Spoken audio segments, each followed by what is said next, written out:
Okay, folks, we're back again with some more painting. So we left off doing this guy here, Stewart, Sir John Stewart, and his heraldry. So let's bring the stuff back out. All right, now certainly the paint is still alive, so to speak.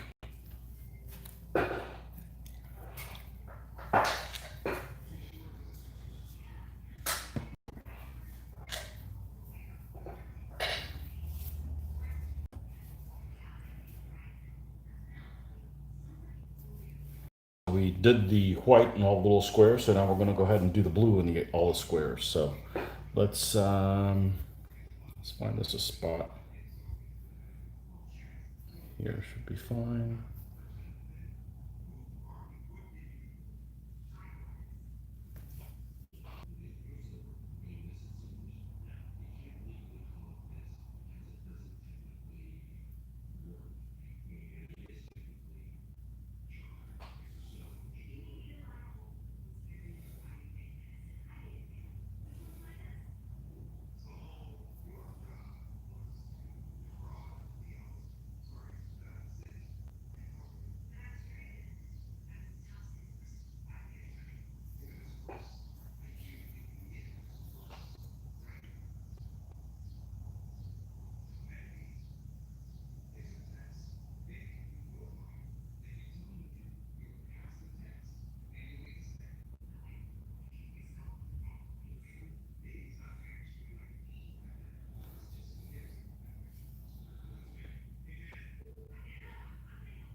Whoop.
And then we'll alternate back to doing the white. And let's see. Get some white from here. Get some black from here. And a little bit more.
I found that alternating between the two colors works better for me, so you don't overcorrect or make one of them, one of the colors too prominent. They can just, cause so works better for me to switch between them.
Okay, when we're done with that white, we'll go back to blue and let's see how close we can get to the top color. Let's see if we can.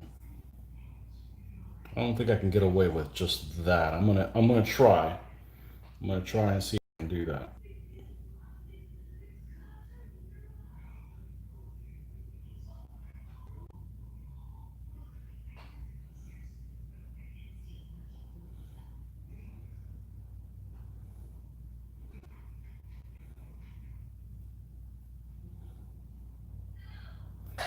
Okay.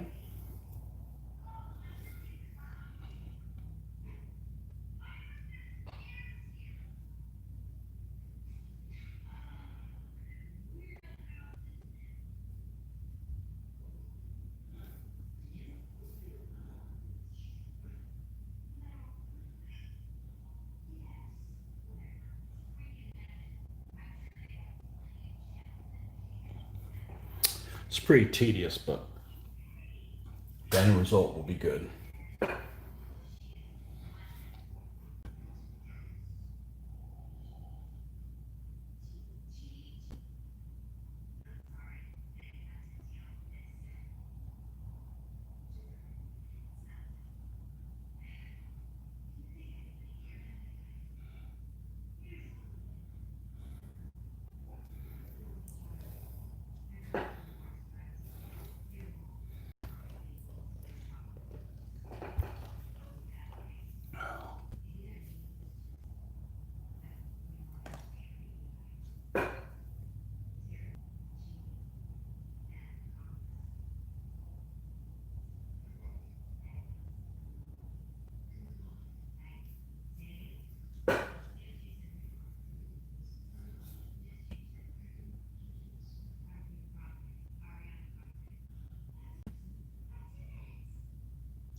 Okay, we're gonna go back to white. See if we can get away with doing the white all the way up. Let's see. We'll know shortly.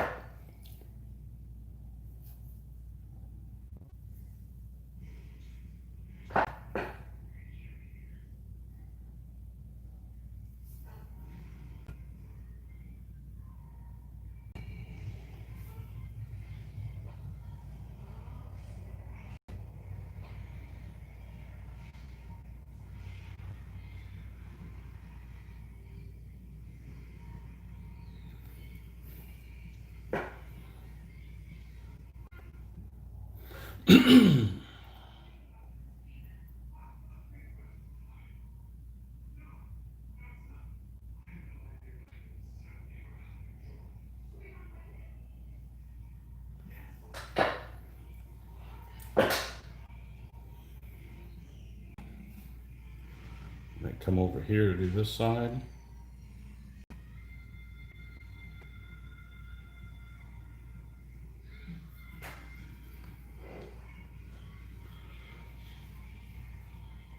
And yep, yeah, I had to go do my weight loss plan. I had to get a haircut. Can't get that done Monday through Friday anymore. Just don't know when I'm going to be getting off of work. So that's definitely a weekend type thing. So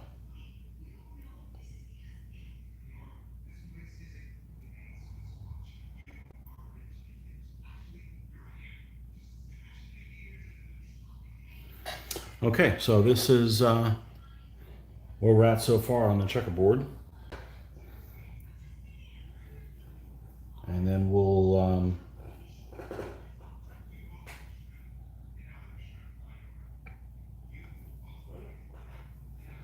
go back and highlight the blue a little bit and put some of that in there.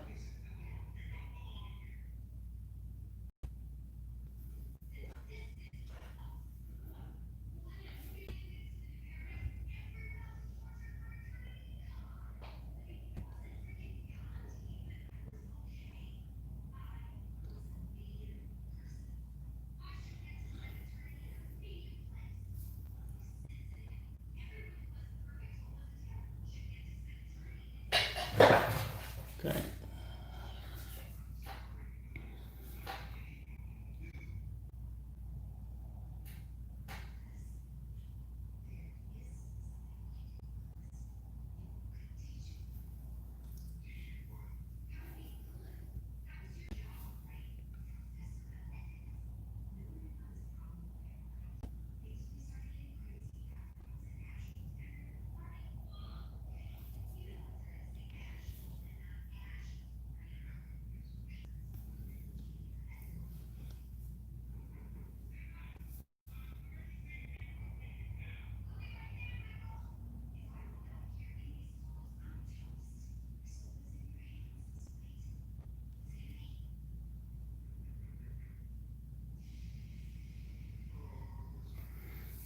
Okay. And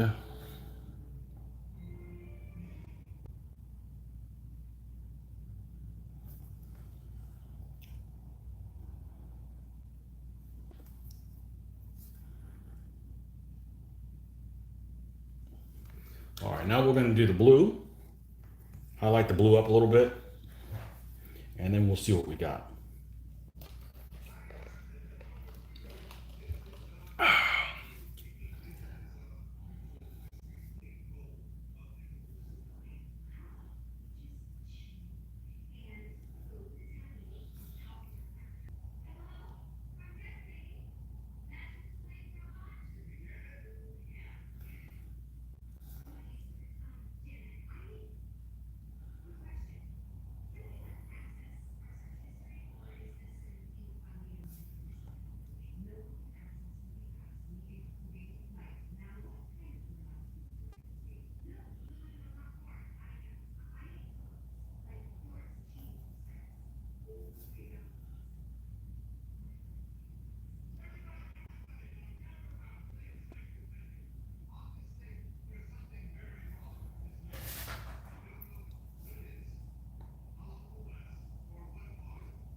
This takes a while to do,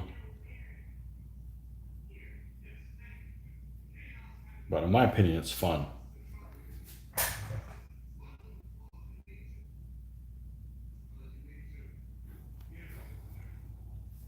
Same thing other side.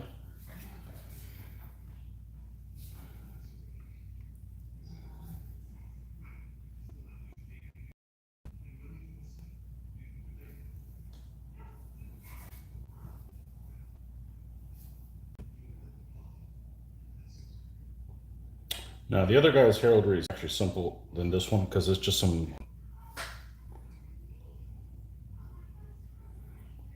and on his shield, I don't even have to put it on the reverse side, so that should be relatively easy. But this is definitely the guy that's going to take the longest at this point.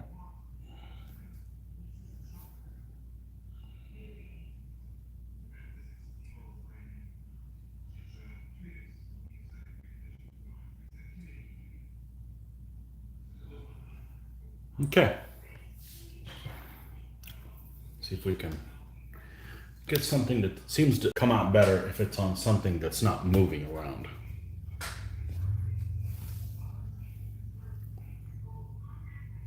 Okay. And we're still going to tinker with it some more, but right now what we're going to do is we're going to go ahead and bring this, the rest of them, back all the way up to yellow. Okay, and for that, let's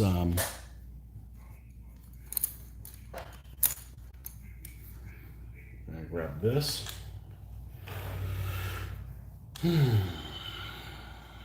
And we like this with the yellow.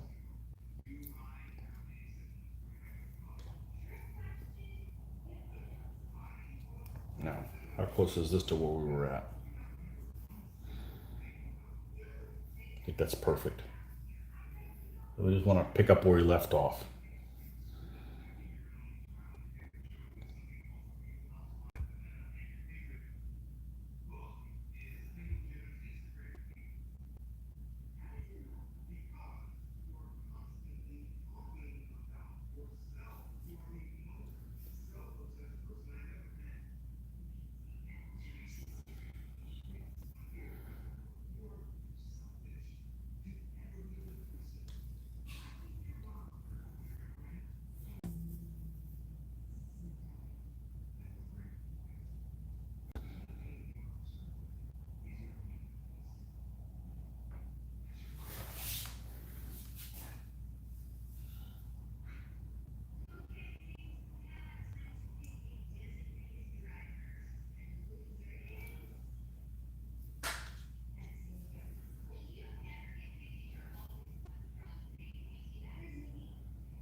Okay, and we're going to take the same color. Let's add more of this yellow that we liked there. And bring that up.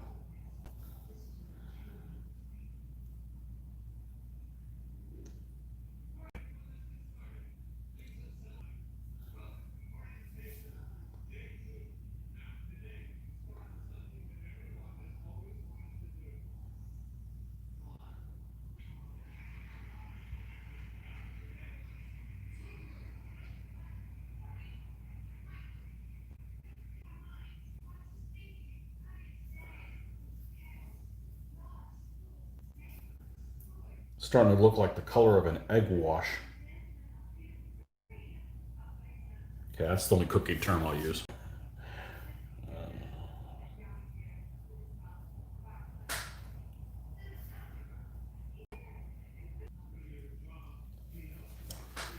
So this isn't a fast method, but I'm pretty happy with the results when we get done with this. So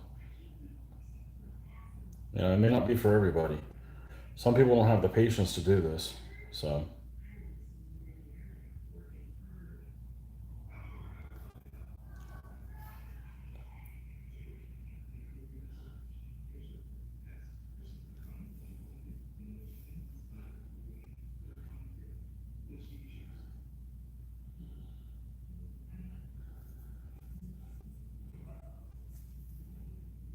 okay, let's take more of this.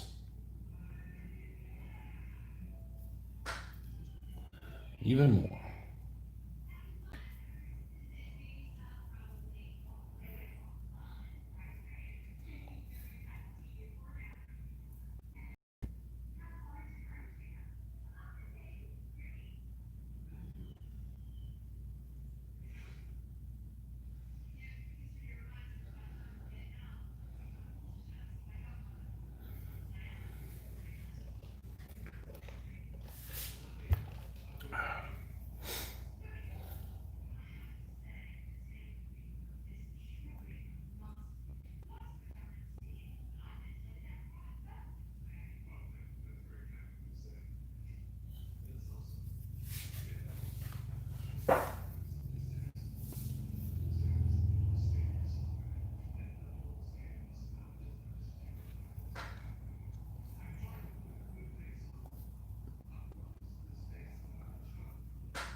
Oh, okay. I didn't get the notifications. John Peter had a little accident while you were gone. I decided to adjust some shelves to make room for my galls. I got some re-gluing to do, but the damage was less than the shock. Wow, yeah. And I can't leave you alone for a second. You know, if somebody's going to damage your figures, it might as well be you.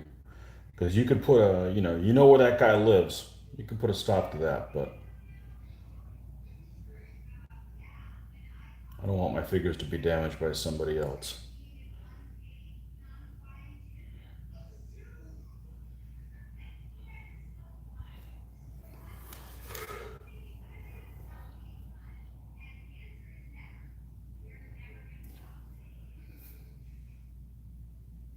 I don't need any of that in my life. Now, let's go ahead and get. Hey Kevin, how you doing? It's just after breakfast over where you're at.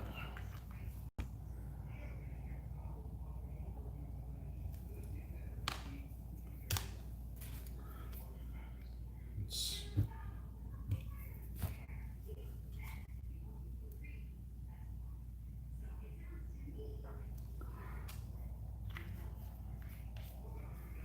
all right.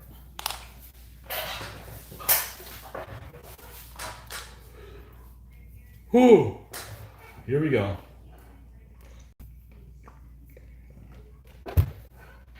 Putting myself to sleep. No, this is relaxing. So better than being stressed out. Late breakfast, okay. My breakfast is at 5 a.m. every morning. That's why I get out of bed. So tomorrow morning we should be able to do a morning painting session.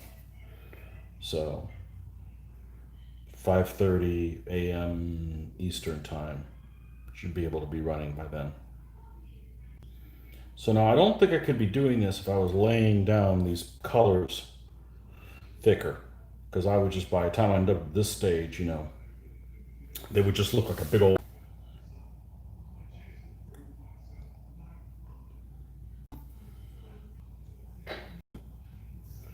just a big old mess.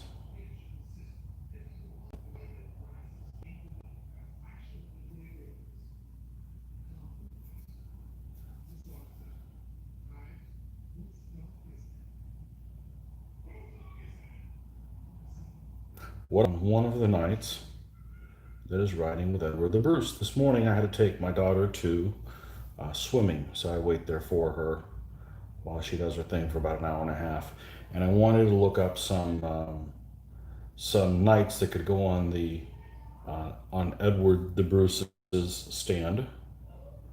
I needed two other knights, and I wanted guys that went with him to Ireland, two Scottish knights, and I found two that well, I found an English translated version of the Bruce poem. So there's a poem that was written in the late 1300s about Robert the Bruce's life, but it's written in Old English, like you can't even read it. It might as well be in Latin.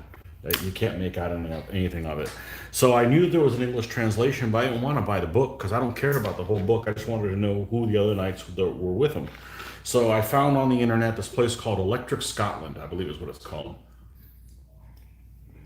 And they had, because this is, it's common, what do you call it when something's out in public domain? It's this thing that's been out for hundreds of years. So it's definitely public domain.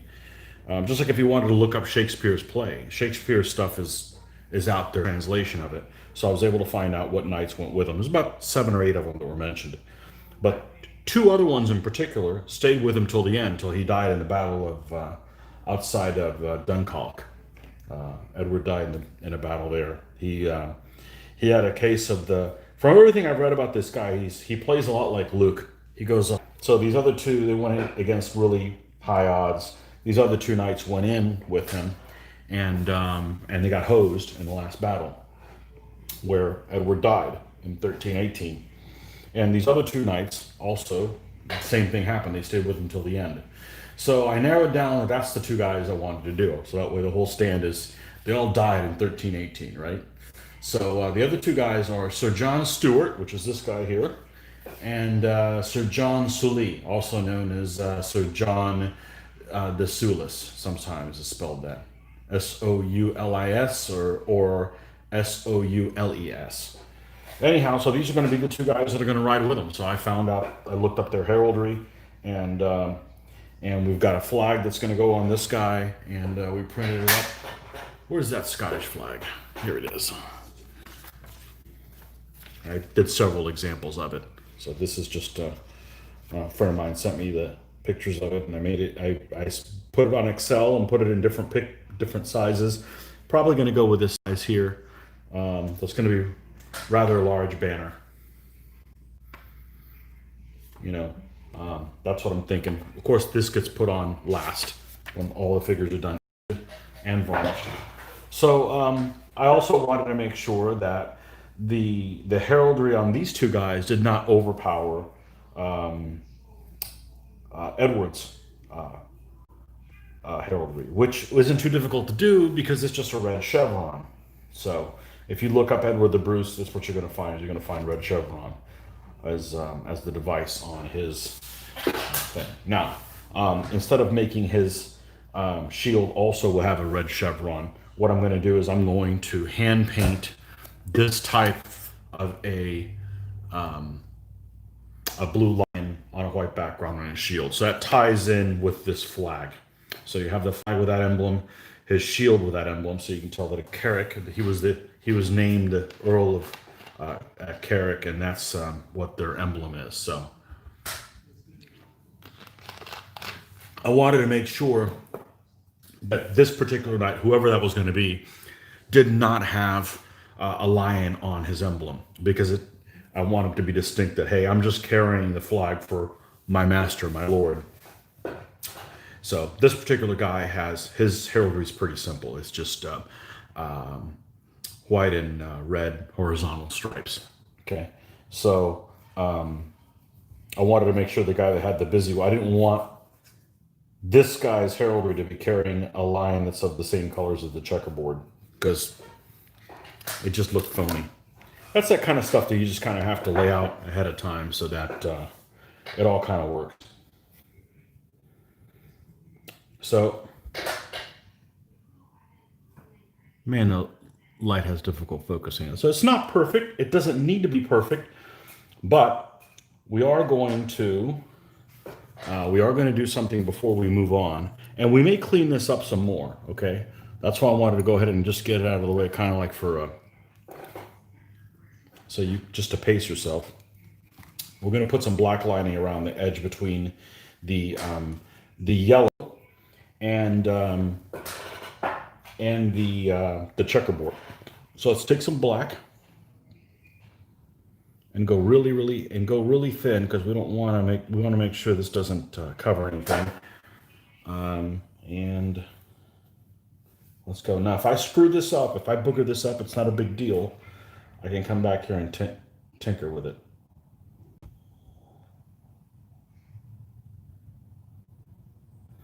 The line does not need to be very heavy, just to have a little bit of a differentiation between the two.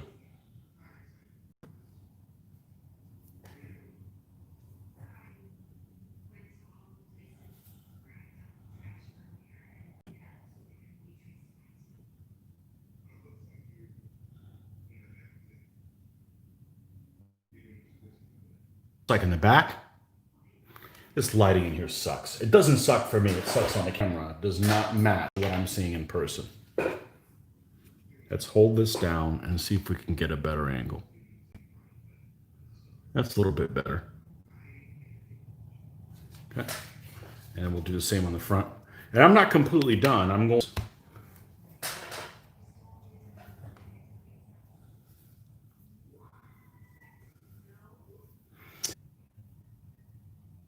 But it's not boring, and that's the problem I have with it. I have a problem with things that are boring.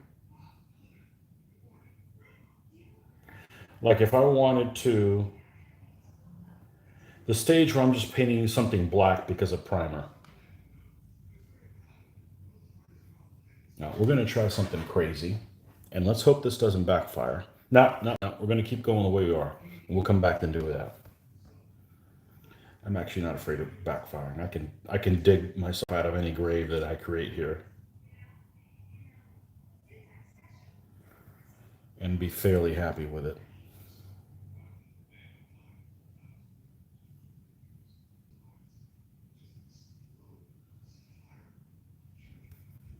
Okay, now that pops a little bit more.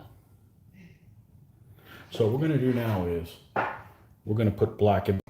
I've done this before, and I did not put black in between all the little squares. So here goes everything.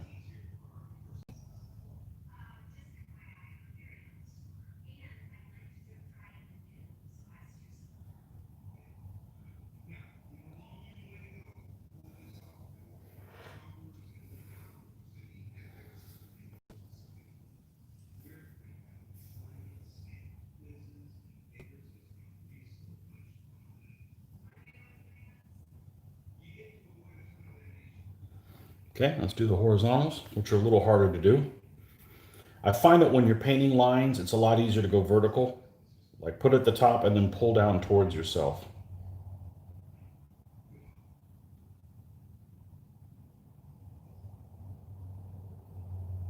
Seems like you got better control of the brush that way.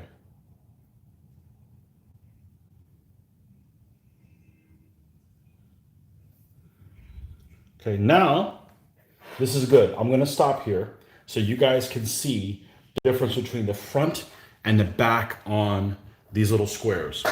The back quarter here does not. Now, let's see if I can do something to stabilize this and do a focus point on that. And see, back here, we have black lining in between the squares. Here we do not. And this is probably okay, but it looks a lot better in the back one. Plus, I cleaned it all up. So let's continue on. Yeah, this is good. This guy's going to look great by the time I'm done with him. But, you know, it's not done in an afternoon. Well, it will be done in an afternoon, a long afternoon, but, you know, it's not like you can, there's some quick method where you can just knock it out.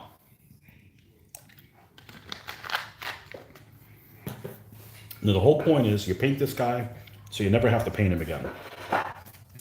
This might take a while, but, you know, it's not like my lawn where a week later it's all undone and I got to paint it again. Once he's done, he's done. That's why it doesn't bother me to. Okay, same thing, we're going to do the front here.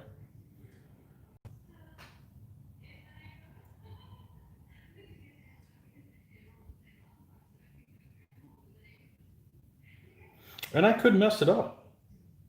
It's possible. But this is pretty thin.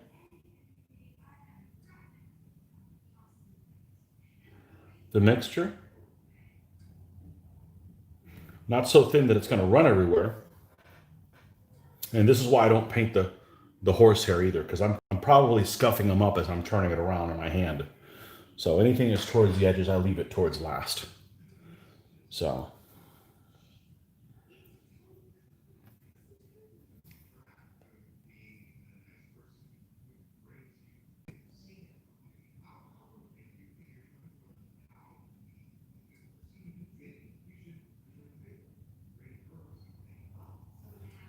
Okay, and there's the front. That looks a hell of a lot better. And I'm still going to highlight the yellow one more. Okay? That looks a hell of a lot better. Okay. Let's do this side now. This is the kind of stuff I like to do. And you know, I don't mind doing the research either. That's kind of fun.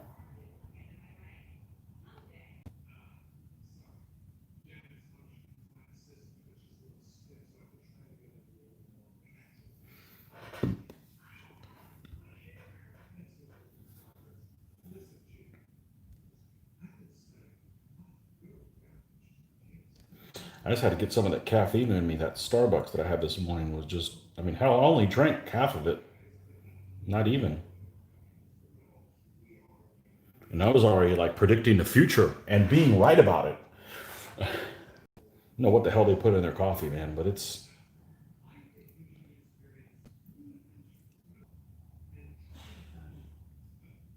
but you know, that's why I get it anyways.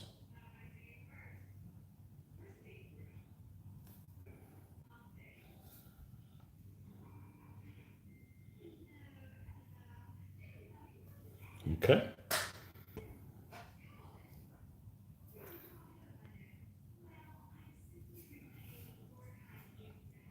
We'll hold him by here so we can get our finger out of the way.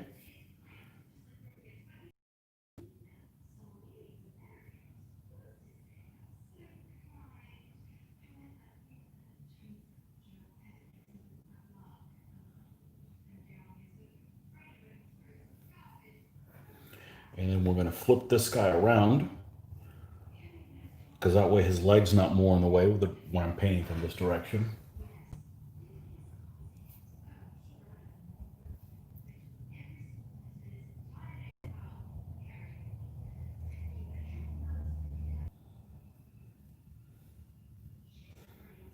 Okay. All right, now let's go ahead and highlight this guy in yellow.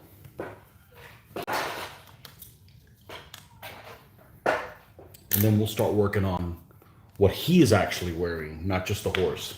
So, which we want the yellow to be a little bit different. Ever so slightly, as Mitch would say.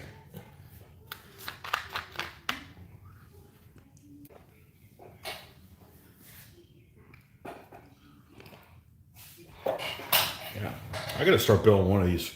Other than it's so damn popular, I got all kinds of nights and stuff to do, like 100 Years War of French. The problem with doing 100 Years War of French is I'm going to spend a lot of time doing the research, not the painting. I don't mind painting the heraldry. I love that stuff. It's just the research. So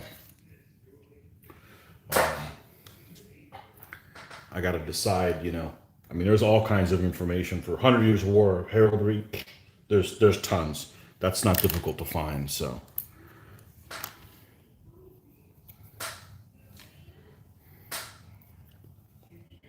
Okay, so where did we leave off? We left off with this color. Now let's take a look at something. Let's put some more of this down because I need more of this to work with. I know that's actually not deep. This is just standard Vallejo yellow. Okay. And this is where it likes to live, right here. All right, you've been obstinate enough. Hold on.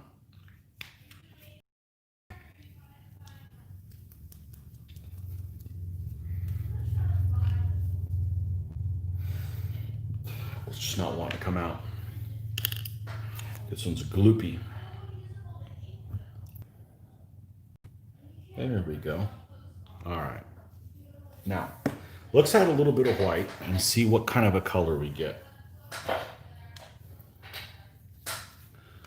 Yeah, this is the kind of stuff I can't do in an evening because it's going to take so long to get through one of these guys. I want to knock him out. Now, the only reason I didn't have the shakes, but I was uncomfortable. You know, I constantly felt like being in one place. So,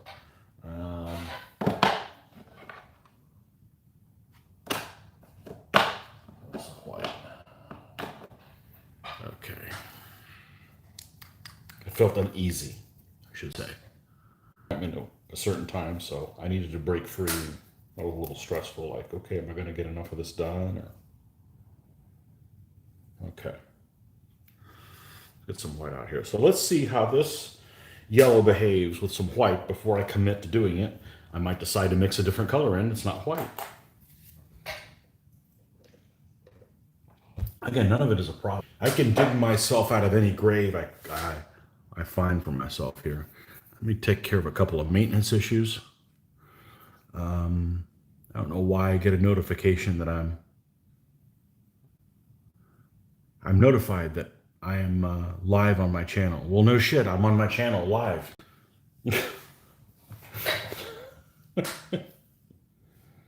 Man, I don't do drugs. I don't need those kind of reminders. Okay. It's not true. I do caffeine. Caffeine is my drug addiction. Okay, so that's what it turns into, huh? All right, well, let's take a look at something else. Let's take a look at this guy, this golden yellow.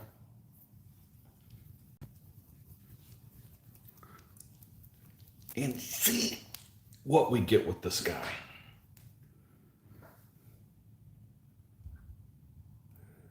Oh, this is just a watery shit color.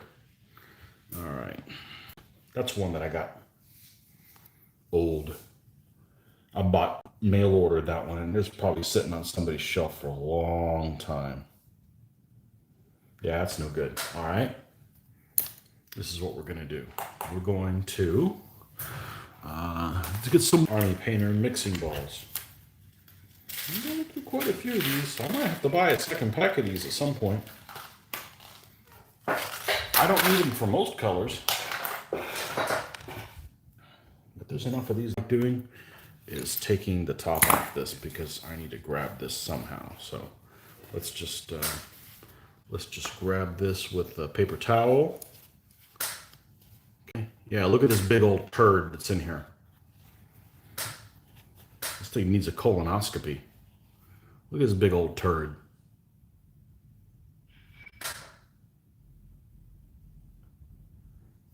Okay. Take this, drop it in there.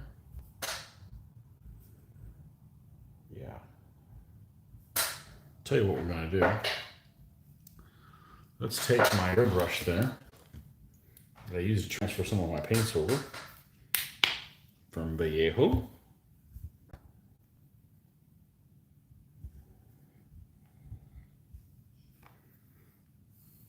3, 4, 5, 6, 7, 8, 9, 10. Okay. Let's put 10 drops of that. Let's put this back. Let's do one other thing. Let's scoop this out. Look at this big old turd. I have mine not to put that thing back in there. Okay. Close this back up. This is the part you got to be careful you don't make a mess. Because on a tiny little last little splotch, you could end up with stuff everywhere. See what the inside of this looks like. Hey, it looks okay. Might clean this out a little bit.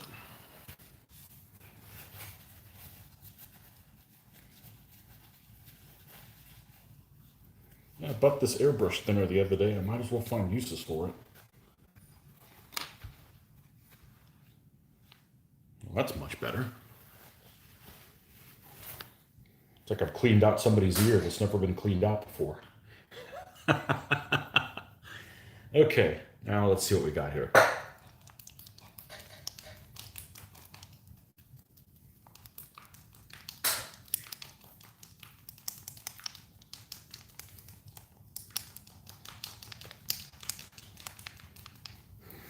Okay. Whew. Still being obstinate. I shouldn't have put that turret in there. Okay, well, I got enough to work on this.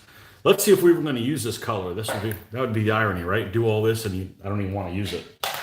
All right, so let's take a look let's find the brush we were using that we were pretty happy with. Wasn't too thin. All right, let's take this. This is the yellow color we were using. And let's add some of this yellow on it and see what happens. As opposed to something like this with adding the white. I like it better adding this. So let's highlight with that. Make sure I have no traces of yellow on me that I could accidentally put onto the figure in a place I had no desire to.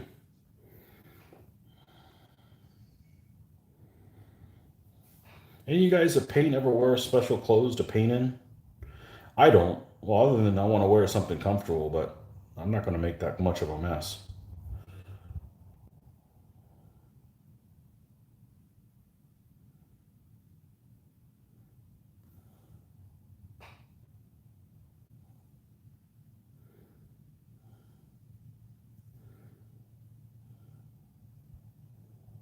Oh yeah, this was the right call. Mixing it with this color.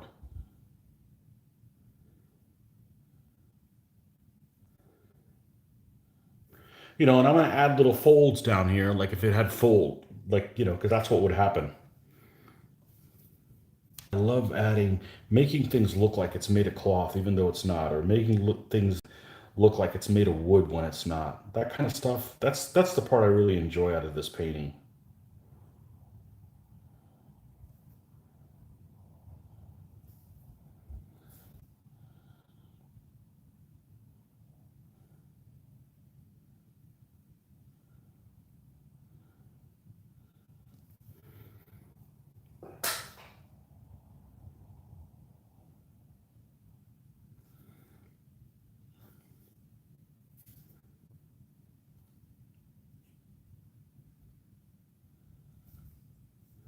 Okay, let's go to this side. Am I doing the Scots Common Army? I am not doing the Scots Common Army. I am doing the medieval Irish Army. The medieval Irish Army has a couple of stands that can be Scots. And that's the guys I'm doing right now. I'm doing the Scots element in the Irish Army represent the medieval Irish Army represent Edward the Bruce, who's Robert's brother, his invasion of Ireland in 1315. It's only a couple of stands. Knight General being one of them, and that's the stand I'm working on right now. Well, Mitch already has a Scots Common. There's no reason for me to build them. This army can have a light horse general, a knight general. Scots, I will not be building them. They need to have some mounted. And I didn't have a foot general figure that would work with the pike anyways. There wasn't a guy I was dying to do, so. But if I would have picked the Scots general, the Scots, the pike general, or this knight's element, those two represent Scots in the army in that invasion, supposedly. If I go with a light horse general, that's the intrinsic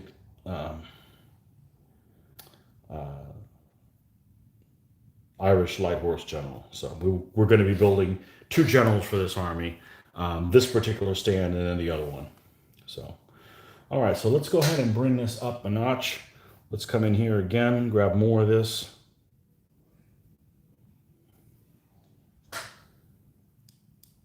This is book 458A, Medieval Irish.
Okay. And I think just for good measure,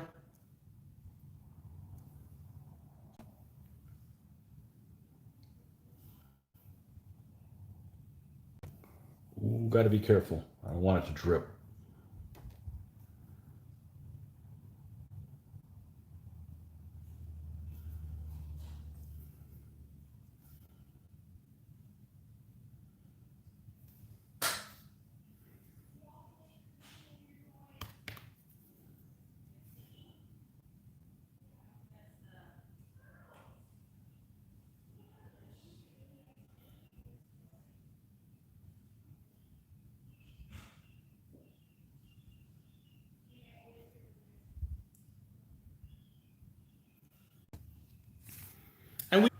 Where's my, get rid of this chat box, okay.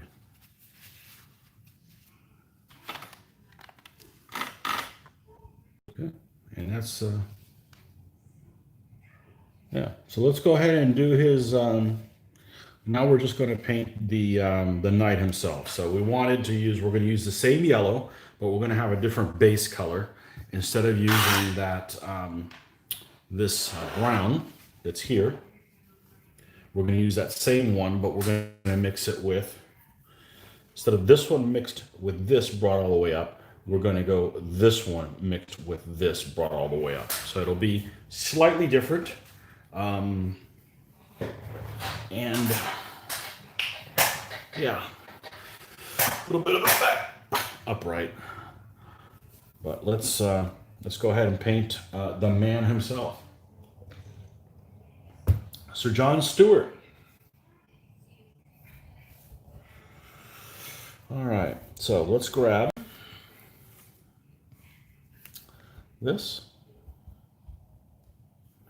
with this.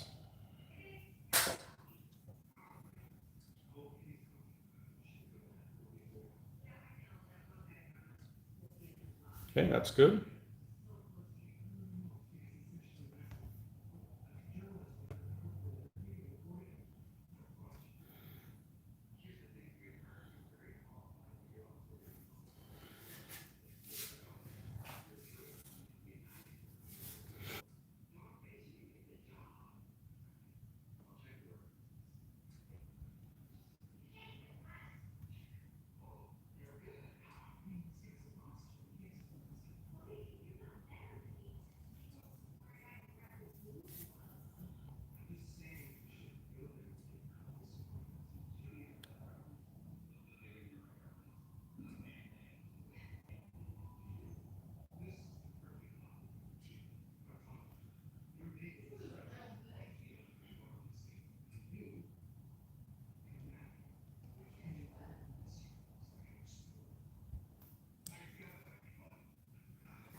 Man, this chair likes to bitch when I shift.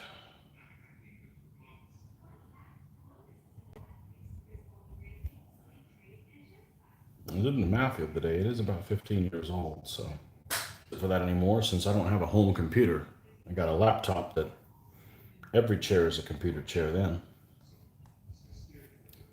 First laptop I ever bought it last March, this March of this year, and that was definitely the right call because I can take that with me anywhere I go, so.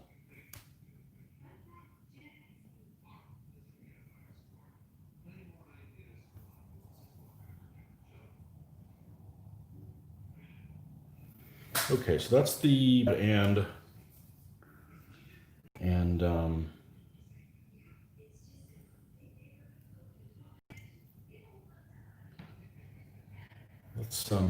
let's do a little different. Let's do the same strategy. And the whole reason I'm doing this is because I figured, okay, whoever's making the horse trappings, the caparison is not going to be the same one that's making his the stuff on his chest and stuff. Now, I don't think I'm going to put the emblem across him because it's a little too much of this checkerboard. We're already going to do it on his shield. So let's go ahead and do on his shield. We're going to go ahead and go this one and then use this yellow on his shield. So I figure it's going to be a different color paint. This one's going to be paint. His shield is painted. The is actually cloth, so it's okay for it to look a little different. Because this is cloth, his vestments are cloth, but whatever's on the shield is painted on. So we're going to go ahead and just do that as well. There's a whole lot of yellow on this guy. Yellow Boston.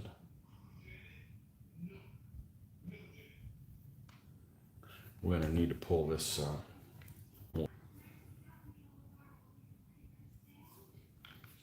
Okay.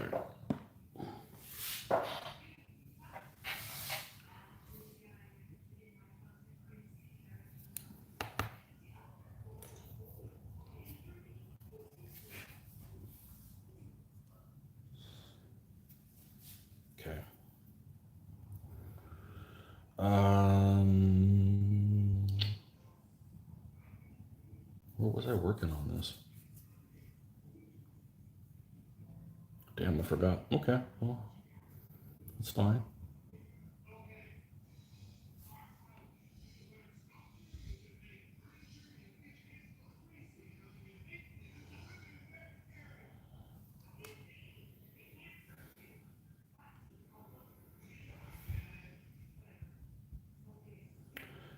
I said that I'm not a fan of these Army Painter paints, but I got them kind of on a whim because they had them at a show. And I tried to grab some other colors that were similar to what I already had, but not the same. They tend to be brighter than Vallejos, but I don't know if I'm going to buy any more because just as I'm putting this down, it gets the consistency of it's kind. I'm not a fan of that by any means. So I may not buy any more. Don't even need to. What's this maintenance issue? Don't need that. Okay, and let's see. John Peter says, actually, his mom sewed the horse caparison in his tunic. She wanted him to look sharp when he left the castle. You talking about this guy's mom? That's jousting words.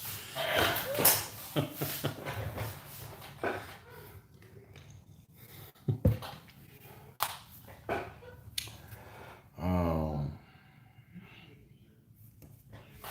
I doubt his mother did any sewing. She's probably a do-nothing royalty person as well. So she probably did the flag as well. Well, let me get a refill of some liquids. I'll be right back in a jiffy while that dries up a little bit.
And we're back. Let's see.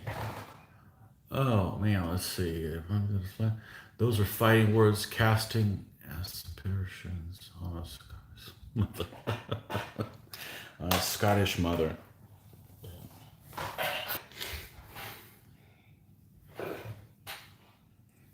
Okay, so now we've got kind of a base color to do the shield in. I just think it's too much. If we've already got the little squares here, we're going to have the squares on the front of the shield. We don't want the squares on the back of his vestment there. It's just, I think it's a bit much. So it's enough that we're still doing yellow. So right, we're doing this color. Wow, I'm running out of space here, but I don't really want to stop what I'm doing and get a new paper here. So that's going to be these two together. All right.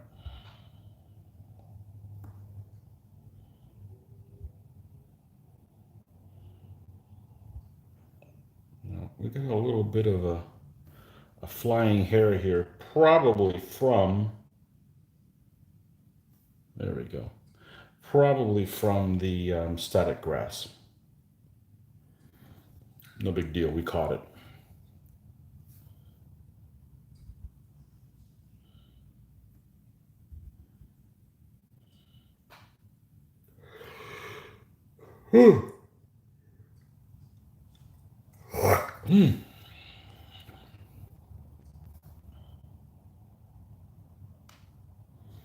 Yeah, these painting videos keep me on track and keeps me from getting involved in doing other things that may be fun, but I won't have anything to show for it, like, video games or something like that, which I do enjoy. But they also sometimes put me in a bad mood. Unlike face-to-face games.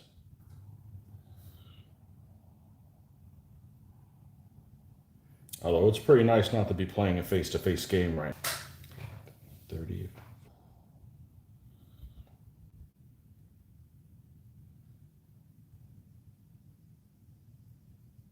Can't ever play on the weekends, unfortunately.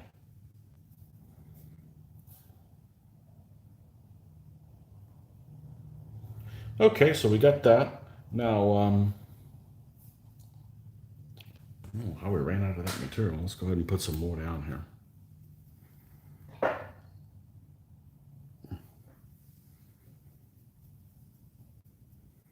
Is Mary Queen of Scots a different set of rulers, or am I not finding it? Yeah, I don't know. I that some of that history is just so damn complicated of who's sleeping with who, and they're all related. And I usually don't pay attention to it unless I'm building the army, but that's much later. That's late 1400s. So with the Bruce's brothers.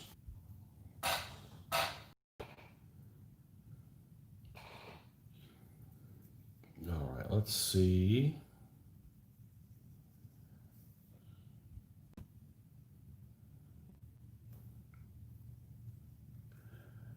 Let's add some more to this here.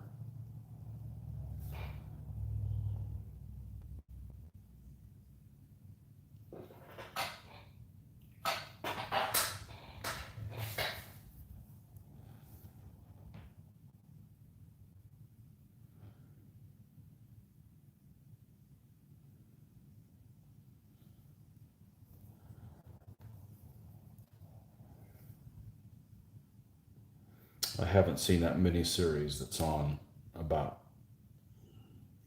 Mary Queen of Scots. Too much history seems to be Anglo-centric. I find it kind of annoying. And I don't know why that is. I mean, there's like no French miniseries about like the French royalty or stuff like that. Well, I did see the Versailles one, but I meant in the Middle Ages. I mean, it's not that much of the stuff written in the French language isn't that much of a barrier. It's not like, the stuff from the Far East. Okay, now let's go ahead and instead of lightening it up with this color, let's do the white on this one.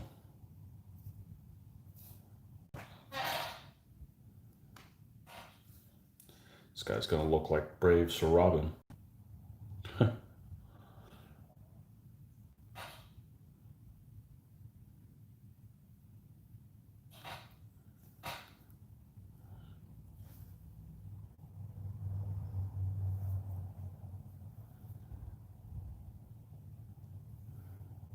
I don't know how that the Mary Queen of Scots thing is. I didn't have a whole lot of interest in watching any more of those series after trying to going through like I think they did 4 or 5 seasons of the Tudors, and I'm like, man, I just can't take it anymore. Like, there's hardly any. I just, I don't like it. Too much court intrigue crap, you know. Not my thing. I could watch it. There's just other things to watch. And while I'm watching that stuff, I can't paint, so you're cutting into my painting time, you know. So let's get with a smaller one here, and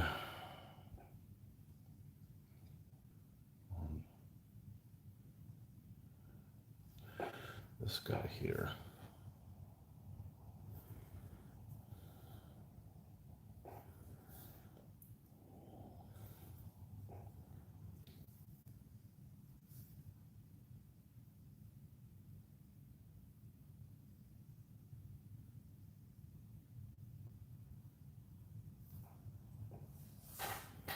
Okay, I think we're pretty much happy with that for now.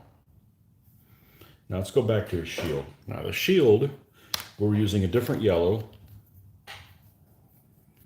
Let's give it one more coat of it. I believe we were doing this one with this one. The front of it with this color.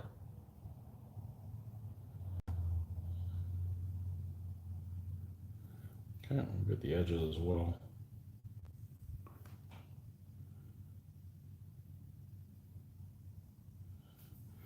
All right, same thing. We've got the 3 motifs there. We've got the motif there of having the squares. So it's a black. We would have put some more black out there.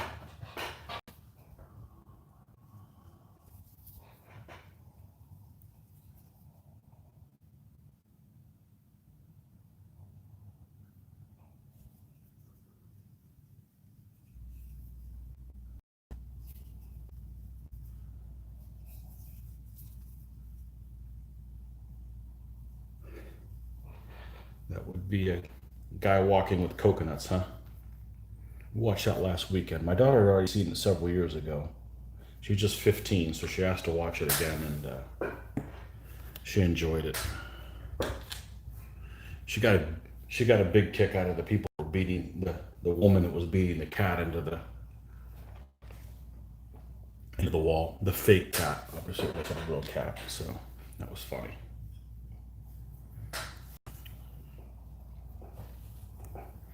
I don't. People love the coconut scene. I don't. I don't go crazy with the coconut scene. I like the Bridge of Death. I like the Black Knight. The Black Knight's the best one, and that's just a classic.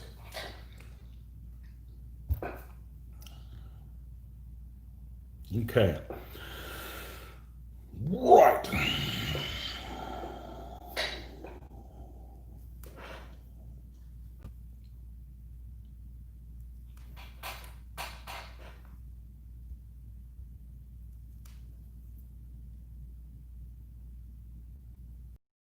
All right. So we're gonna go. The top of them is gonna be here.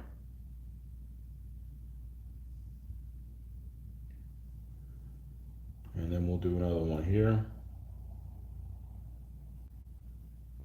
Another one here. And here.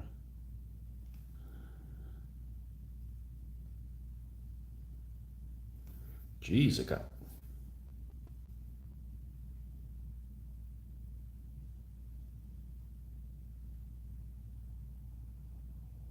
Square motif for the shield. So same thing we're gonna do that we did before.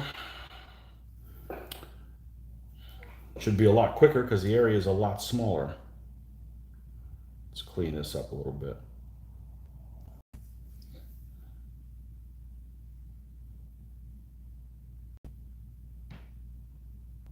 Okay. Let's grab the blue.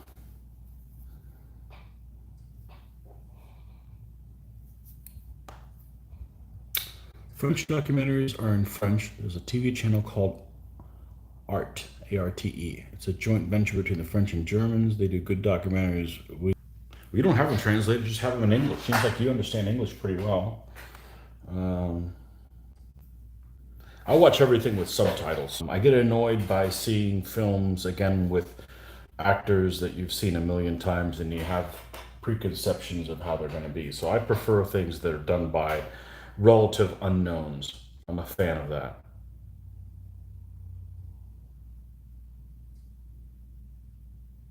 Watching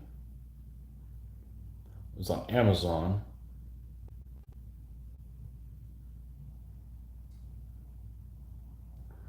I want to say it was called something with Maximilian, and I want to say it was in German. And I started watching, and I watched like 15 minutes, and it didn't take me anywhere. It was a Maximilian and something. It was a mini series drama, you know.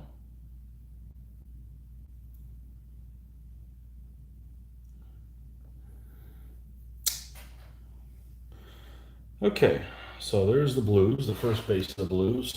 And then we'll come back to do the whites here. I don't remember what it's called, Maximilian something or another, but there's so many things to watch. After like 10 minutes, if I'm not captivated, I'm just like, I don't want to do that. And I get really annoyed with accents. For instance, I watched what was the mini series that they did with it's like 4 seasons, I think is what it was. I made it to like the last season. I think I got like 3 episodes to watch, and I have this Italian thing, and everybody has an English accent. It's just annoying. Like fake an Italian type of accent. I mean, it's not that difficult to do. You guys are professional actors. I could do it. I could, if they say, Tony, we're going to put you in a miniseries where you have to play a French nobleman, I could fake difficult to do. So, especially with some training, you know, I think that just really grates on me. Do that. And that's what they do for a living.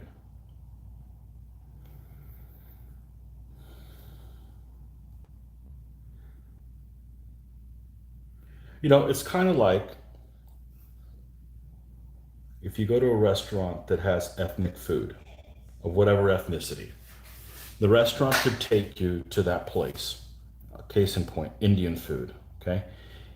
If you're eating at an Indian restaurant and it is just 4 white walls of India, anything like that, it's just a fail. It should take you to a different place. The actors should take you to a different place in time so that you can visualize what it's like. Now, this is me as a consumer trying to express what I want. The people that are making the damn film, they just want to make a quick buck. So I can see where they're in conflict, but I'm just saying, if you go to an ethnic restaurant, it should take you to another that it's a restaurant slash bar or whatever. It looks freaking amazing. Or from Germany, you might think it's a joke, but for those of us that are ignorant and don't know any better, the place is totally amazing. I would love to do a game day there because they've got the long benches and everything, and they've got all the. I, I, I, I love going there because it takes you to somewhere else that doesn't feel like I'm in the United States. Now, it might be totally phony, but I like that. I don't want to watch a mini series and a Scottish mini series with people with American accents. That's stupid, you know.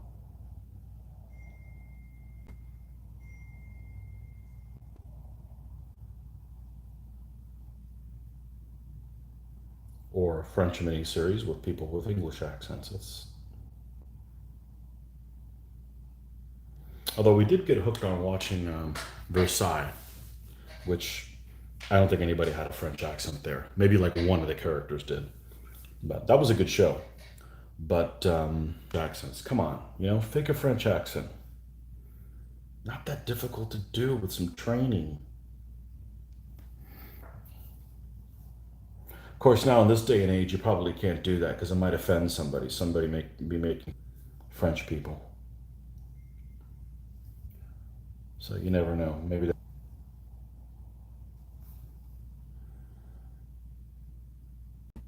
I just find it's very distracting.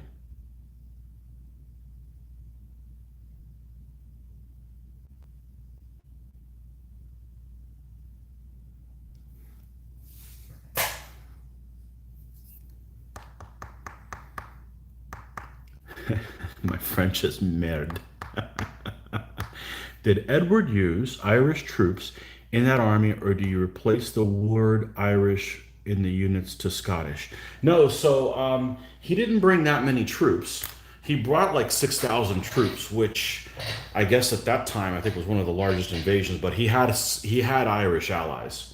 So because when he landed there, the people that opposed him were the Anglo-Irish, which were the Normans that had invaded Ireland, 200 years before, and kind of set up their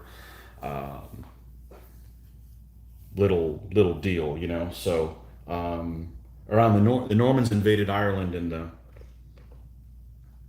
11th century, but didn't take the whole damn island over. There were still areas that were native Irish for, because the native Irish loved to fight each other. I mean, it's insane trying to read all that stuff and podcast. And man, it is hard to follow with all of the people backstabbing and changing sides and constant. The Irish didn't need any invaders to to have any fighting. They fought plenty amongst themselves. So, but the the Normans invaded, and they set up a protectorate. This. Don't take my word for it, but this is just the gist of it. They set up these lords there that kind of ran their portion of it. And it's like the when the Vikings invaded Ireland. They didn't take over all of Ireland. They took over, the areas that were near the large cities, Dublin and so forth. There were still the native clans and the chieftains that the Irish, and there was tons of Irish chieftains or whatever. So the same thing happened with the Norman, the Normans that were in charge, and then there was stuff. So, but that was going on when Edward invaded. So he mainly fought the Anglo-Irish lords, and he tried to get the native Irish to come over to his side. And a couple of the clans did battle. Their traditional enemy, who they fought there, was what you would call on the DBA list, they have native Irish in their army. So it's kind of like they were batting for both teams. So, but they would have Scots that came with them, and they would also have native Irish that are in the army. So because you look at it from the standpoint of the member the so, and that's only from 1315 to 1318. So after that, Edward's gone. Now I'm not sure if there was other invasions. I know that in one of the years Robert did come over with Edward, but then he left, and Edward kind of picked a fight with too many numbers. Didn't want to wait for reinforcements. Got hosed. He was very Lukish and went all in. And I'm not sure if there was other Scottish invasions after that period. I have a feeling that they were. They were just smaller. But the main one was Edwards in 1315. I had no idea about any of that stuff. I'm like looking at the list, and I'm like, oh, this is kind of a cool army that's kind of wimpy. The reason I decided to pick the medieval Irish army is because I had a lot of the troops already. I didn't have them mounted, and they're kind of a sucky army in that they're not very exciting, and the figures aren't very exciting looking. I don't have cool helmets or any of that stuff. They're a lot of commoner looking folk. I'm not going to encounter someone else using that same army, and because you have Scots also in the army, so you've got multiple nationalities you could build while doing that, and they can have some allies to bulk them up and make them like an open army. You could play this in an open setting just fine. You could bring in some Scots Isles and Highlands. They can replace three of the Saloy with three blade, and yeah, this should be fine army in the open. I plan on running on like that. But there's a way to do like multiple nationalities just between one army. So that's really what attracted me to it, and the fact that people don't have this army laying around. I mean, I know one other person that's built this army in 2.2 way back when. And yeah, I kind of want to do the unique stuff. I don't really want to do the armies that everybody has. You guys don't need to see, another Roman army, damn it. There's plenty of those. Nothing wrong with them, but variety is good. So I love a place that makes an effort at ethnicity, even if it's over the top. Yeah, it takes you to a different place, you know?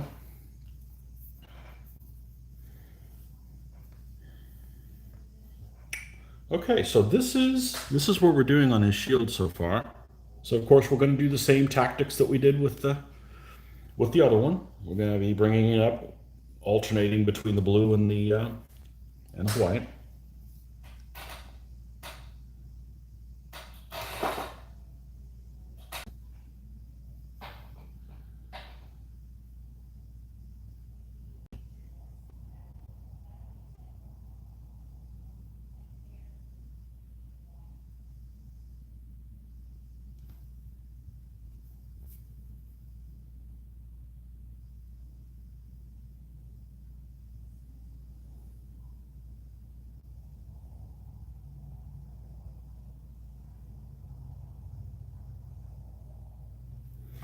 There's so many interesting things that really happen in history. It'd be like, why don't you guys just make movies about that? You don't even have to change the story. Just tell how, as far as we know, how it is, And there's some great stuff that happened.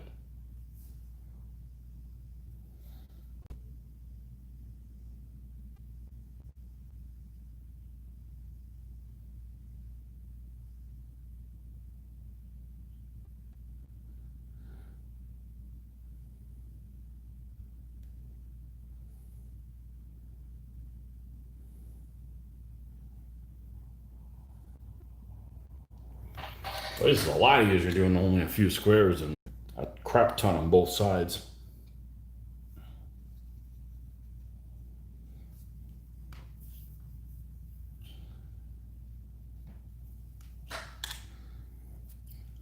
But I have a hard time watching movies and that are historical like that.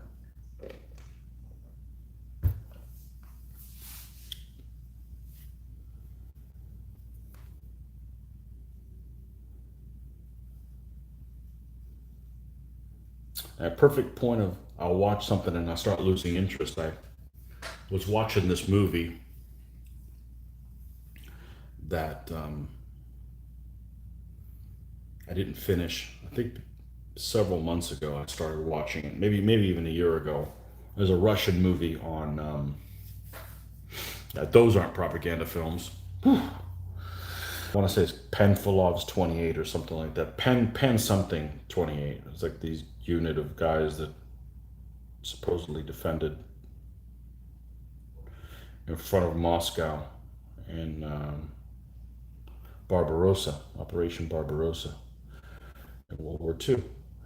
And yeah, all of it's dubbed, and all of the speaking is just really weird. I wish they would have just left it with, Russian speaking and just use subtitles, because I've got to use subtitles anyways. I mean, I watch everything with subtitles, so. Um,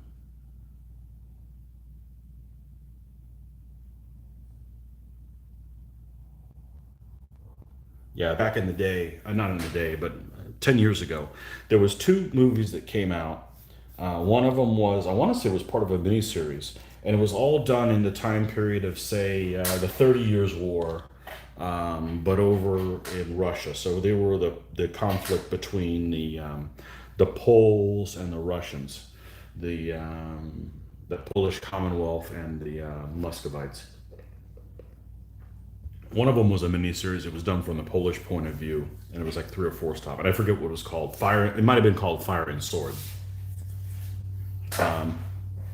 Pretty interesting. I watched the whole thing, but it really It was very, it painted the Russians in the opposite way, like that. That it's, you know, Poles bad, Russians good, but it's just they're so proper, almost unwatchable. It's almost unwatchable. So um,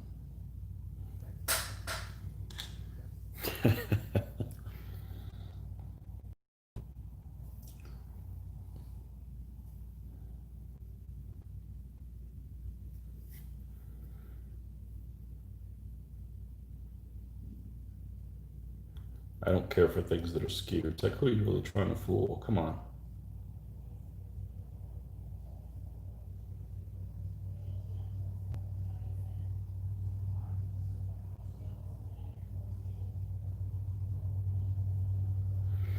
All right, and let's take this blue here, add some good old white to it, and bring that up as well. But that Pamphilov 28 was really good about it. Is they had it was a Russian movie, and they had enough. If they weren't real Panzer threes and Panzer fours, they sure were pretty marked up really really well. So I'm impressed by that kind of stuff. So um, that part was pretty neat. If you're a World War II nut like I am,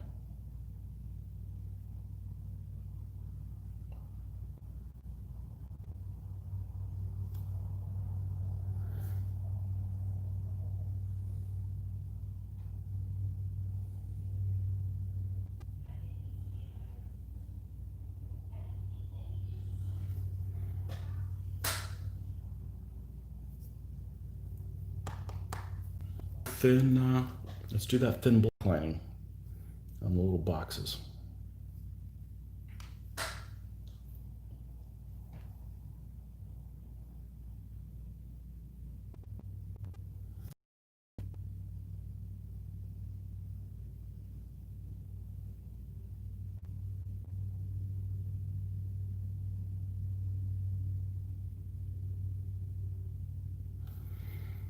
We gotta go a little thicker than that.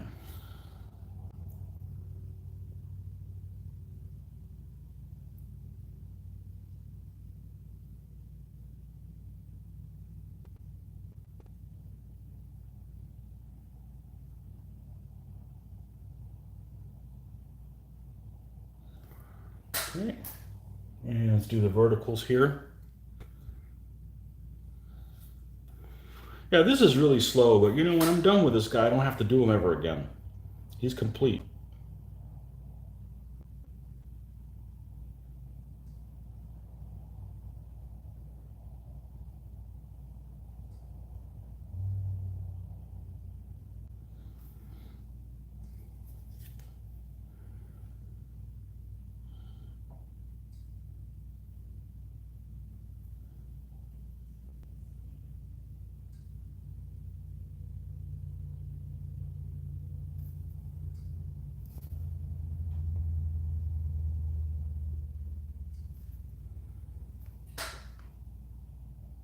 Okay. Wanted to keep to the whole motif that this was done with a different color paint.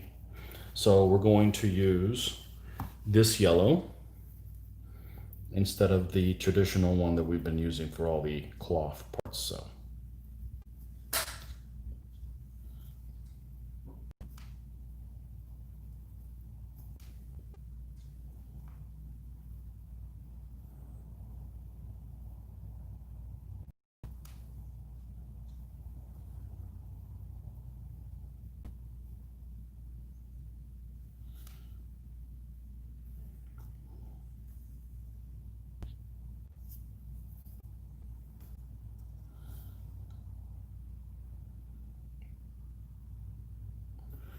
my French is merde. Hello, my French name is merde. Oh man.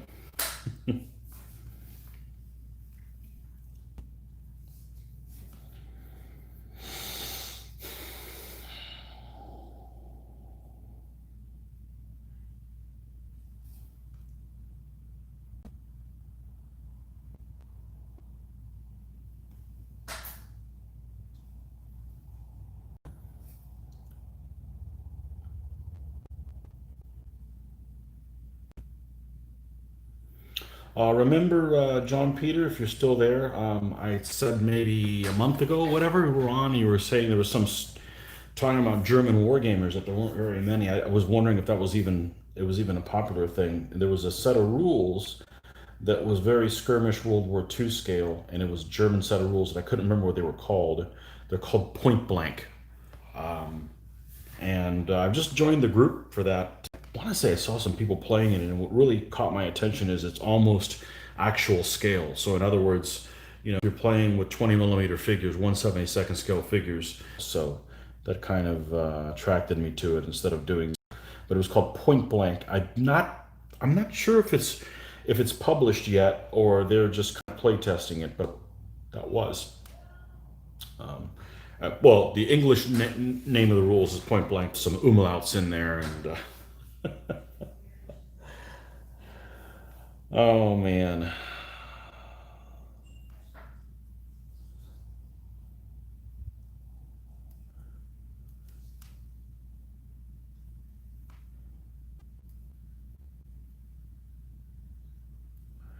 all right, let's see.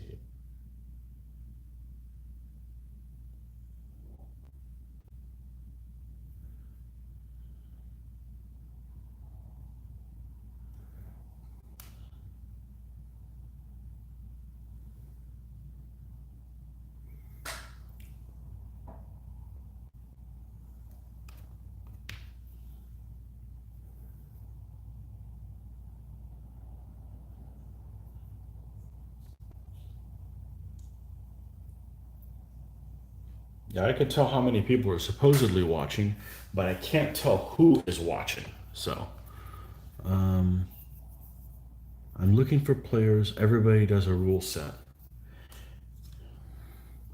Yeah, that's even I was working on a rule set, but I didn't really have a steady playing group at the time. So, but yeah, I like very tactical for World War II. So,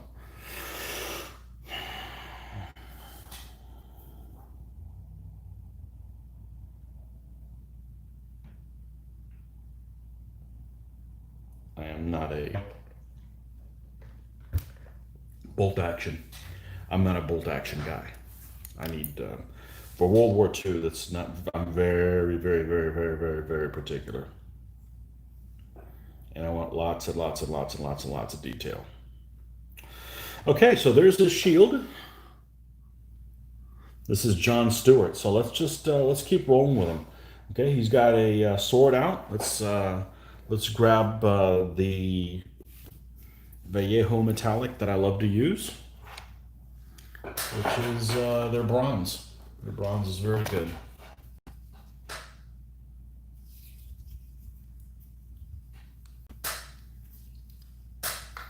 Yeah, the set of rules that we were coming up with, we did 1 centimeter equal to meter, so it was pretty close to actual scale of the figures. It just made sense that having that translation, because it just made sense. You'd measure something and it was 35 centimeters away, it was 35 meters in game scale. So I don't mind the metric system. I think that things measure better in the metric system. It's I hate using partitions of an inch that are smaller than a half. It just doesn't make any sense. I prefer wargaming and metric.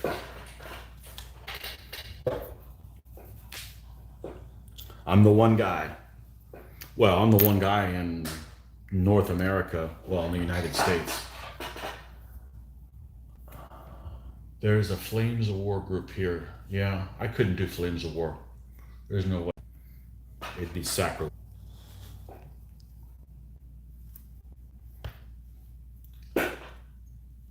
I played it.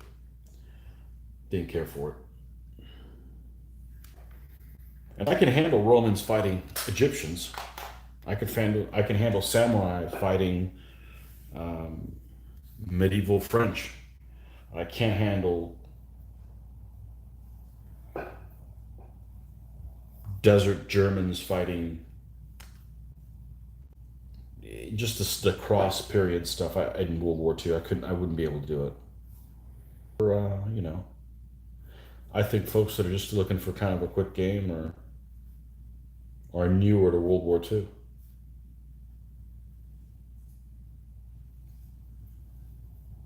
I like their website. I like their models, but I got lots of figures and they're all in 20s. So I like 20 mil because of the vehicle. Well, when I was doing them, there was no 15 millimeter. The Old Glory was had gotten together with Command Decision and had been releasing their stuff, but um, I like the 20s because the figures have more individuality, and all the games that I play, they we've got individually named folks, so that works really well with having that tie-in to figures that look different from each other.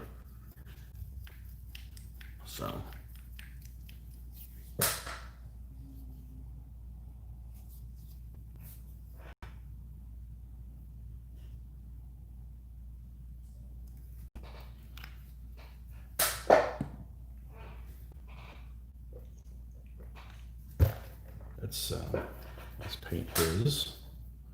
We'll give him a lighter colored scabbard.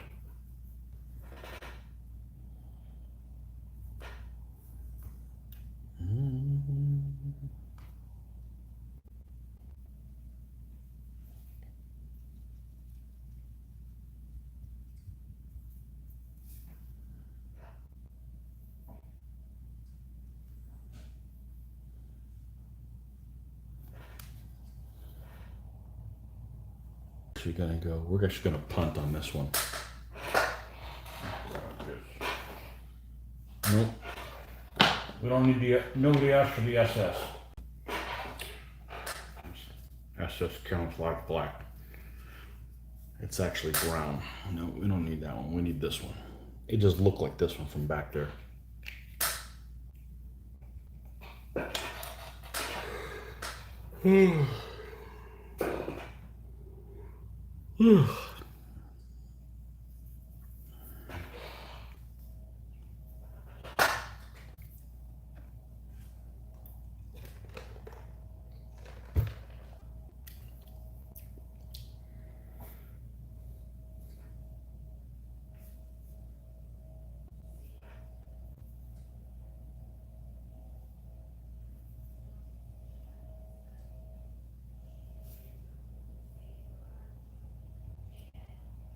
Didn't look right in the lighter color.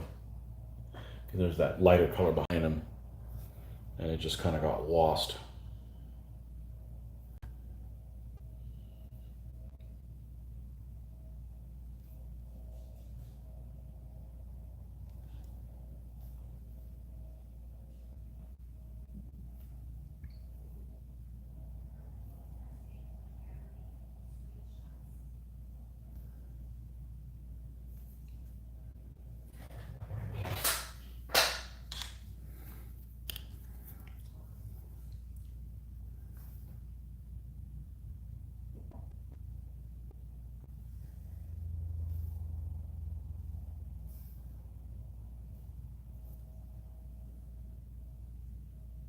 Okay, let's lighten this up a little bit.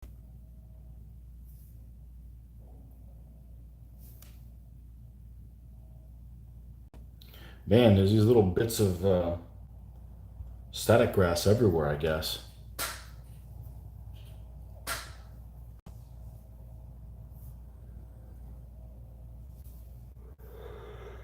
Mm. Way too early to be yawning. We're gonna need to get a little pick-me-up here and take some of that coffee I still have left over from this morning and cut it with some water.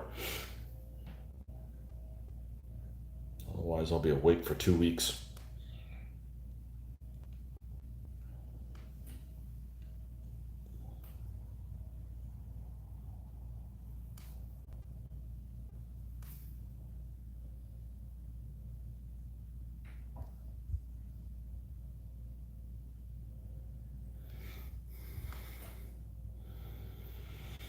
Okay. Let's go ahead and paint his barrel helm. Where is transferred over? Where's my transferred over metallic? Here it is, fell down.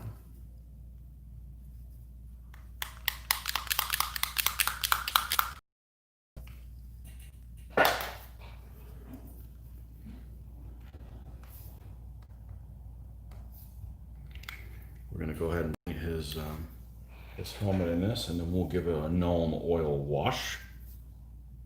Add a little depth to it.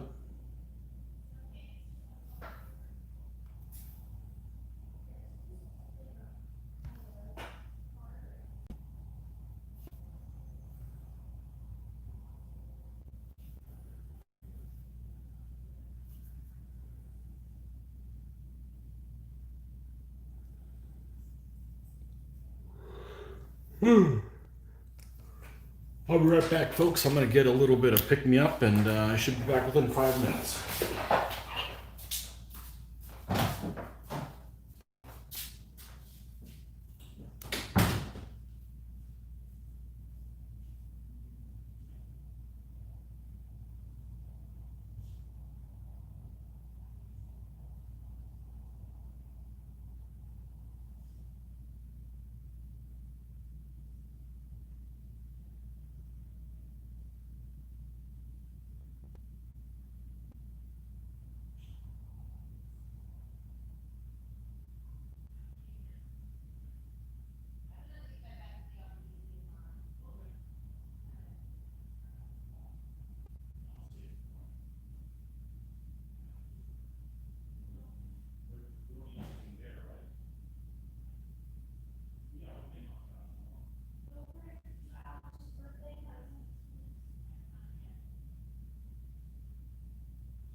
Okay.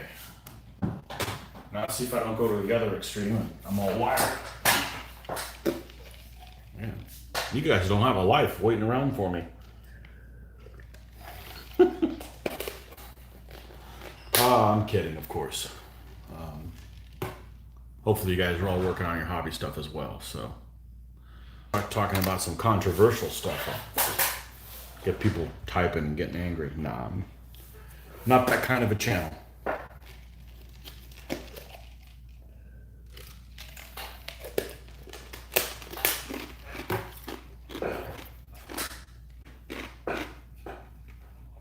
Not that kind of a channel. Not interested in. So while we're waiting on, well, that's probably don't have to wait on it. I could probably do that. Let's get Mr. Millen oil out. And this isn't huge, but it adds a little bit of depth that you can't normally get by just flat dry brushing. I tried this kind of on Dare, and I like it when I remember to use it. Sometimes I forget to use it. And we're just going to drop this on his barrel helm.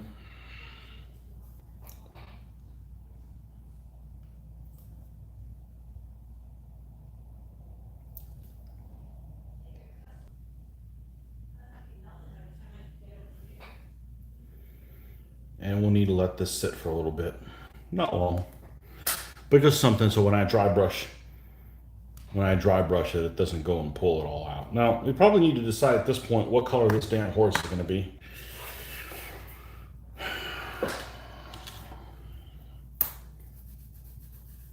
And I think a mid brown horse probably would be just fine. Let's just kind of go with that.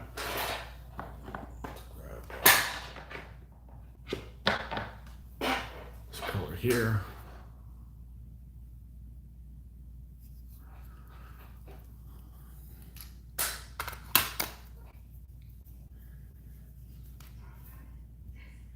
Yeah, it should be fine. It's taking a long time, isn't it? Well, just one of those things.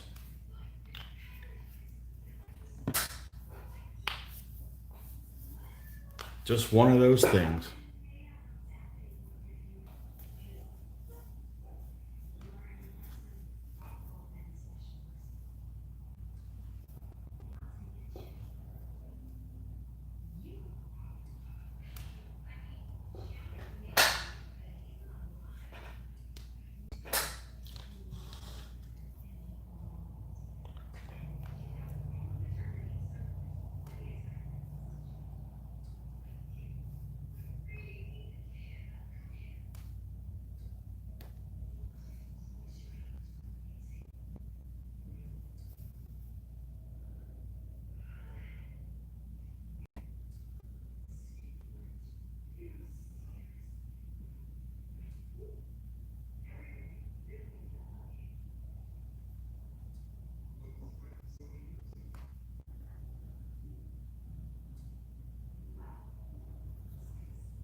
Hardly any of the horse flesh showing on this guy. But we do need to paint the little bit that is showing, so.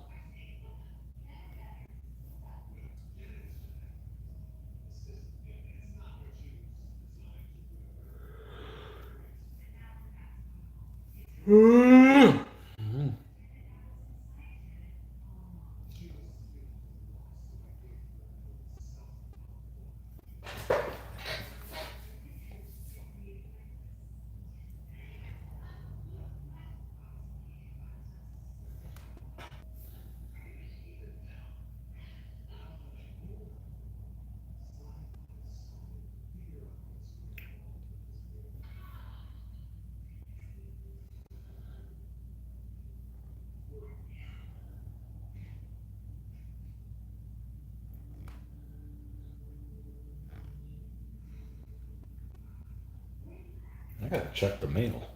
I don't have to do it right now, but I may take a break in between figures. Go check. Nah, we're not really in a hurry to do that. We're not gonna break. If they showed up right now, I'd probably just do a review on them and guys to back up. I gotta do them anyways, so. Gotta do these folks anyways, so. Okay.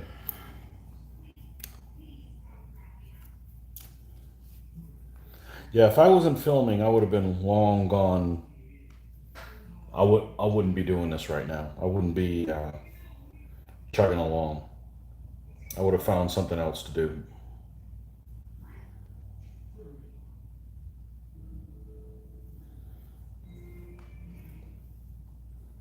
This definitely helps me, even if you guys never go and watch this again.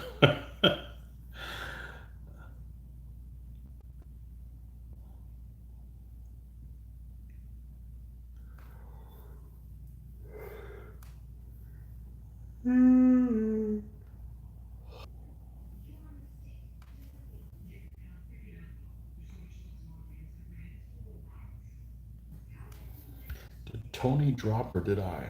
I don't know that I've dropped. I did go get some a drink here, but nope. I was on for about an hour, and then had to go get a haircut. And I've been on for, let's see, 2 hours. 2 hours and 39 seconds. So haven't dropped since then.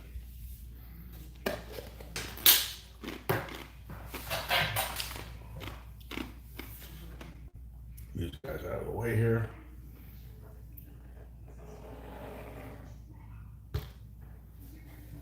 You think this is done yet? Yeah. Let's do. I've seen some of these night helms that have some color that has been painted on them. I think we're going to do that on this guy. We're going to add some of this blue to kind of tie him in with everything else. So let's. Is it still alive? I don't know, but let's put a little sample more so we don't have an issue with that.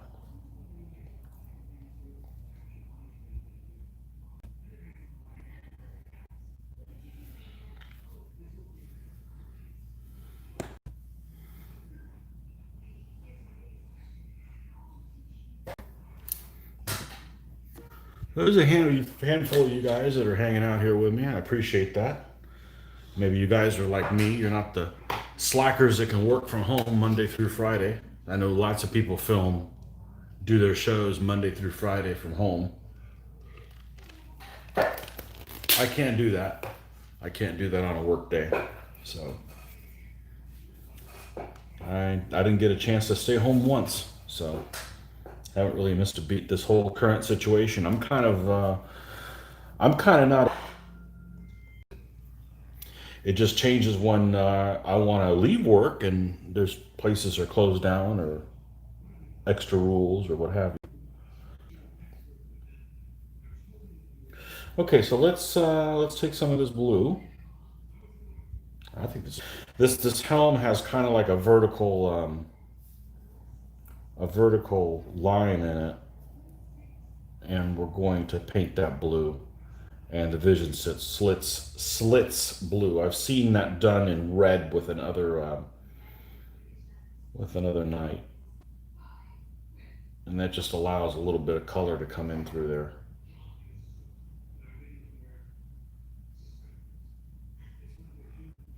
And if I don't like how it looks, I can paint over it. Okay, and let's bring it up another level.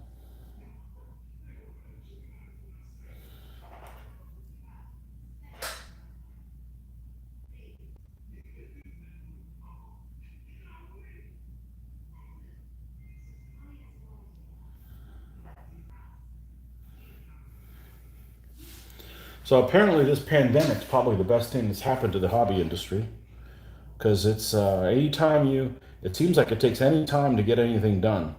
It takes a long time to get anything shipped to you or what have you. I've never experienced it, so at least that's one positive thing.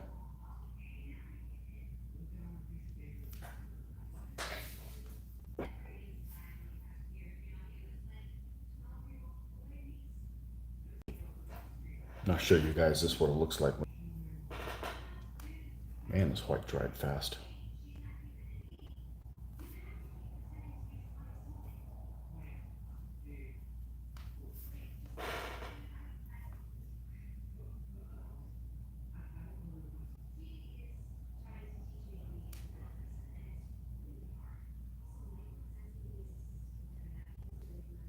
You can't tell unless I put this on something.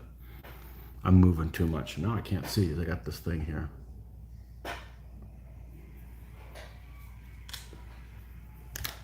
What's up, wardrobe?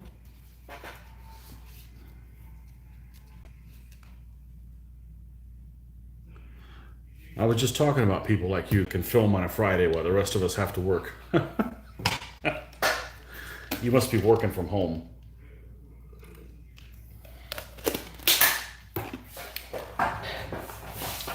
TGIF was created by some bastard that worked 410s. Because Friday for me is a busy, crazy freaking day where I'm tired. TGIF doesn't happen for me till about, I don't know, 7, 8 o'clock. So.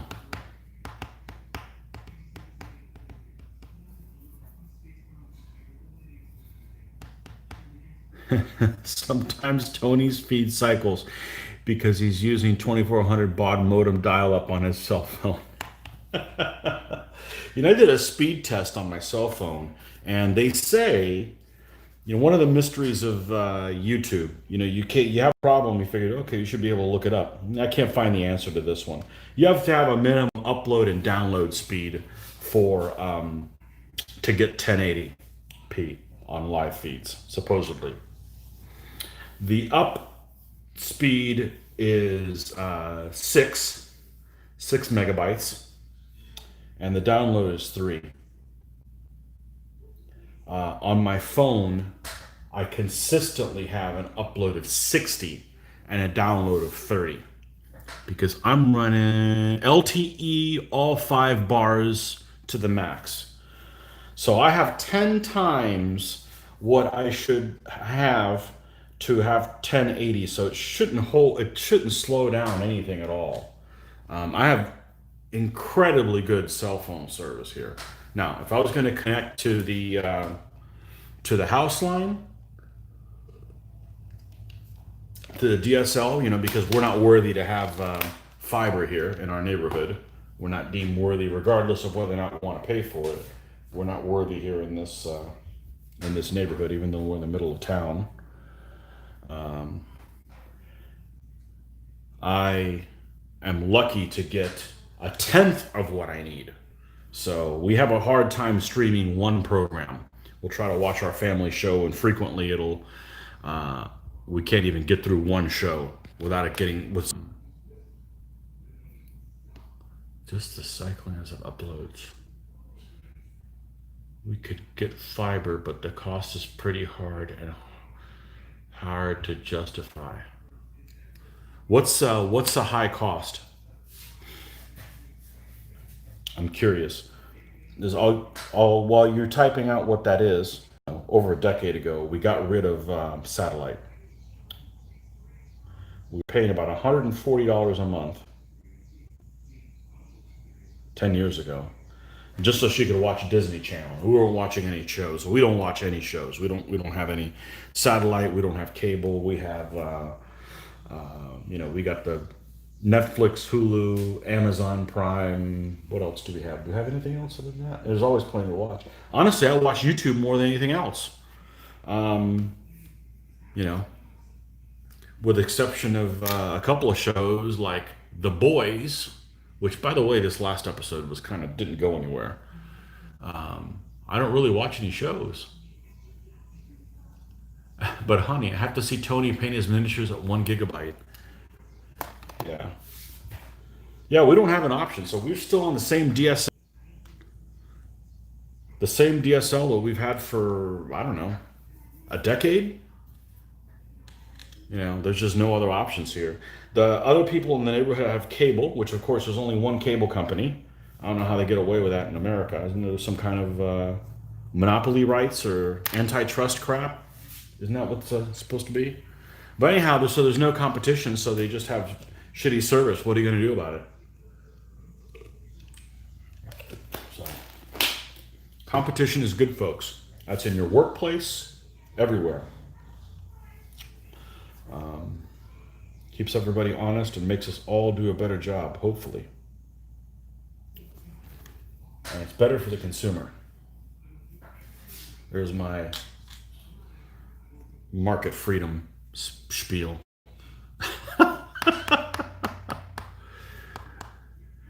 $900 is pretty amazing. It's not $900 a month, right? I mean, how much is it offered for a month? Is it $200 a month? That probably wouldn't be that bad. I'd certainly get use out of that. I mean, I'm paying, I don't know how much I'm paying, but I'm overpaying for the little bit of internet that we have.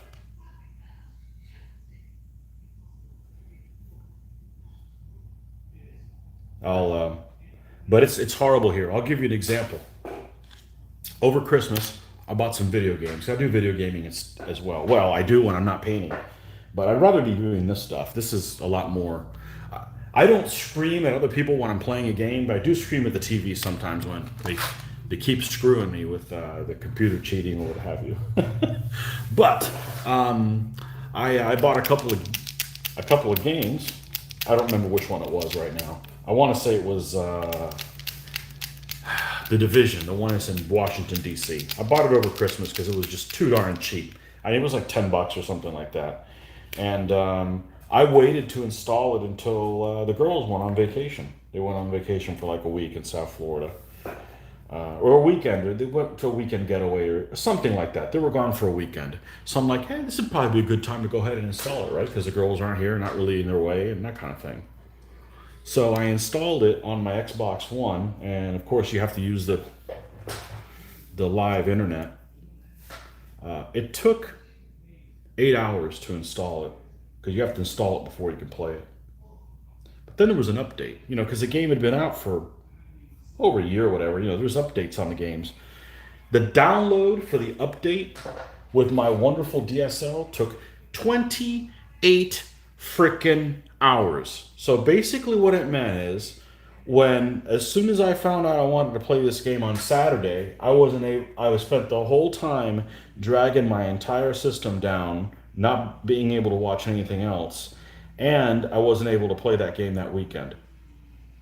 So it's like, oh, it's time to go back to work. It wasn't available until like I came home like on Monday or something like that. That's how shitty. I mean, if you have some game that's got some 50 gigabyte download, I'm screwed. That's like a whole weekend just doing that. So, you know, um, she was talking to AT&T about fiber for her business. When they realized she primarily ran her business out of the house, they said it needed to be a business expense.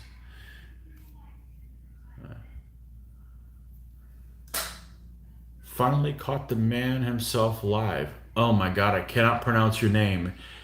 Rykirk It's got to be short for something. Well, welcome. You caught me live because it's the weekend. It's the weekend, and we're not traveling.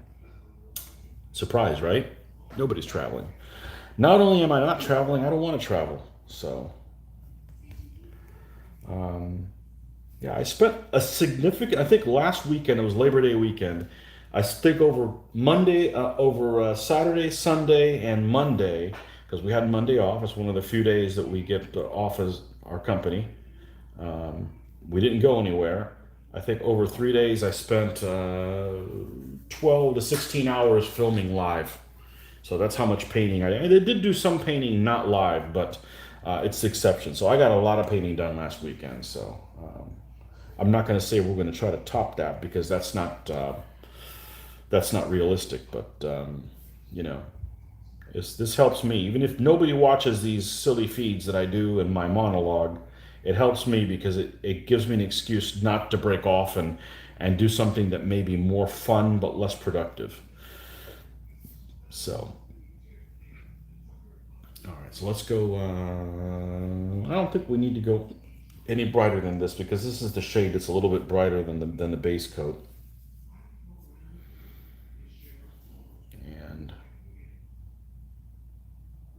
But yeah, our home internet here is worthless. I'm serious. We try to watch one show. Nobody else is on the Wi-Fi, and it jams with one show. And we're not trying to watch it in 4K. So we try to modem everything. It just doesn't work. We got to wait for fiber. Or luckily I've got full 4G. Do I still have it? Yep. All five bars of 4G. I've got 5G next door. The next neighborhood next over has 5G, so we'll eventually get that. I have a 5G phone. I've been on 5G before. I don't notice a difference. Honestly, nothing really needs to be faster than 4G. 5G is just, it almost seems like it's just access to another bandwidth. So, my cell phone signal is nothing to complain about. I'd rather have a good cell phone signal than crappy internet at home. So, good thing, because that's what I got. So,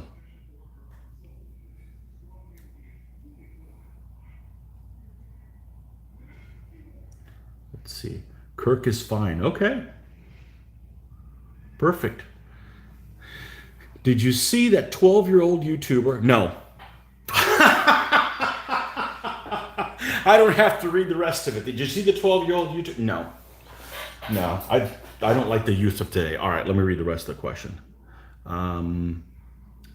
talking about getting into miniatures, and he talked about DBN and using 3mm or wrist figures. Pretty cool. No, the problem with me filming a lot, which I have been, is I'm not watching other YouTubers, which I do use. I do watch other YouTubers. I was watching your feed at lunchtime.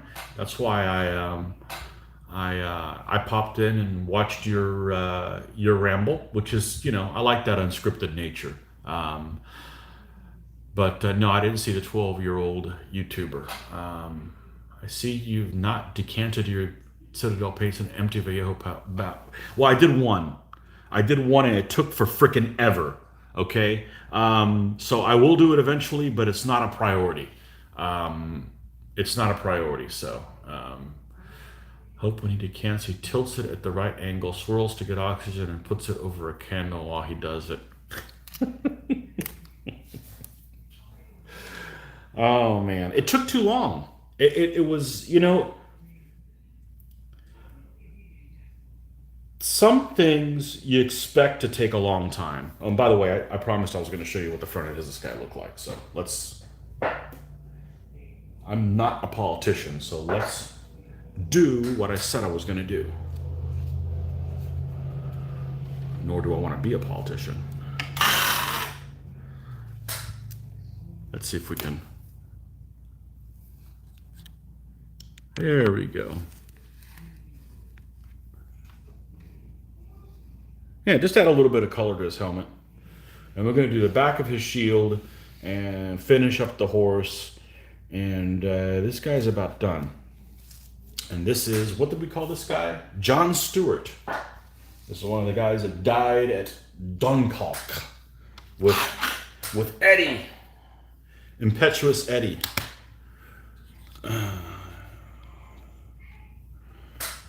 And yeah, the decanting took way too long. You know, it was one of those things like, okay, let's try it out. It was, you know, sometimes I don't mind if things take a long time. When something's like, okay, this should be quick, and it takes like an hour, you're like, what the hell? You know, painting this guy, I mean, I fully expect this guy to, well, okay, I'll use an example. Every year except 2020, obviously everything's different this year, we drive to Historicon. It's a 14-hour car ride one way. It's not that big a deal. It feels like we're on a 6-hour drive, maybe a 5-hour drive, because you know it's going to be a mother, and you know it's going to take all day long, so your perception is okay. But if you say, for instance, go to Tampa, which is 2 hours away from us, and there's a car accident, and it takes you 4 hours to get there, it's the freaking end of the world, because you weren't expecting 4 hours. Again, this decanting, oh, this should be over in a minute. What the hell? Why is this taking forever? I'm like, so I'm going to do it off camera and eventually, but I wanted, this is the color that I use all the time. This is the lead belcher, and we got it on here. It works okay. I had to add more of the thinner than I would have liked, but it's still not too watery. And the only reason I did it, I don't dislike these, just it was every time I closed it, I was getting some goop underneath here, and I wasn't getting a good seal, which wasn't the big problem, but it was when I snapped it shut, some of it would ooze out here and go everywhere. So I was like getting these little tiny splatters of silver in places, and I was like, what's going on here? So I was creating a mess without wanting to create a mess. So I'm like, I got to do something about that. And I'd seen several videos on people doing them, and these are pretty cheap. You know, they're smaller. I think these are like 12 milliliters instead of 17, but it works just fine. So we got one of them out. That was the main thing. It was mainly my metallics, because that's what I think Citadel does really well, is their metallics. There are other paints I can take them or leave them. I've got plenty of Vallejos that I don't need to. I got plenty of paints here. Let's see if we can do a turnaround here. And this is a disaster right now from my standpoint, but yeah, I got plenty of colors here. You know, I don't need to buy anymore, and I don't think these are all of them are here. I've got some, you know, I got craft paints and stuff that I use for terrain, but I got all the colors. I mean, you got enough brown. Oh, let me go around this side here. Got enough browns there. You know, geez, you know. But anyhow,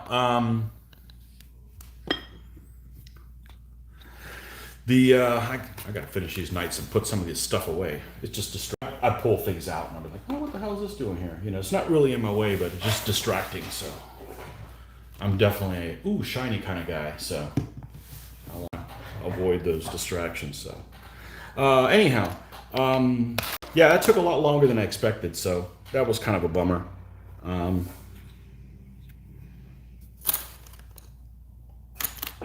Right, that's my story. I'm sticking to it. So I will do these other colors when I get a chance. But when the original, now this guy, I'm not going to decant this. This is my pride and joy right here. This thing's from circa 1988, kicking it old school. And this is mithril silver. This thing's about, it doesn't have a little nib on it, but this thing is still alive and well and probably 60% through, full. Did I use it on that? I should pull it out because I use it only for like swords and stuff like that. And look, I got me a sword. So let's paint him up and see how this guy's doing. So.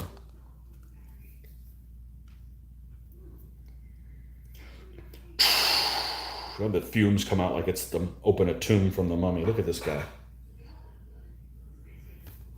Wonderful paint. But this is the drippage that you get in there around the edges. So, but we're leaving this thing alone. This thing has obviously worked really well in its container. And I had a bolt gun metal that died and a chainmail that died, and you know. Had I known what I know now, I would have bought a whole bunch of them. I understand Coat d'Arms there's still the same formula of the thing, but there's no place I can go and get Coat d'Arms. I guess I can mail order them, but man, I really don't want to pay for shipping for paint. That's just not my style. I don't need it that bad, but yeah, this stuff's great. So conforms to ASTM D4236. I wonder if that's the same ASTMs in the other ones, so.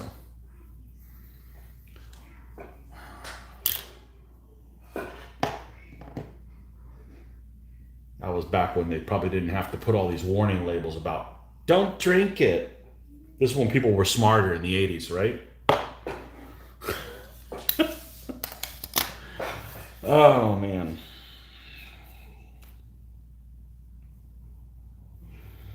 Okay, so we've got this guy. Let's go ahead and finish up this horse. We've got the horse color we were using is who the hell knows where. It's, let me find it. About time to switch this thing out. What you think? Right here.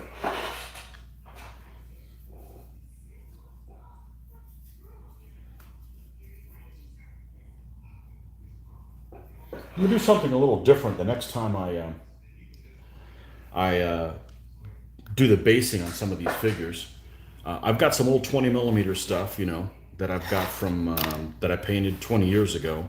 That I love. I still love how they look, but they're based in an old style, and I think I'm going to rebase them as I go. I'm not going to go and do them all now, but I mean I've already got the mix-in stuff. I'm gonna see how a couple of them look.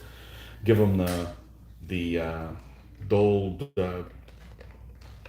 brush on dull coat finish, because back then those were actually the first figures I ever varnished. We were talking like 1996, 1997. There was no internet. Well, there was, but I didn't have a computer till 99, so I didn't have access to, you know, all this information that we can share with each other, you know, which is, you know, back then it was the dark ages. You kind of figure stuff out on your own or by reading it in a magazine or something like that. So the first figures I ever varnished or coated afterwards were those. And I decided on a whim to use semi-gloss because it looked better, and they did. They look better. They look better than being non-varnished, but they still have a little bit of a shine, and it distracts your eyes. So I'm going to use my brush on stuff as I have to pull it out anyways to brush on the figures. So we'll probably do those a little as we go and just see how some of them look. So. Yeah, the 20 mils for World War II. When we're doing World War II, that's what it was. It was skirmish. You'd run a half squad and you'd spend 4 hours playing the game still wasn't over, and you know, that's why I got into doing what I'm doing now, because you can have results in an hour. It's not that I can't handle for playing more than an hour, it's just that you have results. You don't spend all day playing something and then, you have nothing to show for it. All right, hoof time. Where is the color I like to use for hoofs? It is stone gray, dude. No, medium gray. This is stone gray. There it is. And we'll mix it in. People are starting to wake up, I see. 3 o'clock in the afternoon. The new models are not great. Had the same experience as you when closing lids. Yes, Jeffrey, but they're much better than the series that came before that. So the original ones were good, but the nibs would break off. But they were good. These new ones are okay. The ones that came in between were awful. I literally bought some gold, used it one time, put the bottle away. You opened it up 6 months later, it was totally dry. So I bought a bottle of paint for using gold one time. They suck, because the bottom of them was hard plastic. The lid was hard plastic, and they didn't give you a good seal around them. They were horrible. These, at least the paint quality is good. So, and DBA, there are some optional base steps like 15 versus 20. What are the advantages and disadvantages? Well, I like options for people. Okay, options are always good. Just like there's some figure manufacturers that are coming out with 15 millimeter figures in plastic. That's great. I'll never buy any, but the consumer having more options is good. Okay, if you like plastic figures, that's cool. I don't have a problem with it. I don't need to convert you to something else. But just like if you like, a lot of people like to use 20 millimeter deep stands for, we'll call them heavy infantry. Okay, and that's the solid blades, the solid pikes, the spears. Who else? That's it. Those 3 units. Those 3 units in the original DBA and other DBA versions before it, so all the way up to 3.0, had to be on 15 millimeter deep stands. Okay? And in 3.0, they added a thing where they could also be on 20s instead. I don't like them on 20s because I don't like how they look. Now, some people like them on 20s because they don't fall over as easy when they're on hills. When they recoil, they all recoil the same depth, and it's easier to figure out. And varying reasons. I don't like them because I don't think they look as good. In other words, I'm looking at a solid, I'll use Romans. If you're doing early Imperial Romans can have solid auxilia. Most of their armies consist of solid auxilia and solid blades. And if you base them both on 20 millimeter deep, they're harder to tell the difference of which one's which. I like the fact that heavy infantry is in a tighter formation. It just looks better to me. So I'm not going to convert them into 20s. But that's me. If other people want to do them, that's cool. So you have an option to do either one. And there's other rule sets that the heavy infantry isn't on 20s. It's on 15s. So 15s, they've been on 15s forever. Adding 20s in there adds, just for simplicity, and I think like DBR and stuff like that allows like pikemen on 20s. I like how it looks better on the tighter stand. So, and I have old armies that that are 3.0 compatible, but I'm not going to rebase them on 30s, on 20s. So the jury's kind of split on it. I would say 60% of the people I've seen prefer the 15s and 40% 20.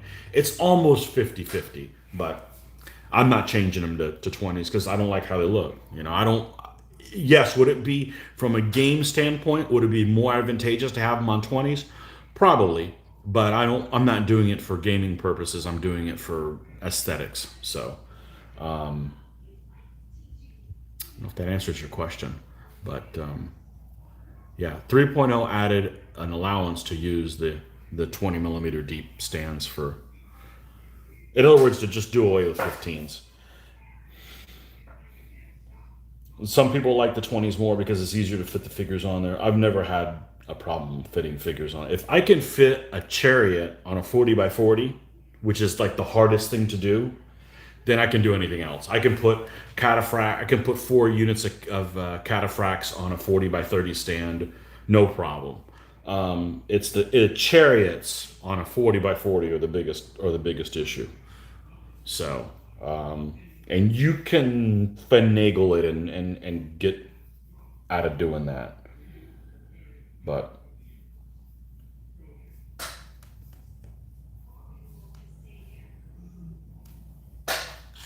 just like you can use some other stands that are not Litco, that's fine, but I'm not going to.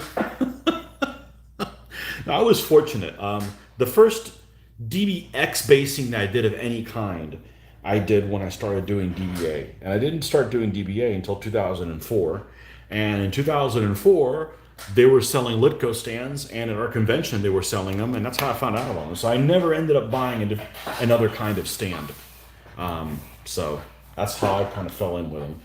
And the rest is history. I guess I lucked out that way.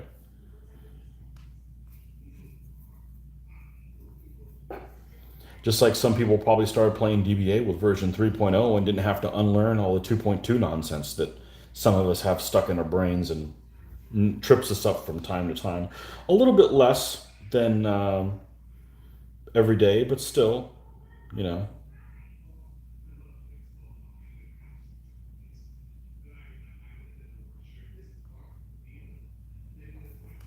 But I like the 15 millimeter deep stands for those units. I like the way it looks better.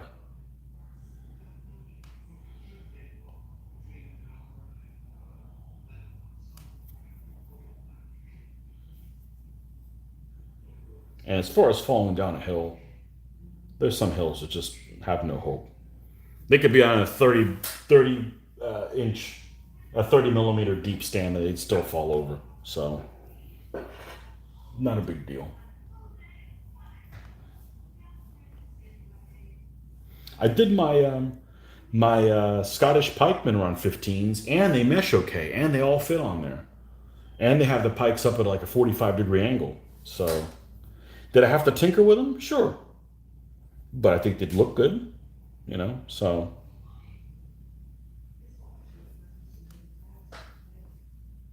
that's the story on the variable depths on those.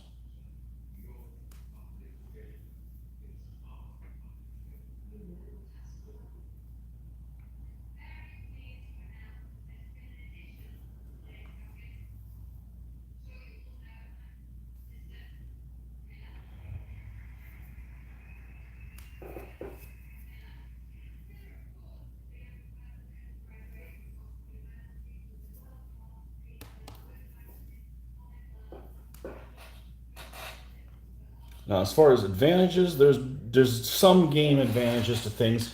There's an advantage to having everything on 20s because they all recoil and they fall back in line the same. They're not all out of order, but sometimes you fall back and could get killed because of it. Where if you're on a 15, you have a little bit more space. So I wouldn't base your decision on whether to do 15s or 20s on some gaming aspect of it. I would just go with, which one do you like? Which one do you like? Some people prefer the 20s because when they go to order stands, that's one size less they have to order. All they got to have is 40 by 40s for the occasional elephant, artillery, or chariot. The 40 by 30 for all cavalry, and then all the foot. That's you know almost all of the foot, other than some hordes and stuff like that, is all on 40 by 20. So some people like that. So do what you like, or do what the people in your group like. That's probably a better idea. Be consistent with the people that you're going to play with. It causes a lot less problems. So if everybody's doing 40 by 30s, you probably should do them. 40 by 15s, you should probably do them as well. Don't be that dick that wants to do 40 by 20s. That screws everything up. Uh, we had a video the other day. Luke bought a new army. Okay, it was a bunch of bowmen, and he didn't notice that they were mounted on 40 by 15s. Okay, that's a no-no. You can't have them on 40 by 15s in any version of DBA. Well, I believe in Armati or something like that, you could have them, but we played with them anyways. We just knew that they were the depth that they were. So when they recoiled, they recoiled appropriately, based on what they should have been mounted on. And I think now Mitch finally got up off his ass and rebased them. But we played a couple of games with them based incorrectly, and it wasn't an issue as long as you just brought it up and you behaved, and they behaved as as if they were based correctly. So not an issue, non-issue. So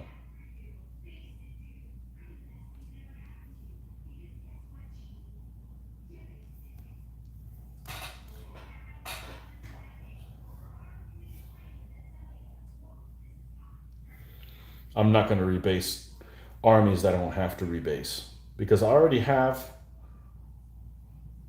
two armies, one severely so, but I have two armies that I cannot use in 3.0 from 2.2. They're just so dramatically different that they're basically retired, and they're not for sale. So forget that. One of them is my Koguryo Koreans. It's book 276. It's a great army. It changed significantly from 2.2 to 3.0. It changed. It didn't change for the worse. It wasn't it used to be good and it's crap now. It's just different. And the figures I used are out of production figures by a company called Lane Tuller. It's the name of the sculptor. And the sculptor passed away, I want to say 6 years ago or something like that. So the figures are no longer available, so I can't reconstitute them. It's a shame. It's the first army I ever won a tournament with. I like them. I like Asian armies, especially because at that time nobody ran Asian armies. Now I've got some people I've converted to liking Asian armies, but back then nobody had Asian armies in our group, and I can't. I'd have to rebuild them completely, order more figures which aren't available, or substitute the Kurosan figures, which are plenty fine. There's nothing wrong with the Kurosan Koreans, but they're not the same. So I'd have to totally rebuild the army. So, I've already played about 40 games with them, with that army in 2.2, and we're just going to just forget they exist and not use them. The other army that I have to that's kind of in the same boat is my Southern Dynasty's Chinese. My Southern Dynasty's Chinese changed significantly, so much so that I could use the figures, but I just have to use them as Sui Chinese or somebody else with adding a couple different elements. I built that army way back when because I wanted an Asian army that had an elephant. It's the one Chinese army that has an elephant in 2.2. In 3.0, Phil Barker decided to make a different. If you look up information on Chinese elephants, there's three armies that potentially had elephant troops. One of them is one of the Southern dynasties. One of them was the Southern Han, which really fall into the 5 dynasties later Tang period. And another one is, I forget which one, but they're like a book 1 army. That's the 3 armies that were known to have used elephants in some number that were also a quote-unquote Chinese army. In DBA 2.2, the only army that was deemed worthy by Phil Barker to have elephant troops in its makeup was the Southern Dynasty's list, book 279B. It was the only one that was just, even though DBM at the time, there's other armies that could have had elephants that were Chinese. The only one that was allowed to in DBA 2.2 was the Southern Dynasty's list. When they went to 3.0, they decided to change his mind, or someone changed his mind for him. The only army was allowed to have elephants was now the later Tang list. yeah, the army that I built because of the elephants can no longer have elephants.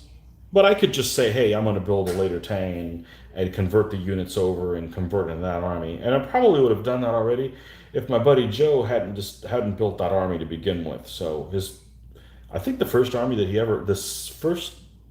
he built, the second army that he built, he had Romans first, was that army. So now it's like, okay, well, I'm not really interested in playing that army again because I already know someone who has it. So I've got more important things to do than convert an army that, we don't really quote unquote need.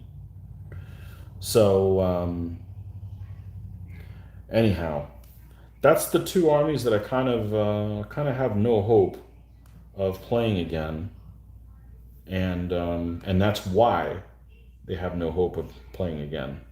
So, and not that there's anything wrong with those armies; they're actually quite good, but I don't really want to spend a couple hundred hours rebuilding an army that I already had before when I could just be building a new army. So, in the case of the Koreans, they just don't make those figures. They don't make the figures anymore. It was literally like a one guy operation, so.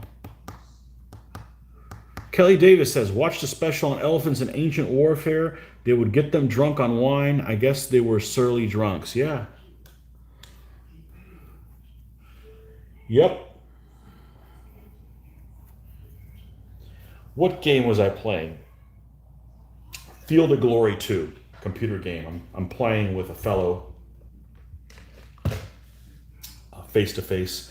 It's not DBA, but it's DBA-ish, and if you know how to play DBA, it still feels enough the same. It's the computer version of the rule set that the designers split with Phil Barker, because it was Bodley Scott cooperated in DBA 2.2 with Phil Barker, and then they split their separate ways.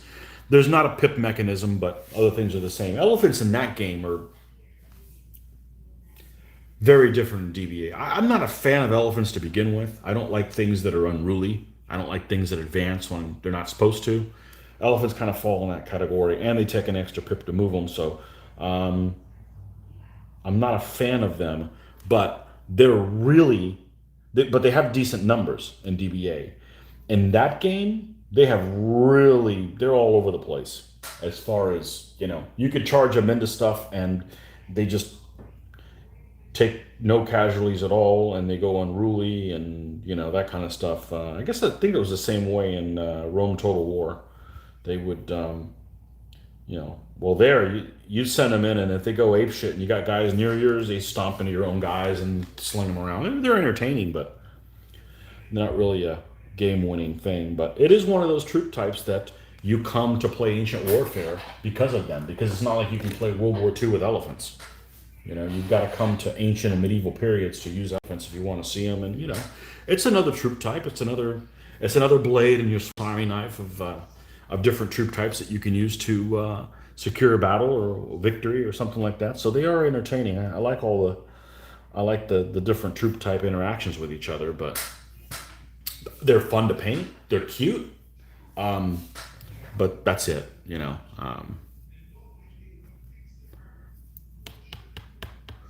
They look good on the table. Yeah, they look good on the table. You get to make elephant noises, That's always fun. It's more fun to make elephant noises when there's elephants on the table than when they're not.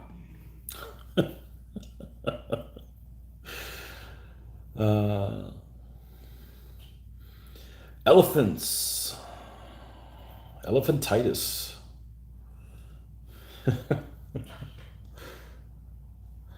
Yeah. Good stuff. What was the first elephants I painted? I think the one I don't know if I painted the Ptolemaic elephant first or the Southern Dynasty's Chinese elephant first. One of those two.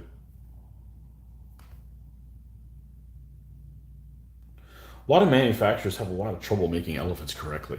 They either make them too big or too small, or the wrong ears, or,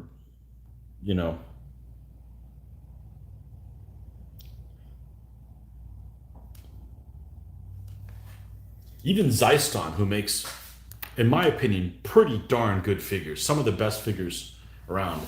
Their elephants look like a damn snuffleupagus. They got their eyes towards the front of their head. They're just, they must be hard to sculpt. They must be hard to sculpt. Yeah, the snuffleupagus elephants from Zeistan. Yeah, they're weird.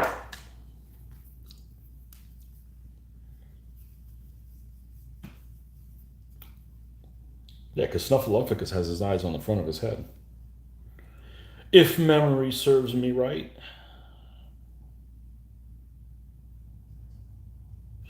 All right, we've got some reins to do on this guy and finish up this guy's. And there we go. There it is. It's the 73rd day in a row with lightning storms. So I hear Utah is the place where there's the least amount of lightning, so I may be looking to move over there. About had enough with it. I can handle the rain. I can handle the heat. I don't care for the heat at night.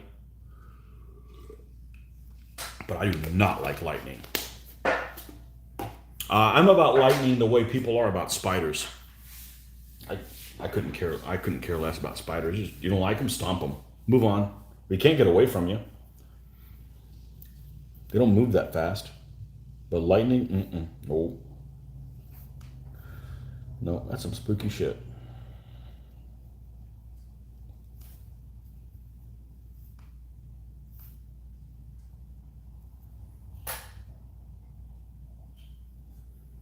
So hopefully we don't get disconnected. Hopefully my phone doesn't get zapped.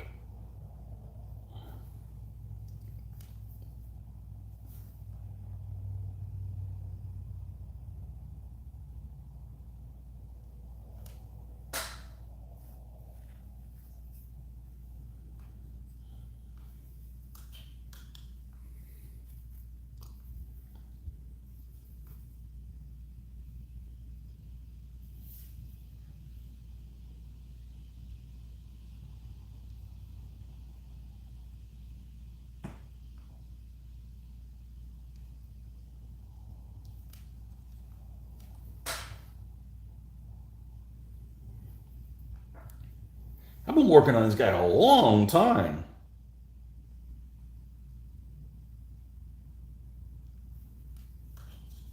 See, this actually doesn't bother me. It takes a long time, okay? What's really frustrating for me as a painter is if I'm editing a video, okay? And this has happened to me before. I'm editing, say, a video that I shot, and I say spend an hour looking for music. I don't find one to put on there. Or spend hours editing it or exporting it and it doesn't export correctly. That's just wasted freaking time. If this takes a long time to fix these squares, to paint these squares, I'm still moving forward towards an end goal. It's building upon itself.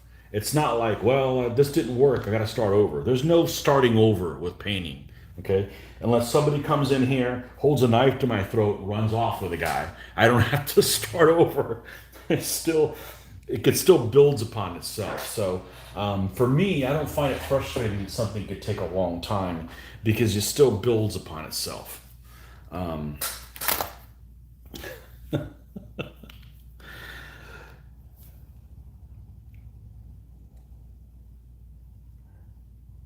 have people that say, man, I don't know how you have the patience to paint that. Well, people have patience for different things. I don't see how somebody has the patience to cook for 3 hours for a meal that takes 7 minutes to eat and an hour to clean up. But there's some people that can do that, you know. So we're all different, you know. We're not all made the same way, and that's just fine. We can complement each other. Or we can be mortal enemies.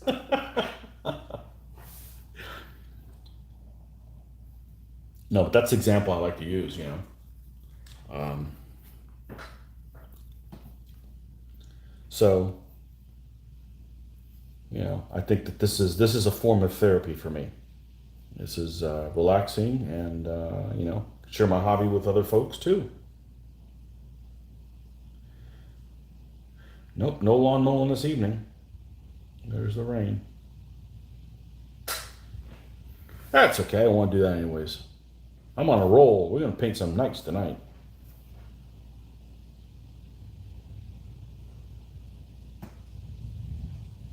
I don't spend a ton of effort doing the back of the shields because it's hardly even noticeable, but you do need to do a little bit of a difference in color there to make it pop a little bit.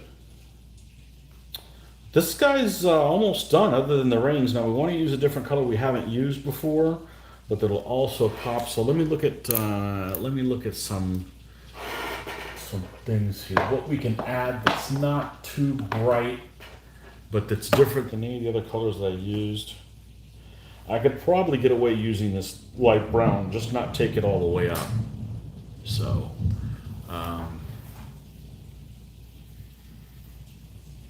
anyhow.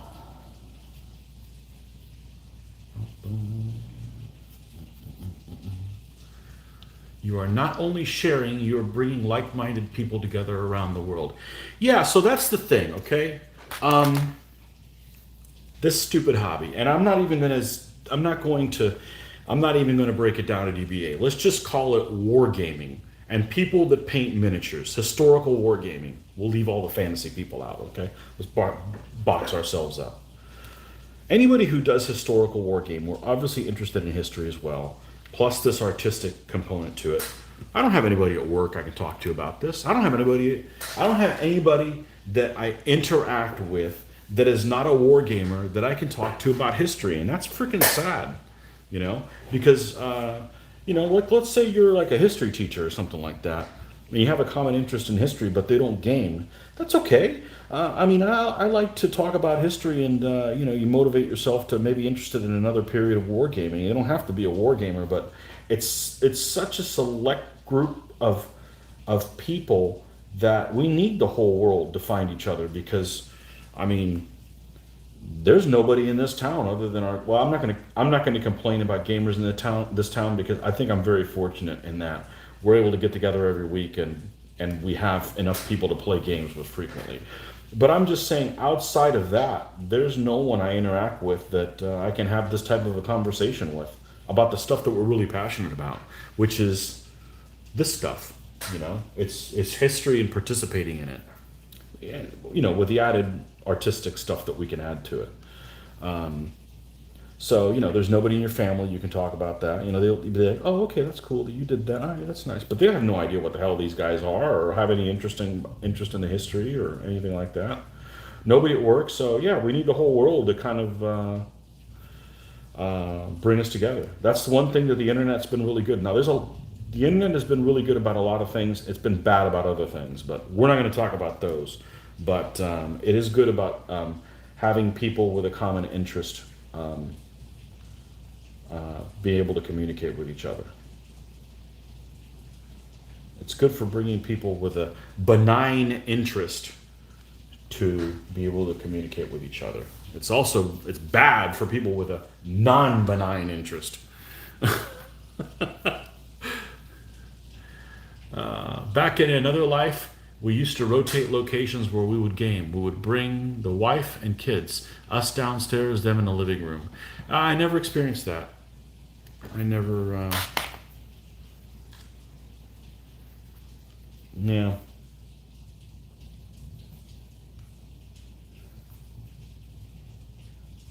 In another life. And you don't mean 2019, right? You mean the 80s or what have you. It's everything's cause and effect. I think that the time we live in now is better than anything else from the standpoint of accessing miniatures. But it's also the worst because there's no hobby stores. The hobby stores don't carry stuff because people don't buy it at hobby stores because they just mail order it. So it's like a catch-22, So yeah, we don't have any. We got game stores here, but they don't carry anything historical.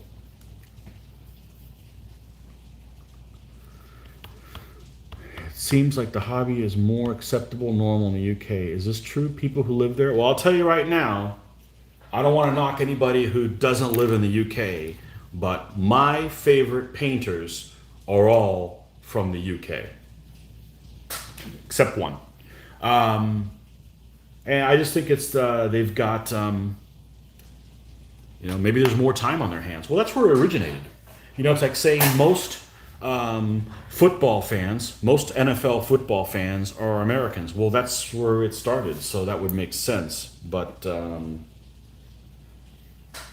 yeah, wargaming seems to be more popular up north because there's basements and there's other stuff to do when you're stuck in your home, or I guess But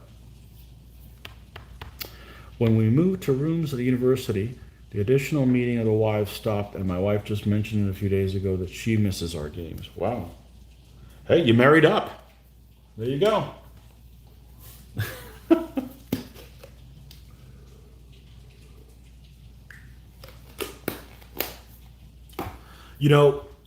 And it's a really cheap hobby. It is. I mean, even though some people are... I've got a mountain lead, but I haven't paid much for it, okay? I bought it on, like, flea markets and stuff like that. But it's a cheap hobby as long as buy what you need and use that. Don't just keep buying and buying. And that goes with anything, People are, you can get into other hobbies that are extremely more expensive than gaming. Extremely. Okay, video gaming. All right, they ran. I got into computer. I had a computer. I've had a computer since 1999. In 2012, my home computer died, and I'm like, you know what? I got a phone now. I don't really want to spend a couple grand to buy another gaming computer. I'm just gonna put off doing that for the time being, and I did for 8 years. I didn't buy another computer until 2020. Any gaming I wanted to do, I just did over the Xbox, which is fine for most games as long as they're made for that system. So this guy's gone, by the way. This is John Stewart. So I didn't have a computer for 8 years to play video games with until I finally gave up and I said, I want to have one in March. Just before COVID hit, I bought a computer. That's the best freaking decision I ever made, because had I waited, there wouldn't be any of them to look at. There would have been a shortage, et cetera, et cetera. Now I've got more time to, use for that sort of thing. John Stewart, you've been all joined the ranks. Okay, so we're going to put this guy over here. Now, all right, we're going to do the shield. We're going to do the shield on the main guy last. Let's roll right into, what's this guy's name? John de Soulis. Okay. Okay, Johnny boy. And he is also a white caparisoned horse. So we will get we did ivory for him. So let's not do ivory. Let's go to buff. We can use buff as a base. And end up going to white, but start that. I don't want it to be the exact same shade of that. That's just lazy. What the hell was I saying? I know, I sidetracked myself. I went from standard gauge to narrow gauge. But anyhow, so I got out of video games for like 8 years until March, and I figured, well, let me go ahead and get some. They had a big sale, really big difference on Steam and stuff, like really big discounts, like 70% and stuff. Some people went at, and I joined a couple of gaming groups on Facebook and stuff like that. Some people went absolutely batshit crazy buying stuff, and I'm like, no, I bought like a couple, and that was it. It was like just continually buying stuff and not doing anything with it, and being spread thin is not very satisfying, in my opinion. Not having anything is bad too, but you need to enjoy what you have. Enjoy what you have, and then when you're done with that, buy another game and what have you. I don't know. That's my philosophy, anyways. More is not better, but as long as you have some kind of self-control and use what you buy, gaming is super cheap. I mean, how much did I pay for these pack of figures, and how much time have I spent painting them? like hours, a lot, you know, maybe too long for some people would say, but you know, it's a cheap hobby. You know, I have all these paints. How often do I run out of paint and have to buy new ones? Rarely. I mean, I go through more black and white than anything else, but it's a cheap damn hobby. So, you want to talk about expensive hobby? Cars, boats, and then other things, you know? So, don't tell her, but I married a unicorn. Follow Joe Wargamer on Twitter. Amazing historical terrain. So I don't do Twitter. It's too complicated. I don't like the interface. There's some interfaces that just I find very difficult to use. Um, I don't use I don't use personal email because it's very clunky. I don't email people I want to get in touch with. I just make sure everybody's on Facebook and we Facebook Messenger each other. I think that that works really well. It's easy to access from a computer, from your phone. The interface is clean and easy to use. Twitter is clunky. There's too many hashtags. I don't really follow people. I don't need people to follow me. I don't know. I don't need an entourage. I mean, I'm glad that we're all interacting together, but I don't need legions of. I don't know. It's not my thing. Instagram. I hate Instagram too. I'm like, oh, that's a cool picture. Oh, where did it go? You know, it's like no, or like I'll post a picture on there and it automatically does it in a square format and cuts off half of it. It's just too difficult to use. The bulletin board for DBA that we used to use, Fanaticus, we used it for many years. It's so difficult to post a picture on there. I've just stopped basically using it to post pictures. Like people ask questions and not provide a picture. I'm not going to answer people's questions without a picture because it's too difficult to understand what they're actually saying and answer it correctly, and you know it causes more trouble than it's worth. So yeah, I'm a fan of Facebook for that, not because I want to get into arguments with people or talk about politics or argue with shit, you know. Um, and it's easy to interact with. So anyhow, does he have a website or does he have a Facebook page? Facebook makes it really, really easy for that. The interaction is very clean. A little annoying. It's like, oh, I like this. And then you accidentally hit forward and you want to go back and you can't find the thing you just saw. You got to remember, like, really quick, like, okay, what page did you see it on? That's kind of a bummer. That's probably the worst thing about it, I think. And I don't care about all the controversial stuff that's on there. I don't get involved in that stuff, you know? I go there to find things that we have in common with, not argue with people about stuff. Not my thing. Not interested.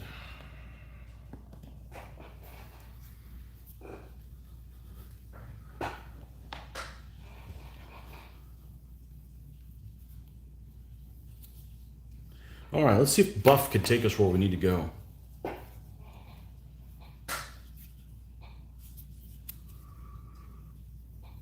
Joe Wargamer.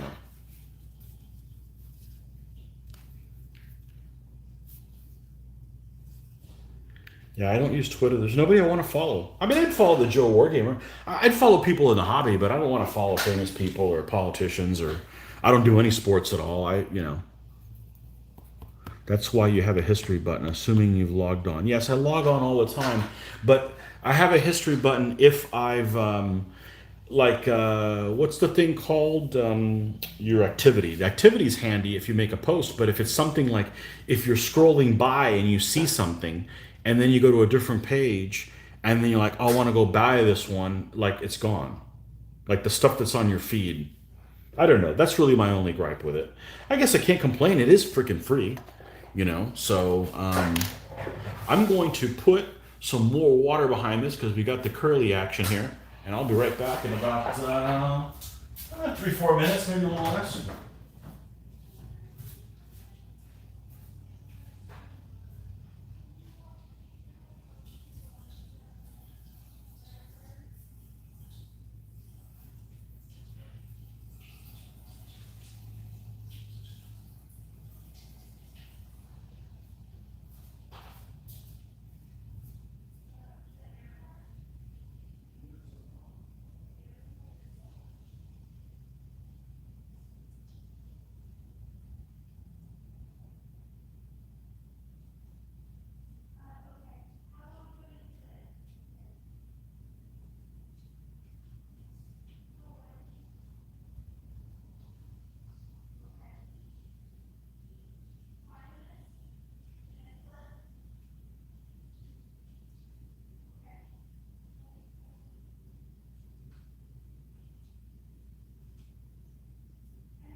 Okay.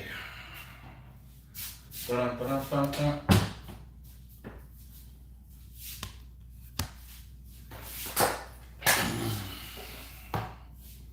Let's see what I missed.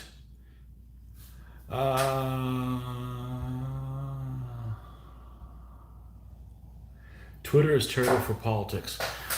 I simply block or mute anyone who goes in too deep in areas I'm not interested in. Does anyone else here use a web palette? Yeah. You mean other than me? I'm new to it. I've only had it, I don't even think 2 years. Politics, yeah. So even Facebook, I've got a couple of people who had to snooze for 30 days, and because all they seem to talk about is, I've I've I friended them because we have a mutual interest in either DBA or wargaming, and then all they seem to talk about is post about politics. So I'll snooze them for 30 days. If 30 days comes up, they pop back up and they start going onto a rant. I'm just unfriend them. It's just not worth it. I go. This is our therapy to get away from the bullshit that is real life, especially this year, which is just the bullshit of bullshits this year. So yeah, I'm not interested in that. How about we focus on what we have in common instead of looking at stuff that people want us to dislike each other over, supposedly. Not interested. It's like if I went to a page where these guys were playing a game in 28 millimeter. I would go on there and I just bitch every time I see it on there. Oh, that's 28 millimeter again. You're stupid. People that pay 15, you should be paying 15. Man, if you don't like something on the internet, just go somewhere else. Focus on the positive. I get paid to be negative at work. I don't want to be negative when I'm not at work. Oh, man. Kelly Davis, the hobby in the UK is more acceptable now than in the 80s and 90s. We're into the second or third generation of gamers who came into the hobby through Games Workshop games, then moved into historical games. Yeah, I never played any Games Workshop stuff. That's why I'm not enamored with 28 millimeter. They're too big. They take too long to paint. That's the rule. They used to be like they didn't have the variety of figures that I like. No, there's lots of 28 millimeter figures that I like. What's God? What are those figures that came out? Strong Stone, Strong some. I don't know. They had some Renaissance like French Italian Wars knights that were just freaking gorgeous, but no. I don't need to spend 32 hours painting one figure, and that's what it would turn into for me. Okay, yeah, I can't do 28s. And there's the figure variety now. There didn't used to be. 20 years ago, there wasn't the figure variety. But it's too late. I got too many damn 15s. So for me, it's not a cost issue. It's not although the cost is, it'd be a factor now, but it's not a cost issue. It's not a space issue. It's just, I don't want to spend that kind of time working on one figure. And that's what it would turn into me. You know what? We're going to punt. We're going to punt because I just realized I could be doing it in this direction. I could be going in one of these colors to do white, not necessarily buff. I think.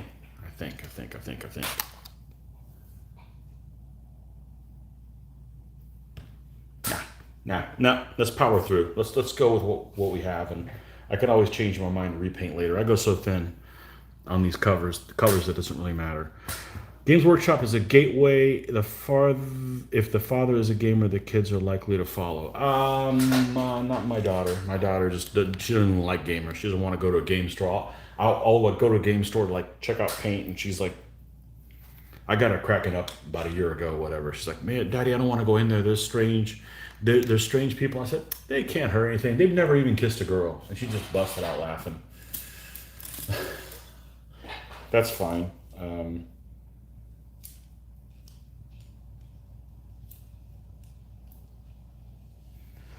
I can't even say I like most gamers because gamers are like, and it's not necessarily they're a gamer, it's a person issue.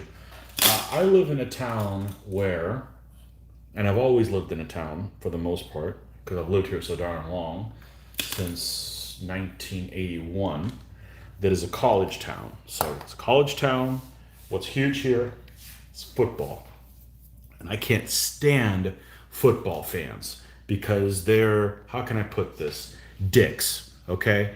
And it's not necessarily that they're football fans. It's just that they're, the guys that yell at the TV, and when your team does something, it's fine. But when the other team does the same thing, they're cheating. It's the same people that you play a game with, and they want the rules to apply to you one way, but when you're playing somebody else, they apply something else. I find it dishonest. And there's a good, I'm not saying most people are that way, but there's a large amount of people that think that way about a lot of things, whether it's politics or sports or playing a game. And yeah, unfortunately, there's a lot of people that are like win at all costs, whatever's, and that's not a good fit. That's not a good fit for me. I'm really fortunate that the folks that I play with, and we razz the shit out of each other, But at the end of the day, you're playing a game that's fair, and and it's good natured, and you know, I'm really fortunate. But I don't really have any tolerance for playing people that are just aggressive, and I have encountered. And people say, well, I don't know why you play tournaments, because people are in tournaments that way. And I would say the people that I have encountered playing in I've played in a lot of tournaments in DBA. Maybe only on one hand, in playing over 15 years in one hand, people that I have encountered that I'd rather not see again. So I'd say that's a pretty low amount. Um, but there's a lot of people that just don't want to play fair. They want to play to win, and that's unfortunate. I want to have a good. I want to play to have a good time and to be challenged and make interesting decisions that make stuff percolate in your brain. But yeah, I want to win, but I want to have a good time. I don't want to be bored. I think giving up on a game because I'm bored and it doesn't have good interaction is more discouraging than because I lost a game. And there's many people that do not think that way. They're the opposite. They want to win, win, win, win, win, and it is just a game. The other guy's trying to win too. I came into the hobby through Airfix, Toy Soldiers, Featherstone, and Grant Rules. Okay, that's before my time. I started pretty early. The first thing I was really interested in historical was World War II stuff. And the first thing I was interested in World War II stuff was naval stuff. And I'm not talking about the Pacific stuff. I'm talking like Battle of the Atlantic, British versus German stuff. I started reading that stuff in junior high when I was around 12, 13. And then maybe a couple years later, I saw that there was a thing called naval wargaming, and then just went crazy for that. And I was always artistic, like from a drawing standpoint, but I started painting about that time too. And yeah, the rest is history. It's a great hobby. I think it is.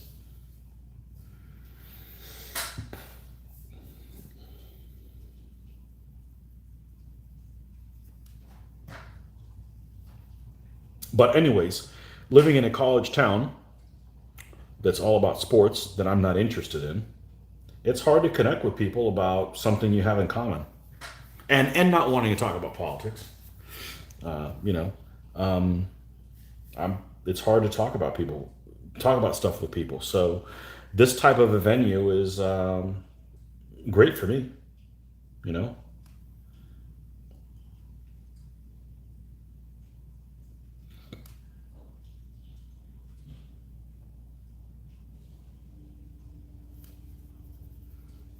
I had an interesting experience last Historicon, which I'd gone every year since 2006, except 2020. Well, nobody went that year. But this last year, I actually I went with. Well, I meet several people there, but I walked around the vendor hall with a guy that I know who also paints, and that was an awesome experience because I'm gonna walk around with Mitch. Mitch, only thing Mitch paints is a freaking room with a roller. Okay, he doesn't paint figures, so he'll even admit it. So anything that's not pre-made figures, he's not interested in.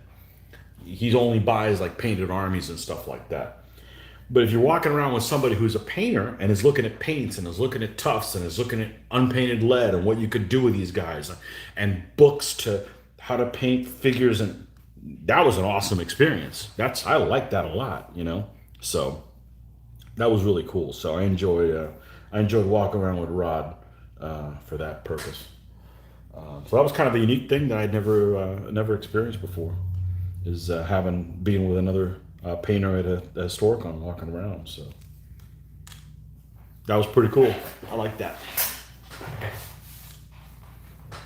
We're signed up to go to the next Historicon, or be a first time we'll stay on the premises, so we could hit the Irish bar on that's right next door, connected to it, before we go to bed. You know, just have one beverage, and not have to worry about driving 5-6 miles, 7-8 miles away. Assuming they have it next year. I actually don't have really high hopes that this is going to end anytime soon. So, so when it doesn't end anytime, and part of it is kind of my own defensive thing that, if I don't expect it to, if I don't expect, I'm tired of the rug getting pulled out from under us. So it's like, you know what? We've got our own game group. We'll go to cons as soon as they start having them again. When that is, I don't know. I'm not going to worry about it. You know, we'll go to cons when they have them, if they have them again. So I see nothing on the horizon, with the current trends, that this is going to end. There's a whole lot of interest in ending this anytime soon. So at least I'm a lot more fortunate than a lot of people out there that don't have a gaming group, that don't get together, that aren't able to interact with people. That aren't getting any. I mean, hell, I'm getting more painting done now when I have no conventions or shows to prepare for than I ever have. So, I'm not going to complain about that. But we'll make plans to attend things, and kind of have the idea that it's not going to happen. And if they do, they do. So.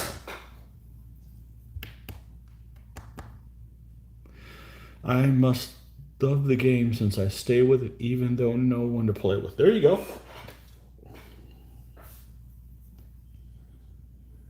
Well, I mean, the wargaming and the conventions, that's what I do. I go to all the shows I can go to because that's all I do. It's not like, well, I go to hockey games too, or I go to baseball games, or, I go fishing, or, hunt, or I don't do any of that stuff.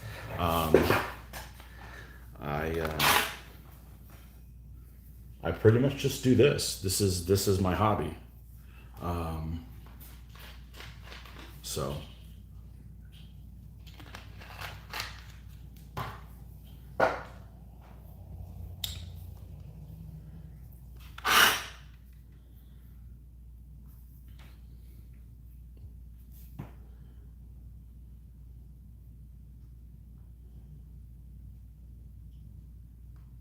Oh, I was going to mention one thing on something you made a comment on, and let's see where it was. It was about Twitter. Twitter's terrible for politics. Simply blocking me. Yeah, I don't. Yeah, there's just too much. Oh, hold on 1 second. What is that? You need me? Okay, I will be right back, folks.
Okay, we're back.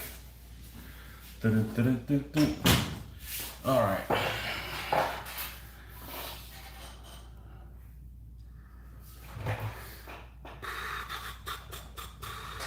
Yeah. So the internet, it's great for this. It's great for a hobby. It's bad for so many other things. There's so much misinformation.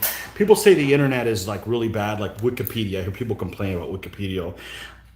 I really haven't seen stuff on Wikipedia that is just, if you're not looking up like current events, it's not like there's somebody out there that's, well, I'm going to edit Wikipedia to make Robert the Bruce seem like a bastard that's not a good guy. He was my, I just don't see that kind of stuff out there, and with anything else, don't use one source. Check, be a big boy, check different things. And if they don't correlate to each other, you know, it should send signs that, hey, maybe something's up,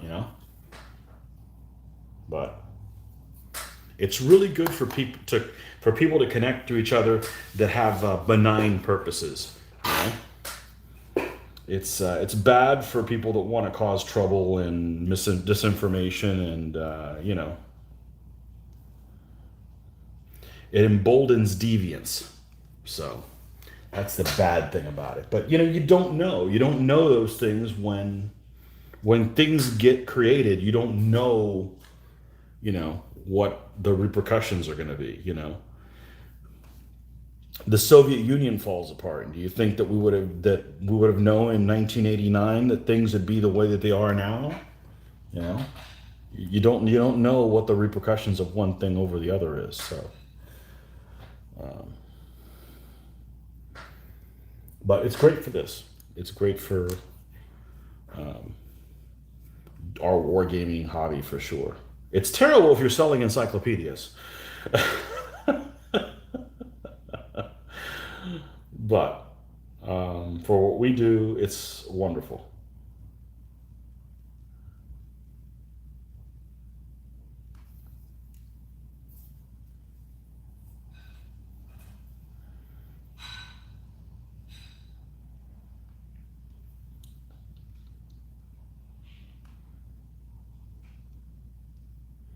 This is pretty wet. Now this guy this is going to be a bit of a challenge with this guy. Because he's kind of boring as shit looking heraldry that we need to do something with so it doesn't look like I just kind of threw it together. So that's going to take a little bit of finesse. Challenge accepted. So we're using a crappy brush for this, by the way. We don't need a really fancy brush for this step of the process. Just going to paint this. We're going to build this up to off-white. And remember, he's going to have red stripes. I don't remember how many red stripes he has on him. I think I'm going to do something a little bit different with this guy. I'm going to actually paint the figure that is riding before I paint the horse, because I'm going to need to use him kind of as an example for the shield pattern that I'm going to use. Okay, because the shield pattern is, let's see if my computer's still up. Oh, I showed this in the beginning of the broadcast, but probably need to see if we can, come on. See if this thing's got enough juice in there.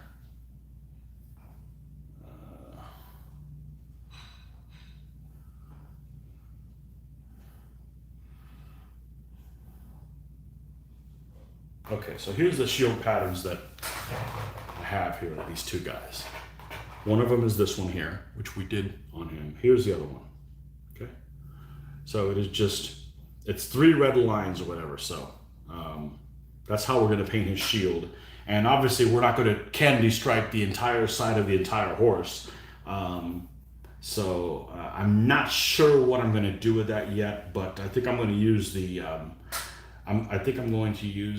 the shield on the figure as the pace car, so to speak. So, all right.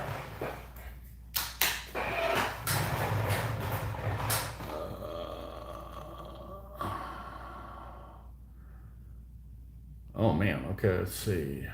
Yeah, the tournaments in California will probably go to Florida and Germany a bit too far.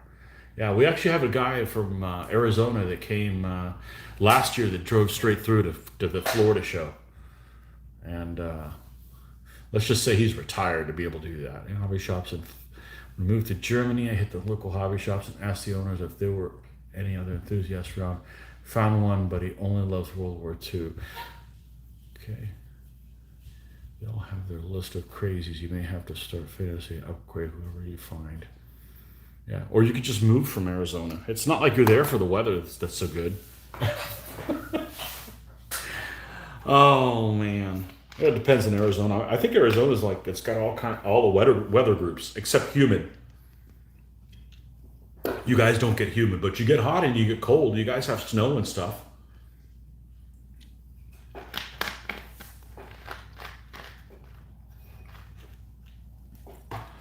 I suspect that Arizona is probably like Colorado, only worse. And what I mean by that is, we went to Colorado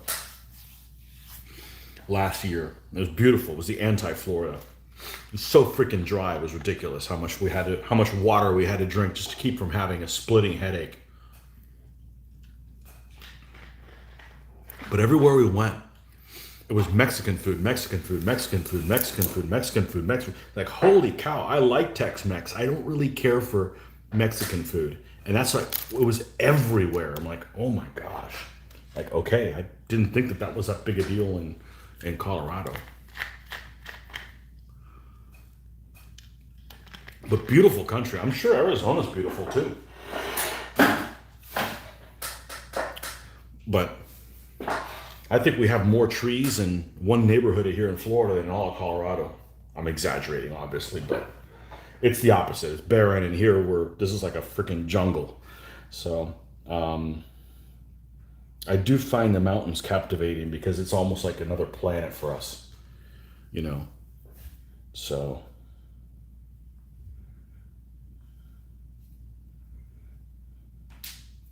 although I do like the fact that we don't really have dangerous wildlife. And snakes aren't dangerous, and they're not that all over the place. And there's no alligators here. I'm just talking about large predators. We don't have large predators like traipsing around everywhere. I guess it's whatever you get used to, you know.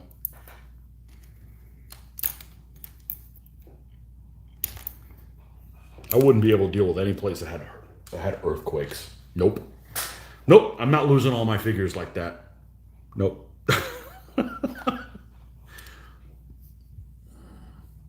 Human here for about a week. Yeah. Yeah, I guess if you live there, the dryness isn't so bad. You eventually get accustomed to it, But for us that were newcomers to the dryness, holy cow! Well, it was 18 degrees one day in Colorado. Okay, well it gets 18 degrees here where I'm from in Florida. Okay, and maybe not many days that are 18. I mean, I could handle every day being 18 in Florida. Don't get me. I love cold weather here. Beautiful blue skies, no bugs. You don't stink when you step outside. It's moist, so it feels healthy. That kind of stuff. I like winter weather here. We don't have anything we have to shovel. Um, you know, and so I like the winter here. But it was 18 degrees in Colorado. We had to sleep with the windows open to get some air circulation. It was so freaking. It didn't. 18 degrees in Colorado felt like maybe 40 degrees here. It wasn't that big of a difference. Yes? You need me again? Okay. Be right back.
Okay.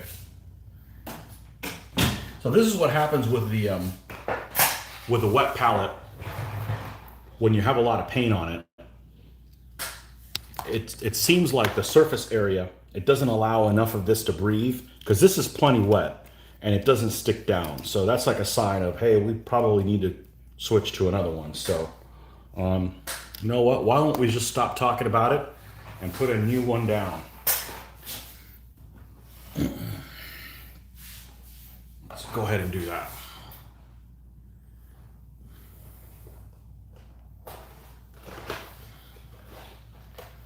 You get down to 30? You don't get lower than 30? Man, I wish it would just stay cold. There'd be no bugs. I hate bugs. I'm not talking about ladybugs. Ladybugs are okay. I'm talking about like the flying cockroaches. If there was a button where you could press to just get rid of them, I'd be like, get rid of them all. Can handle the spiders, not those guys. All right, let's ditch this. I should sell this in an art museum. Nah, it's probably nicer than what's in some of them. Okay. I'm not talking about Rembrandts, obviously. Have I ever sold an army? No. Nope, I'll probably never sell an army. I've sold some of my stuff. I've sold some of my stuff that I don't care for. I had about 400 to 500 they weren't all GHQ, but 2400 scale ships that was, you know, I painted from the late 80s to the mid 90s that I didn't think looked very good based on how I was painting stuff. So I got rid of them all. I sold them all on eBay. And the good thing is I bought them when they had gone up in price, like they doubled in price. So I was able to sell them for basically the same amount that a new one was going for now. So I made all that money and just spent it on Vallejo paints. That's why I have this many paints, you know. So I figured it was no harm, no foul to just put it back into the hobby, you know. But no, I won't sell armies, not for what armies are going for these days. It's insulting. The amount of time I put into them, you know, I'm not going to sell my work. I won't paint for people. I have painted some things for folks, and it's just because I felt like painting it for them, and I gave it to them. But no, I don't want to put a price on my time because, you know, I mean, it's worth something to me. So. You could buy a fully painted DBA army for pretty consistently $140, $150. And I had one guy, and I never met him, but he had contacted me through, I want to say it was through Fanaticus or something like that, many years ago. It was probably 10 years ago. And said he wanted me to paint for him, and he would give me double the going rate. Okay, so let's say you're going to give me $300 for a DBA army. I'm making about $1 an hour in the time that I'm going to, because I'm not going to do a crappy job. I'm not going to do like, well, I'm going to paint these guys like shit because they're not for me. That's just not me. I'm going to do it as best as I can. I just don't have that in me to do, you know, a shit job on something that is something that I like. And I'm not going to do it for $1 an hour. I'm not going to paint for 5 hours for $5. It doesn't make sense, you know. So when you look at it that way, that's why, you know, I told somebody, I said, you want to pay me my salary, I'll be your painting bitch. I'll paint whatever you want for 8 hours a day, but you got to pay my salary. So basically nobody could afford me. So, you know, it is what it is. It's just a hobby, and we do it because we love it. And I wouldn't want to sell my armies anyways because I need them to do videos. You know, they got to be in, and if I don't have any armies, they can't be in videos. So, yeah. So anyhow, that's my story. And that's why I am what I am. I am what I am. Okay. Let's do this guy. Let's go ahead and punt we know we got to use this to build up his color. So let's do his. Let's paint the knight, actual knight, and we'll come back and do the horse because we know how we can do the shield. So.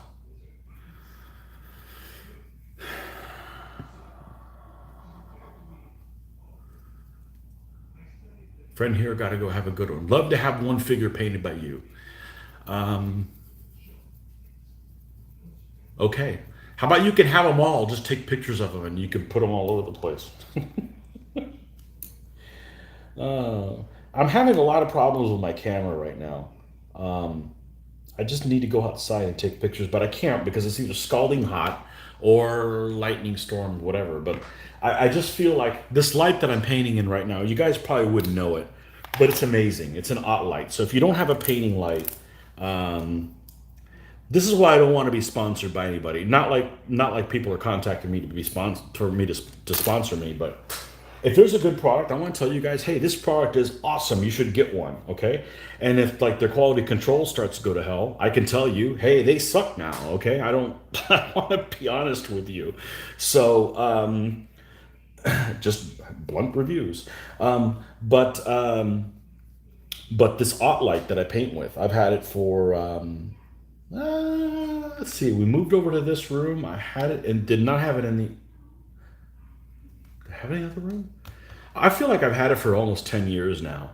It's amazing for painting. It gives you perfect light. It has no. This thing's burning 22 watts, which is nothing. It puts out no heat. It's almost pure daylight, clear light, but it washes out the color on the camera. Like my hand is, I'm more rosy than that. Uh, but it washes the colors out and stuff. So I'll take pictures of my miniatures and be like, that's not what they look like.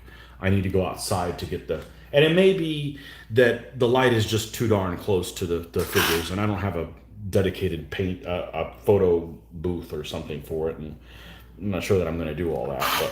But anyhow, I'm a little disappointed when I take pictures of my figures because they don't look like that in person. They look better in person.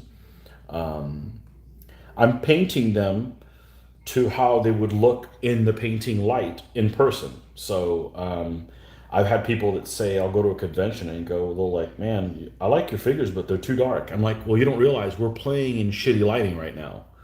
So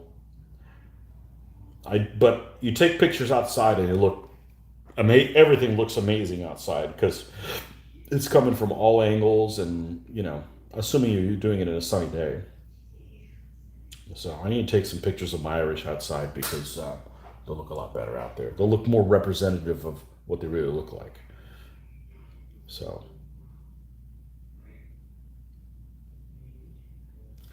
but I'm just a photo noob.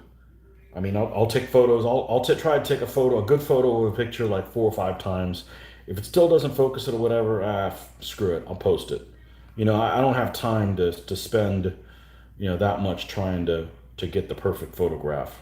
I'm a painter, not a photographer, so these little things are hard to get in focus sometimes. So, okay, so we've got his little,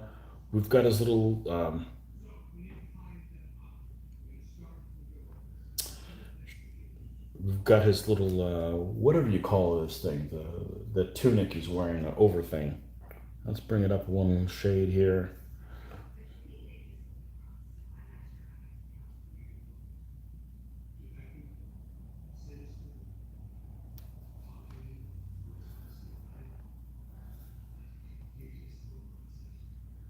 So yeah, I don't paint for people.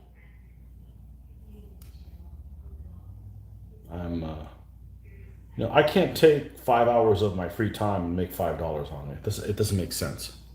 It doesn't make sense. So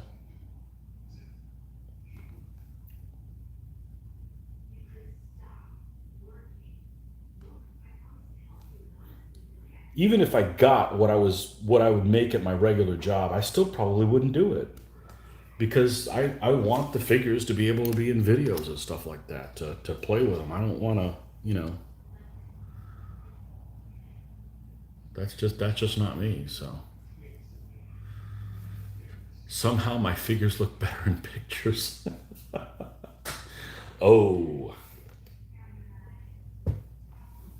well, you can do a lot of enhancing with them, but I don't enhance stuff. I mean, if you're enhancing a picture, you're showing something that isn't really there.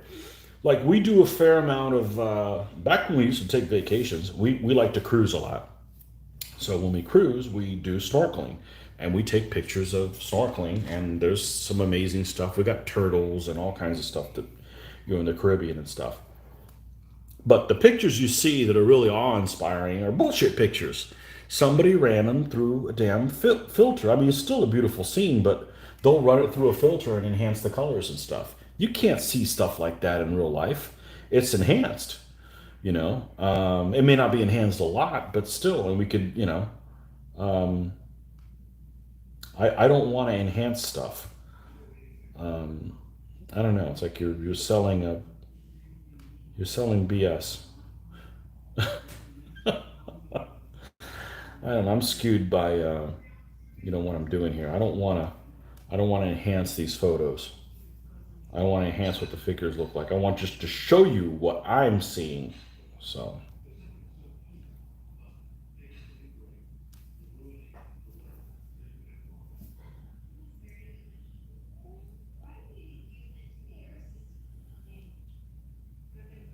well, I guess the thunderstorm passed, and now the grass is soaking wet, so we ain't mowing today. And we probably won't be able to mow in the morning because it's soaking wet. So that's been the problem in the last 2 months. I think it's rained every single day for 2 months and thunderstorms and all about the same time.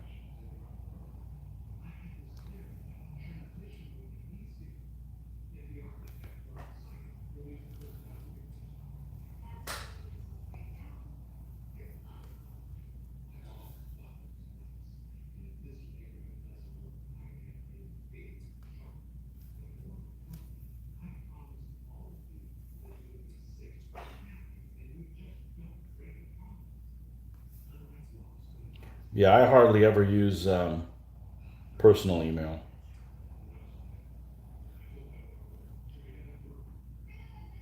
especially between multiple people,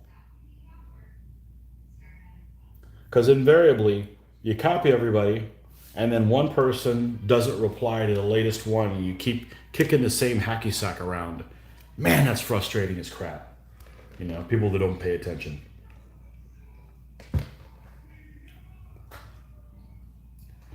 Let me see if we can get this in video over here.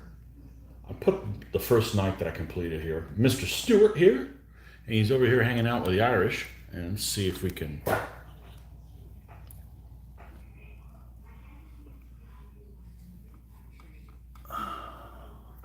get this cheap ass paint out of the way. That's what I use for the basing on the ends. You're Russian. Get over here where you damn Russians are. Okay. Yeah, he's definitely going to be brightening up the rest of this army. This rest of these guys are very drab or whatever. These guys are going to stand out like big time. So you'll definitely know when the Scots are coming. So anyhow, and there. All right, back to doing this dude here.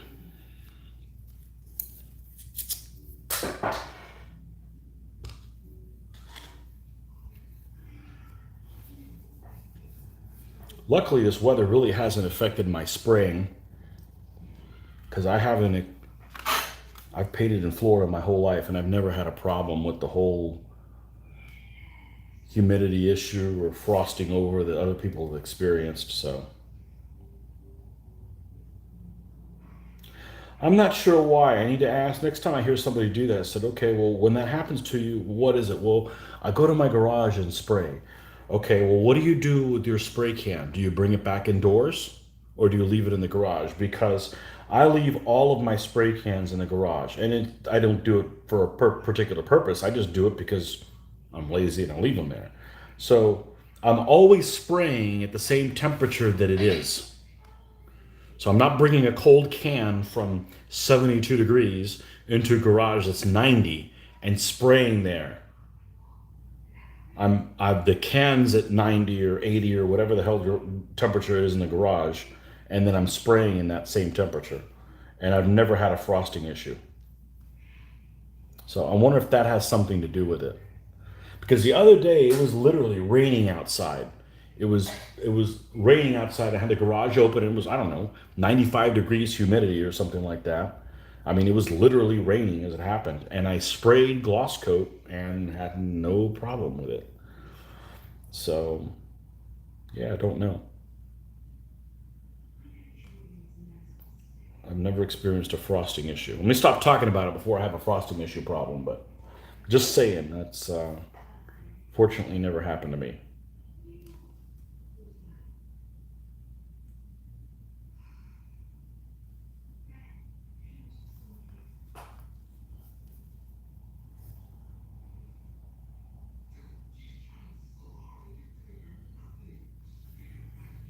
All right, let's bring this up a little bit more. Now I need to decide whether I'm going to put stripes on him or not. I don't think I'm going to. I think I'm going to leave him without any stripes on his tunic or his over thing. I know it has a name. I just can't think of what the hell it is right now. His cover garment.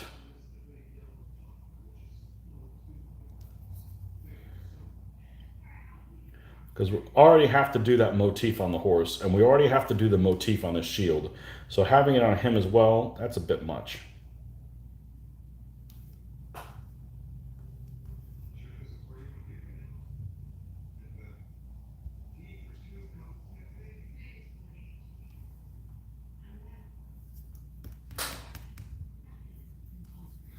What is this message?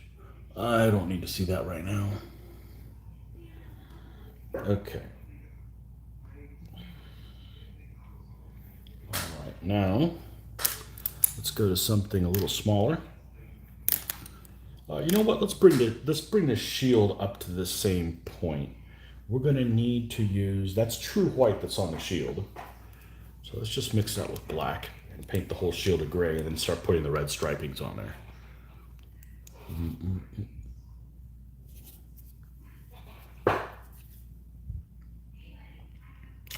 Kelly Davis says, I tried to spray prime some plastic Games Workshop terrain in below freezing weather, and it came out like stone finish paint.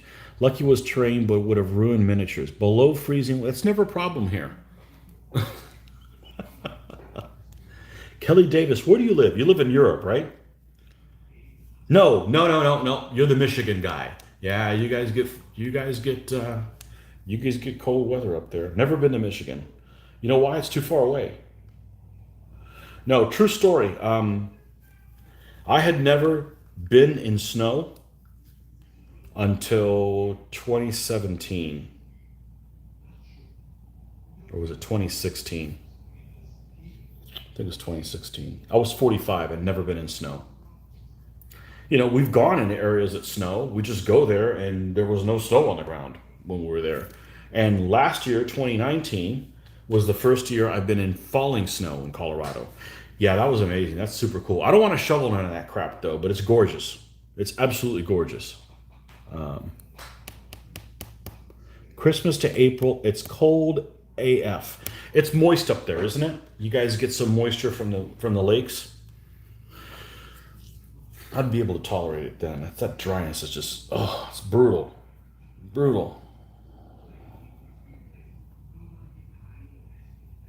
You know, I have to drink more water in the wintertime here than I do in the summertime because there's zero humidity. Well, there's less humidity. There's not zero humidity. There's always humidity here.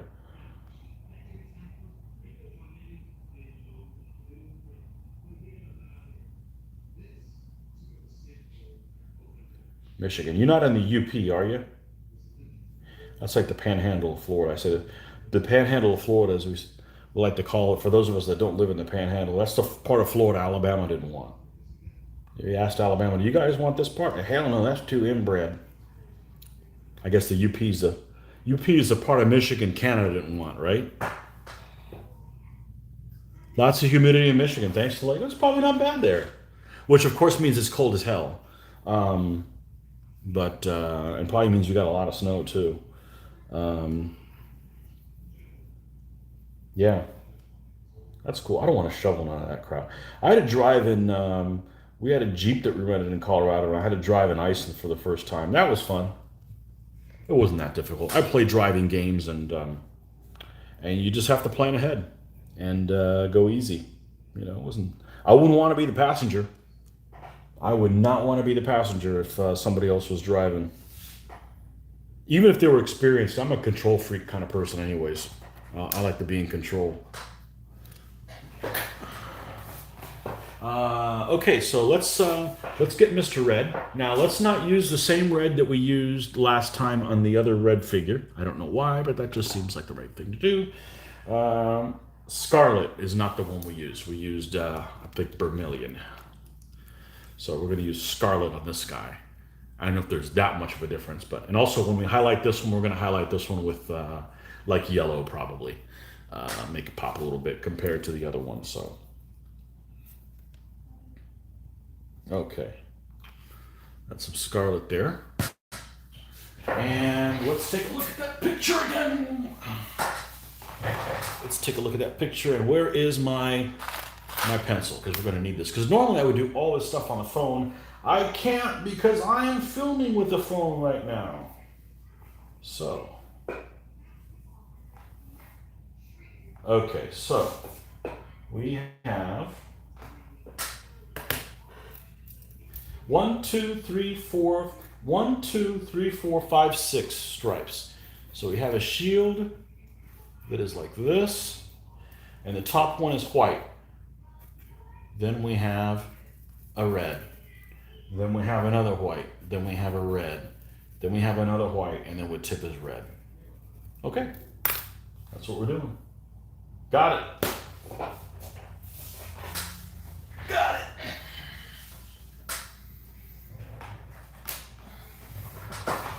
So, I know I probably warned you guys, I don't know if everybody's watching now knows, there will be no game filming this week because too many guys decided to come on Monday. And the hard limit is 4. You got more than 4 people, we can't film. So, the opposite problem that you guys have, you can't find anybody to game with because there's nobody nearby, we have the opposite problem. I have so many damn people that show up that are noisy that we can't film a game so that the rest of the world can see. So it's a different problem. So it's a shame because I would rather film the game than not. It's a lot more fun knowing you can make an ass of yourself in front of the whole world. Now, it's interesting things happen, and some stuff just has to be seen to believe. So we'll have to wait until the following week, and hopefully they don't come over. So no bottom of the thumb. No bottom of the thumb. Detroit burbs. Okay.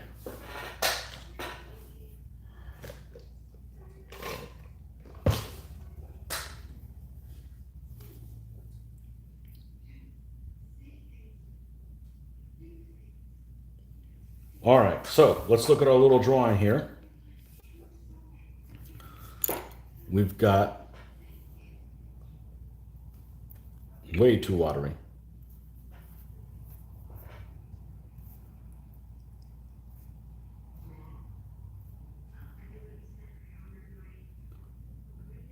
All right, we've got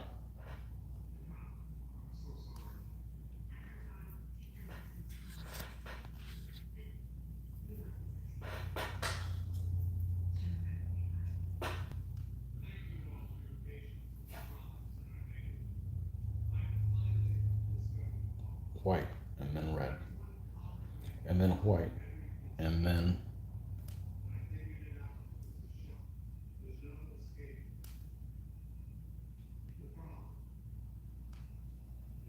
red, and then red. All right, now let's space these out, because obviously the line is going to be thicker than this. We're going to have the bottom portion like that.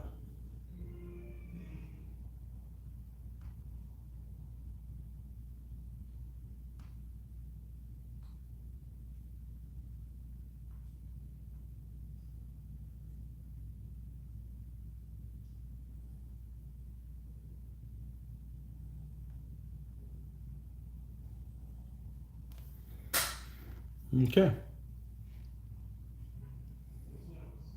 That's what it's going to look like. So let's lighten that up. And then we'll probably drop some black in between all the colors, make it pop a little bit more.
All right.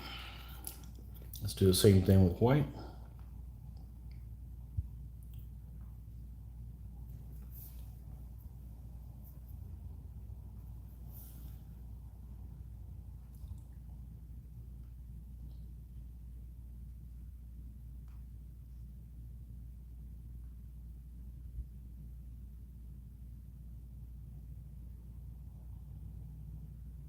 I really would, I really would be more up for doing a like a French 100 Years War army if the army wasn't so darn powerful. I kind of like doing these armies that are, let's say, shittier. I'll use it loosely.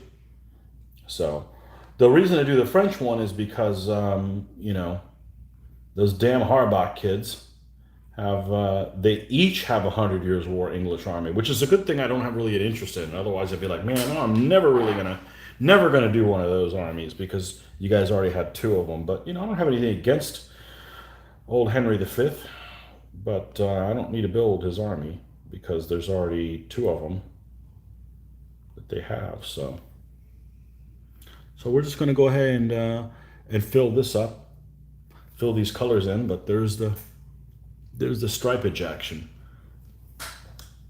Now I think what I'm going to do is, because I don't want to put these red stripes here in the middle of this, just kind of left open. I'm probably going to paint like a little shield here in the quarter, another little shield in the quarter, and then paint that little shield in the quarter just like this one here. I think that's what I'm going to do.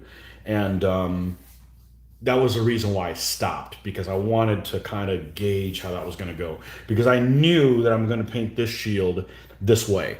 How I paint this stuff on the cloth on the horse is up for debate, but this is never up for debate on the knight shield. So, sometimes when you have trouble figuring out how you're going to balance things out or what color to do something else, I do a little thing that I call paint what you know. You know the shield is going to look like this. You're at a stopping point. Paint the freaking shield, okay? Because as you add colors and levels to what you're painting, it's going to help you figure out how everything else is going to fit together. So, as long as it's not an issue of something that you can't reach because it's in the way, then it isn't an issue. And I can reach anything I can see. So, and if I can't reach it, then you really can't see it. So it's not that big of a problem for me. Ashram, benvenuto. See, I remembered. Okay.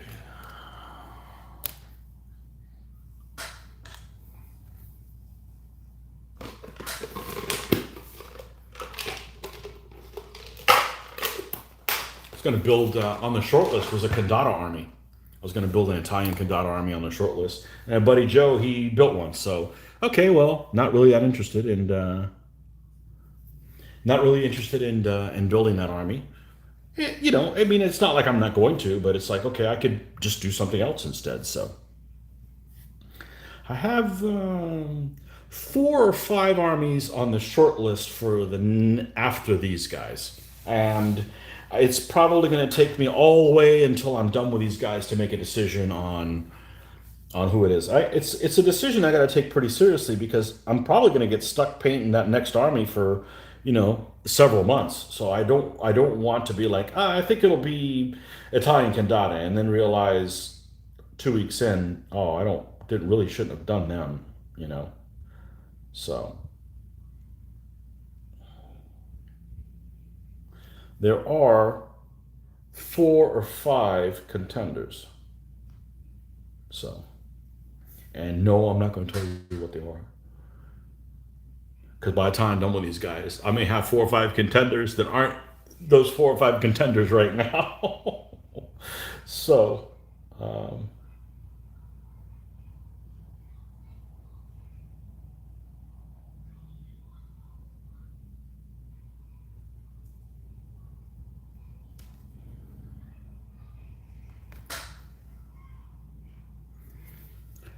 not bad. This guy could be cleaned up a little bit. The stripe here at the top. Let's see if we can't do that.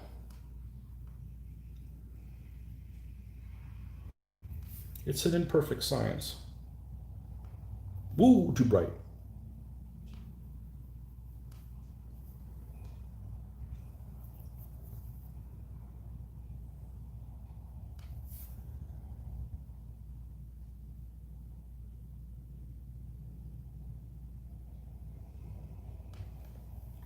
What part of Italy do you live in, Ashram?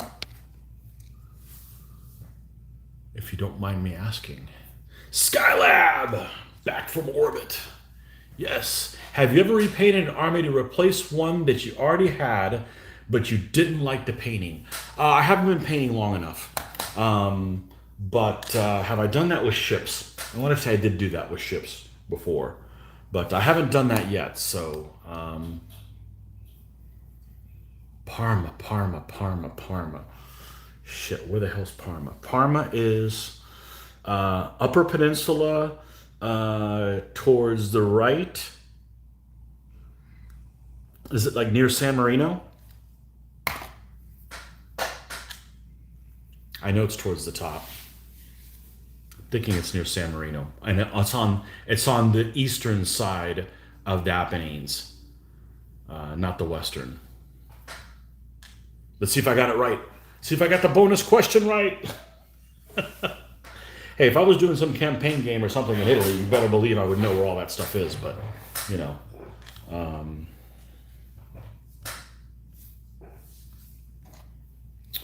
let's see. Feudal English would be a good one. I had a bad experience with my Scots common against my mate. His 2 hordes stopped and pushed my Schultron all the way to the baseline. In the middle between Milan and Bologna. Bologna. I don't remember where Bologna is, but yeah, okay. So I was sort of right. Okay. Yeah. Parma. We won against Frederick II here in Parma. So Parma, one of my favorite commanders of all time is the Duke of Parma, Alessandro Farnese. That's that's my Low Country Spanish, my dream army that I keep wanting to build, but I keep striving farther and farther away from. I actually have from a Renaissance, I have a quad of armies. I already have all the figures bought. I just haven't gotten off the ground. I've got Low Country Spanish. I have the English. I have French Catholic. I have Huguenots. I have the Dutch Rebellion. Who else do I have? The Tudors. Yeah, I'd love to do that, but that's going to involve me working on my Renaissance rules, and yeah, I don't really want to do that right now, you know. But yeah, Anyhow, yeah, I got a figure for Alessandro Farnese. I would love to do kick some ass with him for sure.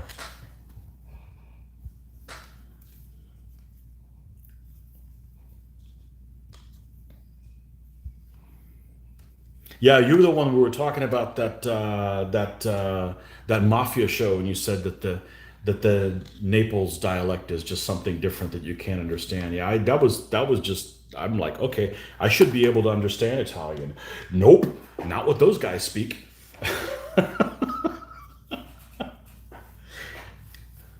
If it's written down, I can understand about half of it. But yeah,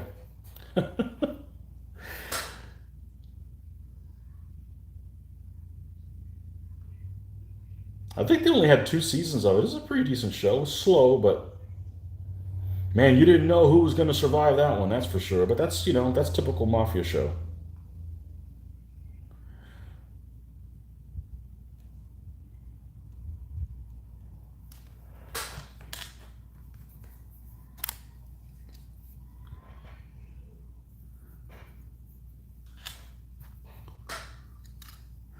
Okay, right. So he's done there. Let's bring the rest of him up. Yeah. And on his armor cover, whatever his cloaking, what did I call it? Was his whatever the hell he's got, his cover garment. That's what I called it. The cover garment.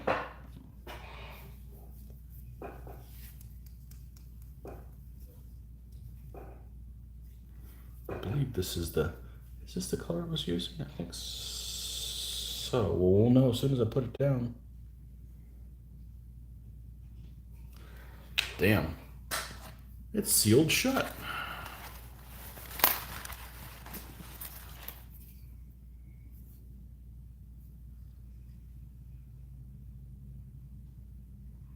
Feudal English should be a good one. Even as far as a choice for me, it's on the list. It's on the list. And I am looking forward to painting. The fact that it has two hordes is appealing to me. Um, I just don't like knights. I'm okay as I'm painting knights. I don't like knights. I don't like how they behave. I love how they look. I mean, knights look awesome. They're fun to paint. Only thing funner to paint than knights are cataphracts. Cataphracts look great.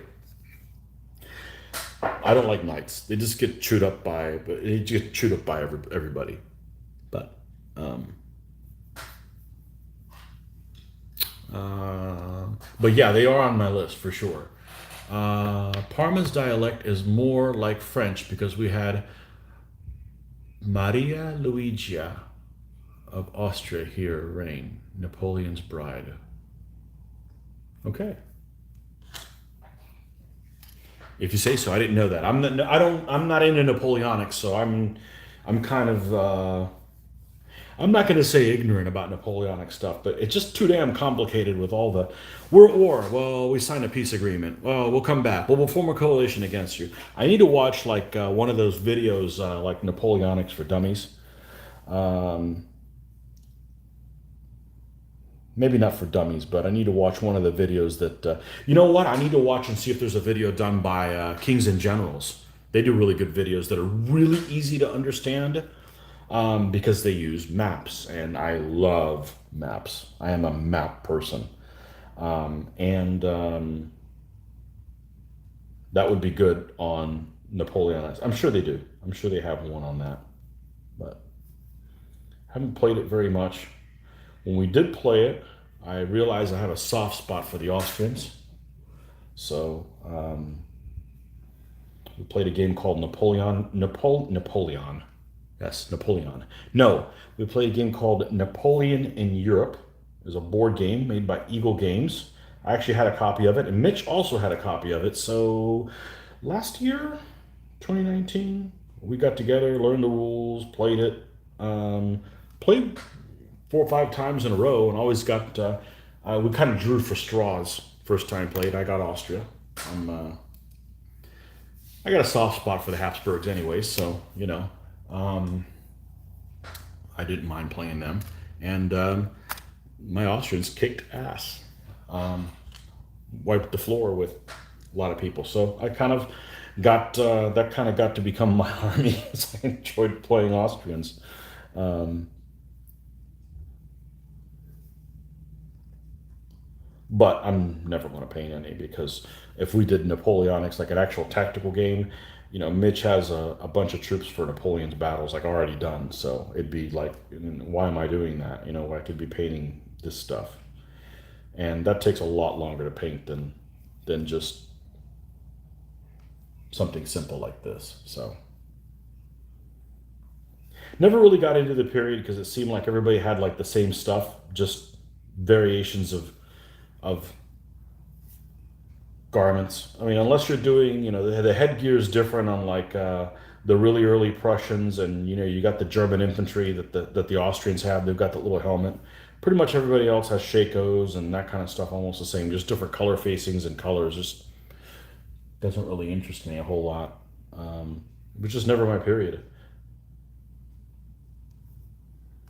and and none of my people in my group ever really wanted to play it. So that's kind of another factor as well. You could be really excited about something, but if nobody wants to play it in your group, you're kind of left whole in the bag. So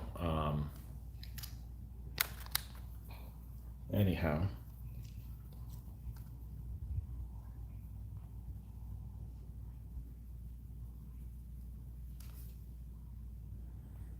But the feudal English are on the list. They are one of them.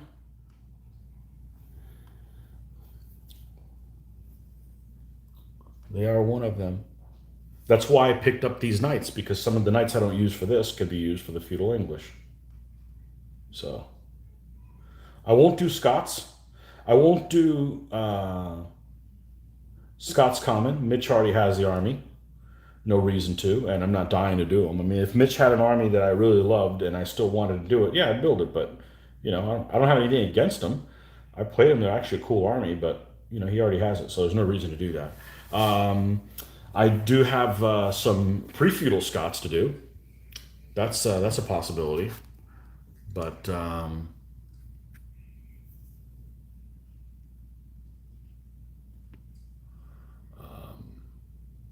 I don't know if they're going to be. And you do not like that rules a lot. My group only plays impetus with those big bases, and I do not like that rules a lot. Um, I thought about playing impetus because I bought the rules. I bought the download. I don't like the big bases because it's just rebasing stuff. I was thinking of playing impetus because impetus basically is if you had a unit of the skirmishers, okay, your one unit of skirmishers looks like this. It's twice as wide and twice as deep. Okay? But they want you to put it on one stand. Well, I'm not going to do that. I'm not rebasing stuff. But why couldn't I just play impetus instead of a unit being like this? Two wide and two deep. How about only one wide and one deep and have all the ranges? And just see if I like how it plays. The problem I haven't done it is that I'm kind of burned out with DBA being the point man on everything. So I'm afraid of trying another set of rules and getting it wrong. And the other thing is that there's no pip mechanism, so everybody can move anything anytime they want all the time. So, but I have read some of the stuff, and it's kind of it's kind of interesting. I like the fact that some armies can have more elements than others. That doesn't bother me. So we'll see. I do have the rules, but I want to do Renaissance stuff with it. So that's what I do. That's actually the period that I really like. The period that I really, really, really like is the Italian War stuff. The stuff from 1494 to the end of the 80 Years' War in the Low Countries. That's the period I really want to game. But, and that's actually what got me into playing these 15 millimeter stuff, is a set of rules called Armati. And I actually showed up at a convention to play Armati, and they didn't have any Armati going on, and the local group just kind of died playing that. And they were playing this other silly game called DBA, and I'm like, well, I'll give that a shot, and the rest is history. But I actually showed up to play Armati, and I actually wanted to play the Renaissance stuff. That's what I really like. So, you know, I have pre-feudal Scots. They are 2.2 and have changed quite a bit in 3.0. Yeah, they're like regular spear, right? In that, the fast spear. Yeah, you could have like bamboo freight train with these guys. Well, you know, I've got in getting the cav for the. Oh, you don't like they're elegant. You don't like the combat resolution. Okay. Too abstract. More than DBA? It can't be more than DBA. It can't be more than DBA. My group plays mostly War Master Ancients. Never got a chance to play that. For Ancient Period, we just started DBA and some Hail Caesar. All three are hugely fun with randomness and command systems. I like games where you can't do everything you want. And of course, I want my opponent to have the same problem. I think they make a better game where you have to manage chaos. You can't control everything you want. I don't like games where you could do this uber planning and plan like 7 days, 7 moves in advance where you're going to be. Screw that. I'm not a chess player. I'm not programmed to be a chess player. I wasn't born that way. It's just not what I enjoy.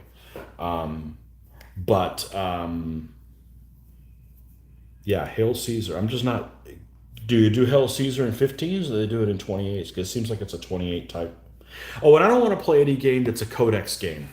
So in other words, here's the rules for, like what they did with Saga. Saga may be a fine game, but I don't want to. Let's say if I'd gotten into Saga when it first came out, I would have wanted to do the stuff in the Iberian Peninsula. I want to do Reconquista stuff. Okay, I'm not interested about freaking Danes and Anglo-Saxons and stuff like that. That's not where my heritage is. My people come from Spain, so that's what I want to game. Okay, sorry, that stuff's not as drab as you guys in England have. But anyhow, that's what I would want to do. I would have had to wait like 4 years for those armulets to come out. I like all of the stuff to come out all the time. What do I think of 28 millimeter miniatures? I'm never going to paint one because it would take me 12 hours to paint one figure, and I wouldn't get anything done. I would used to say 10 years ago, I would say I don't like how they look. That's not the case anymore. There's lots of really beautiful 28 millimeter figures. Yes, they're more expensive, but I'm going to spend 12 hours painting a figure. So they're not that expensive when you spend that much time painting each figure, but I just wouldn't get anything done. I just wouldn't get anywhere. So yeah, I'm not going to do them. I'm not going to do 28s. I've played with other people's 28s and they're fine. I just can't do anything that's going to take me longer to paint. I can't. I'm already playing the game that has the least amount of figures. I'm already painting, I want to show things, and anyhow, I can't do something that's going to take even longer to paint. It's just not feasible. We do Hail Caesar 20. I'll tell you what I don't like, okay? I don't like plastic figures. I do not like plastic figures. So let me throw a crazy scenario at you, okay? Let me throw somebody's gonna hold a gun to my head and I have to make a decision situation. Based on what I've already told you about what I like and don't like. I have two options, okay? This is a crazy decision.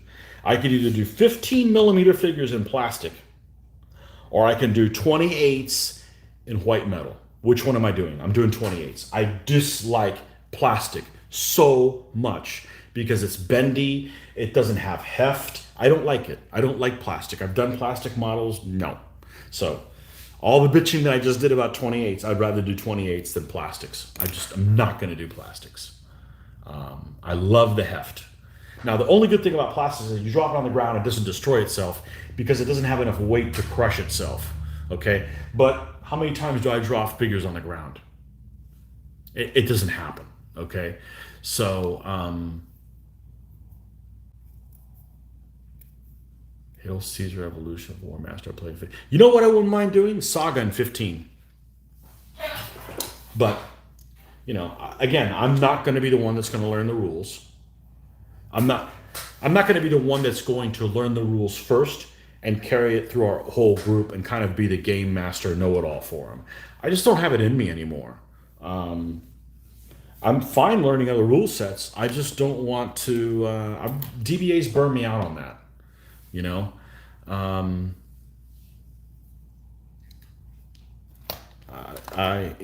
It's not that I don't want to play the rules right. It's that this is what I like to do. I like to paint figures. I like to do the research on the figures, figure all that stuff out. I don't want to figure out let me contact the rules thing and argue about. I don't want to argue about rules. I want to play them right, but I don't want to argue about them. That's not getting paid to argue. I'm not a lawyer. I don't want to be a lawyer. I don't want to see a lawyer ever.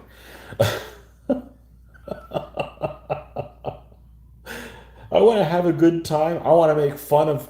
I want to make inappropriate jokes when inappropriate things happen to your figures on the screen. I want to laugh. I want to paint figures. I want to get excited about learning about history, take part in it. That's the kind of stuff I enjoy. Surf for figures online, figure out, if I'm going to be feudal English, I'm going to do this other stuff, this is who's I'm going to have. Oh, so going back to feudal English, going through a circle. Feudal English.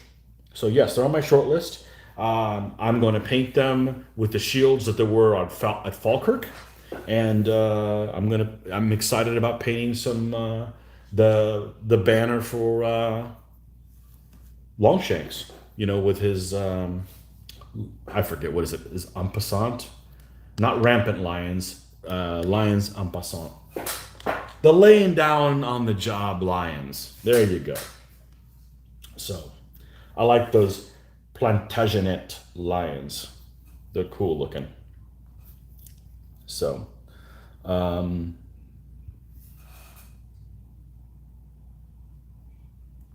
yeah.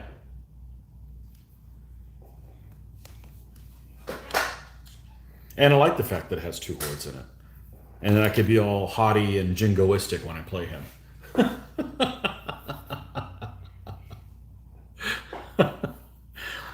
Oh. A haughty Plantagenet. Is there any other kind? All the leaders of all these nations in DBA were all freaking assholes. Every single one of them. So, to think that they weren't is just, you're deluding yourself.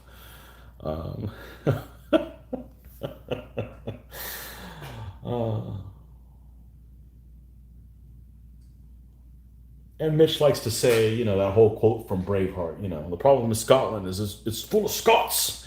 He likes to say that all the time, so he'll be able to put that to good use. The problem with Mitch's Scottish army is whoever he bought it from, the pikemen are based in such a way that they don't mesh with anything. So when they go into close combat, they literally have to turn tail and face in the opposite direction just so they can fit in there.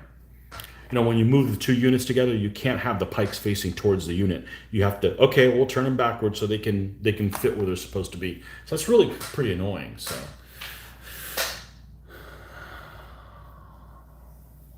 only mass battle game that looks good 28 is Impetus, because those big bases you can organize your troops to look like a mass. Okay. Oh, so here's the other thing I don't like about 28s, or figures in general. The way I look at it is, the more time I spend on a figure, the better it looks, right? But the more detail the rules should have. So I can't imagine playing DBA, which is, I'm sorry, folks, it's a basic freaking game. Okay, it's very generic, and then spend that kind of effort on the figures. It's like, it doesn't seem right. It just doesn't seem right to me. So, Now, I've played Lion Rampant. I think that's a pretty good game. It doesn't really work well for tournaments that I've seen. I've played it a couple times. It's a good. I like the press your luck mechanism about who you're going to activate. That's pretty cool. I, you know, but and I've thought about playing it in 15s. You could play it with a DBA army because you just count up the figures and you could take casualties and you could leave the stand there until that you've lost 4 guys or whatever and then take the stand off and just play it like that. I wouldn't remount them or anything. But that has a really cool command mechanism. So I've thought about doing that. But I don't want to learn the rules. I don't want to be the guy that, okay, Tony, what do we do next? I just, I'm not saying I'm too old for it, because only thing I'm too old for is playing on the ground. I'm not playing on the frickin' ground. I'm not sitting on the frickin' floor and playing a game. I've done it before. I'm not going to do it again. It's not worth it. But short of that, I'm not too old for any of that stuff. It's just not worth it. So now the color I use for this guy is in here somewhere. It's this guy. All right, so let's grab, it was buff, I believe. He's all buff and shit. So let's go ahead and bring this up a little bit, and then we'll paint these little shields on there and put the same little emblem on the shield. Hey, it looks like Hungarians. It's like a little Hungarian House of Arpad symbol. How do I know that? Because those guys are on the list too. I'm not going to tell you who's on my list, but I'm telling you who's on my list.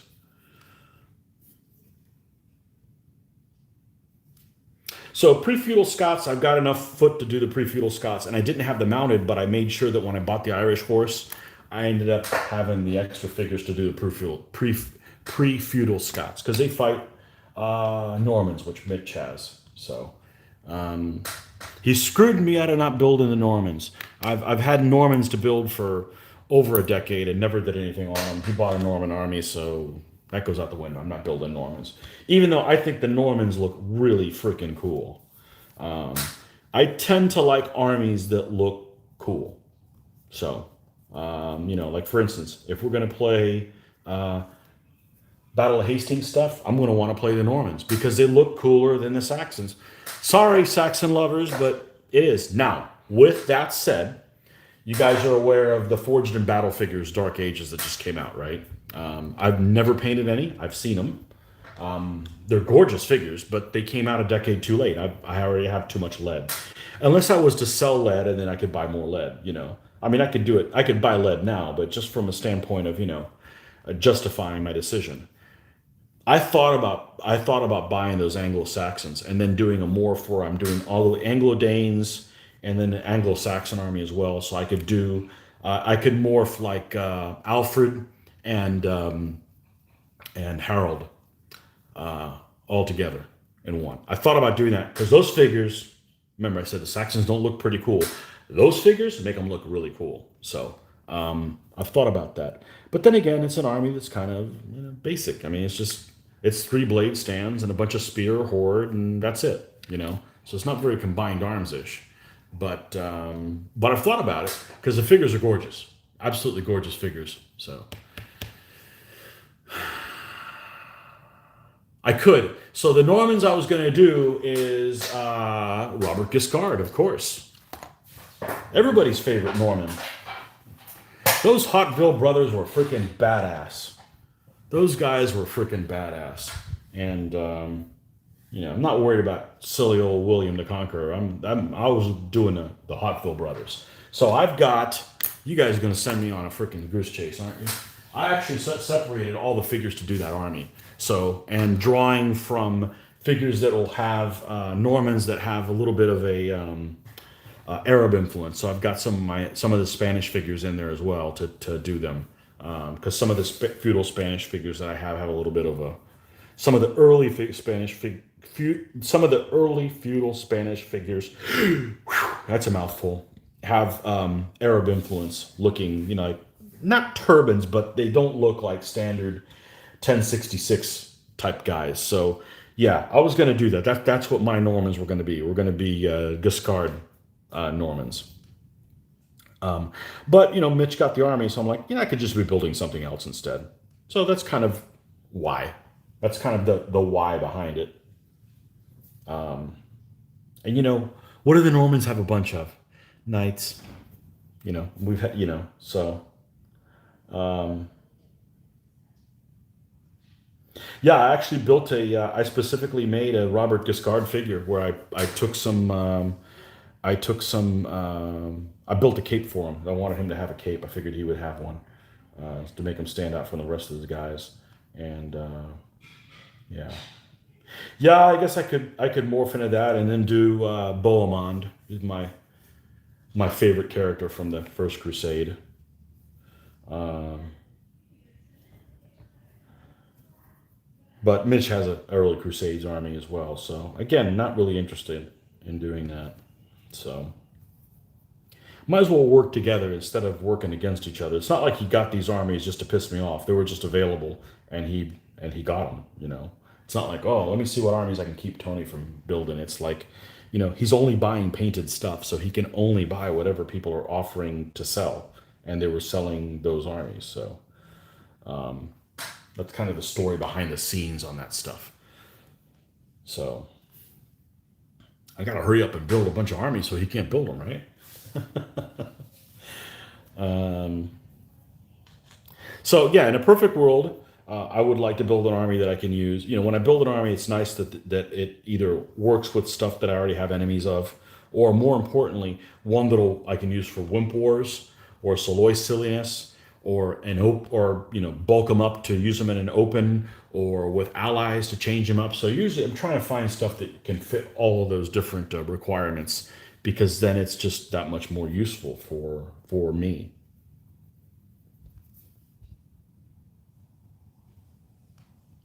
Well, I kind of like the fact that I went buff with this guy because that's going to keep. I may not bring this up to a white at all. It's going to keep it from looking just like this dork that's right next to him.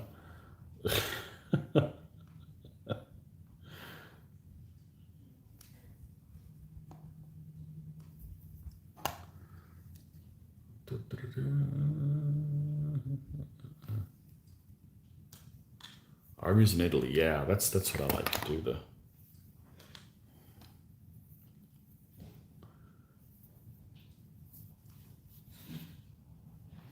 Bobby Guiscard. Yep.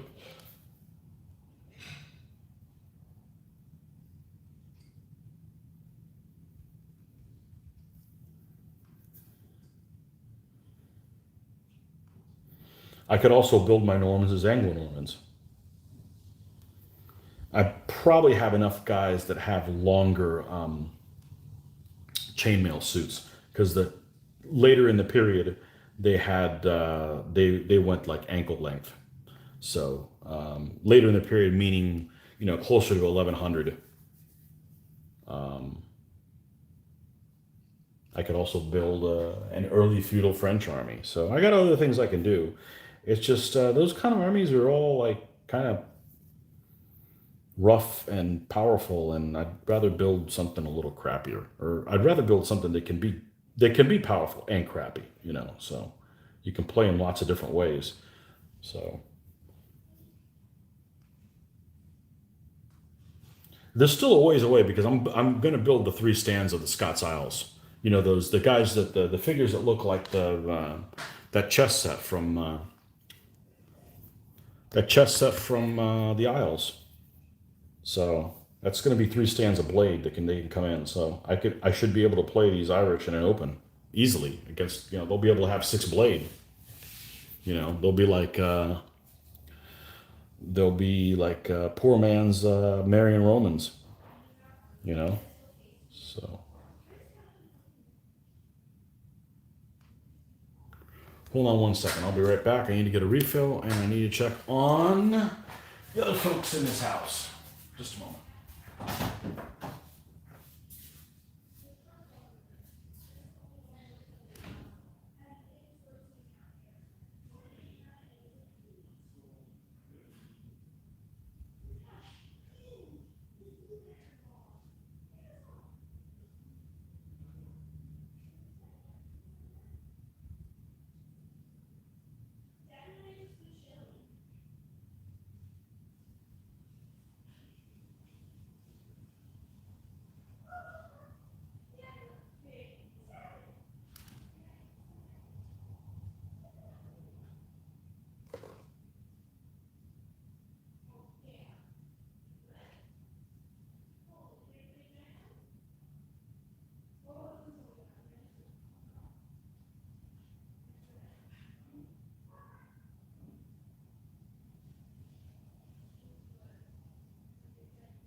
Okay, let's see how many people are left.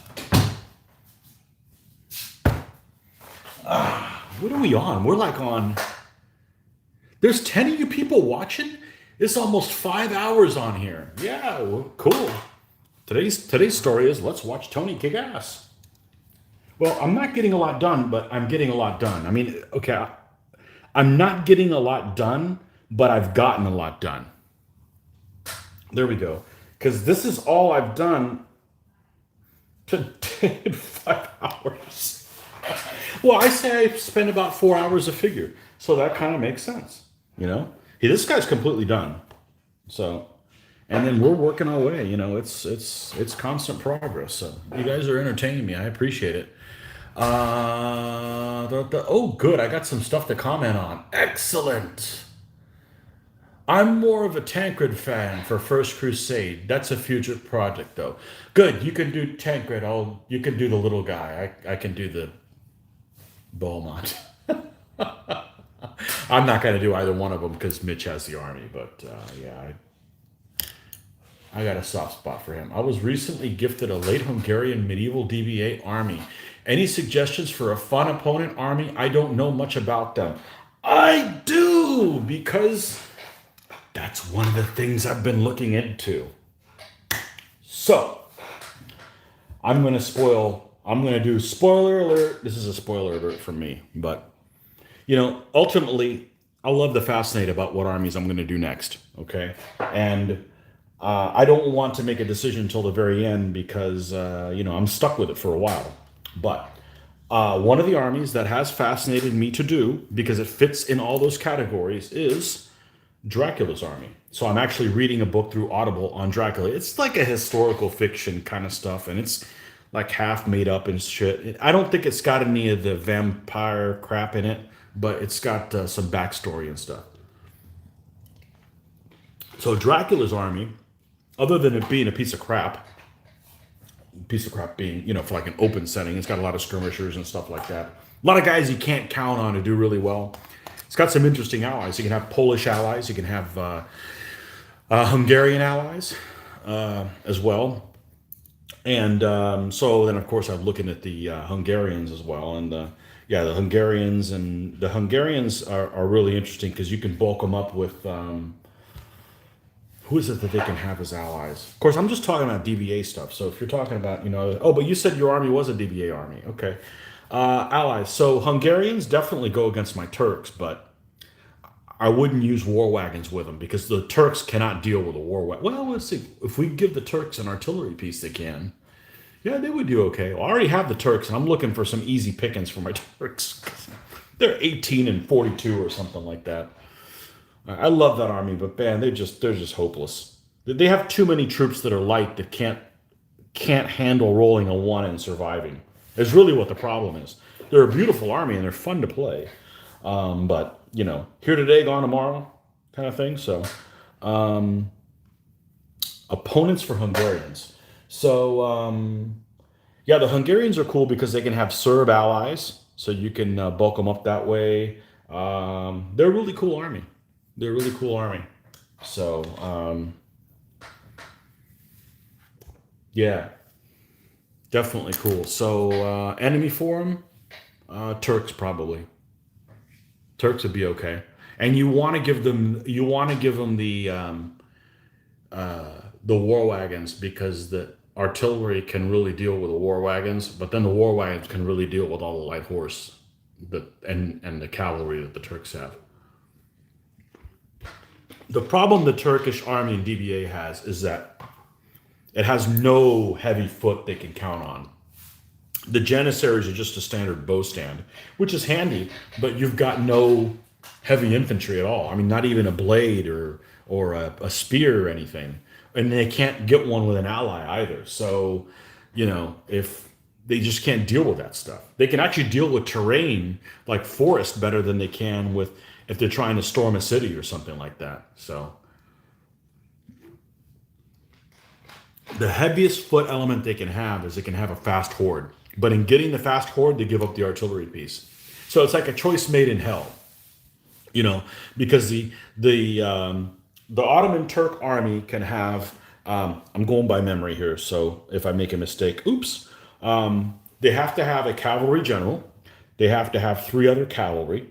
They have to have 4 light horse. They have to have 2 Soloi. That leaves 1 unit that's a choice. I think I got that right. The choice is, oh, I'm sorry, and they have to have a solid bow, which is a Janissary unit. Okay, that's what they have all the time. Then they have 1 unit that can either be an artillery piece, it can be a fast horde, it could be, or it could be a knight, which is the Serbian knights. That's it. That's the only choice they have. And in a perfect world, they'd want all 3 because all 3 of them could complement each other. You'd want the fast horde because you got some foot guys. The knight's actually probably the least useful one, which is probably what people would think would not think. But you've got the artillery piece. If somebody shows up with a bunch of bow, artillery piece can just nail the bow. Make them move and just pound them to dust if the bow starts rolling poorly. But I would say Ottomans. Ottomans are probably the best enemy for them. Well, you know what? Let's look them up. Since we're already pulled ourselves off, so we got later Hungarian. Hopefully you have the C list because that's the most interesting one. That's book 443C. Later Hungarian. Enemies 13B. That's 13B, C, and D. That's all Germans. Those are okay. I've got the C and D. Well, I've got the D Germans in 3.0. I've got the C Germans. I need to paint 2 elements to convert to 3.0. I like both of those armies a lot. 422. Who the hell is 422? I have no idea who 422 is. Let's see. 422. Oh, the Serbs. Okay. Serbian Empire. All right. 55B, the Ottoman Turks, right? 461. No clue who that is. 461. 461. Italian Candata. Venetians, no doubt. 65. Okay, the Wallachian Moldavian, right? Okay, so the Dracula type army. 66 is later Poles. Okay. 480, what is that, like Albanian or something? I was guessing. Hussites. That's the cheesiest army in the whole freaking game. The damn Hussites. Okay, and then for an ally, they can have 422, which you said was Serbs, or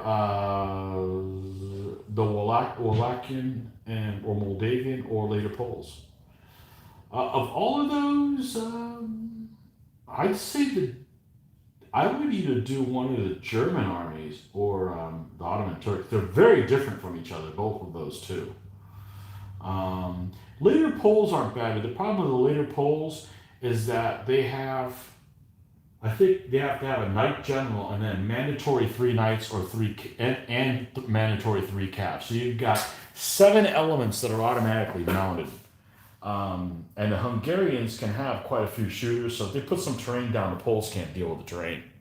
So remember, you want a fair fight. You don't want to. Well, who can they fight to kick their ass? Because conceivably you'd be switching sides or whatever. So let's see here. Good morning, Tony. Again, wow, you go to sleep and you miss 2 live sessions. Don't go to sleep. I'll have to catch some later today. You should check out Mark's Vlad the Impaler army. Very impressive. Good for Wimp Wars. I will. I don't know how to see them, though, since we don't have that Fanaticus thing anymore. I assume he posted them on there. Yeah, they're on my short list. The reason I wouldn't build them is I basically have to buy the entire army. So I don't have any figures I could already use that I already have. That's the bad point about that army. The good point about that army is they paint fast because they got a lot of Soloi.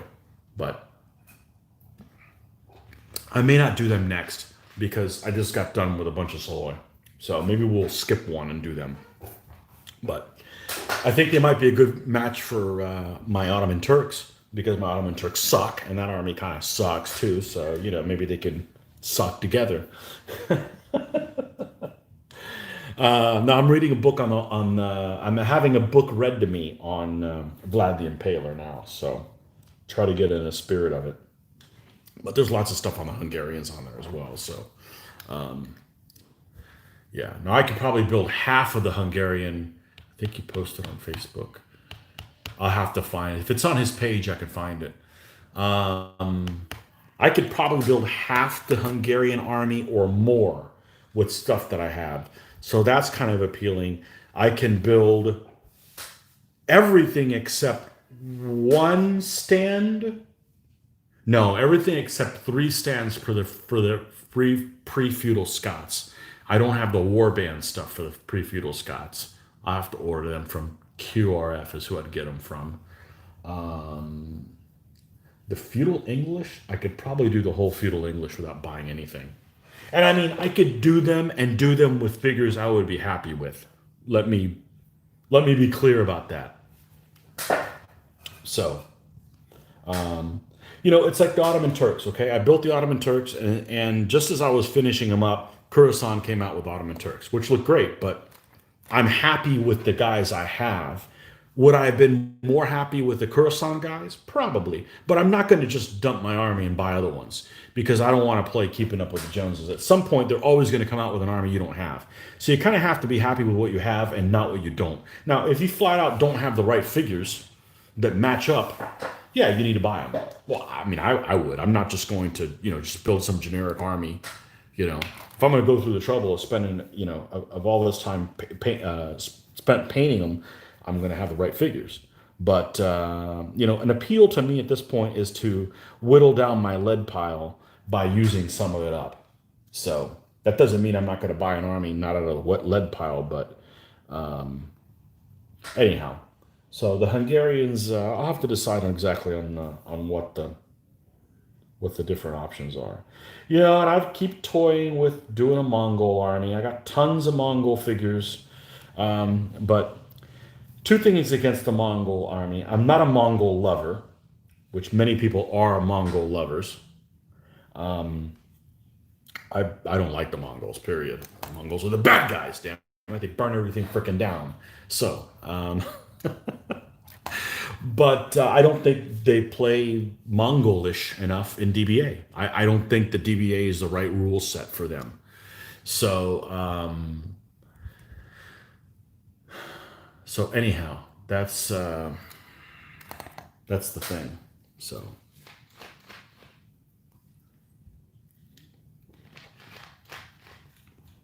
the Mongols would be fun to play if you're playing a rule set where they could play Mongolish. I don't think DBA is the one for them. Now, I've thought about some house rules for them, but I really don't want to go down that road and,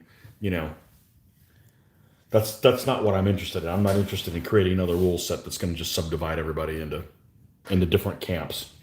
I'm fine with the rules how they are. They're an excuse to build armies and have fun with them. So.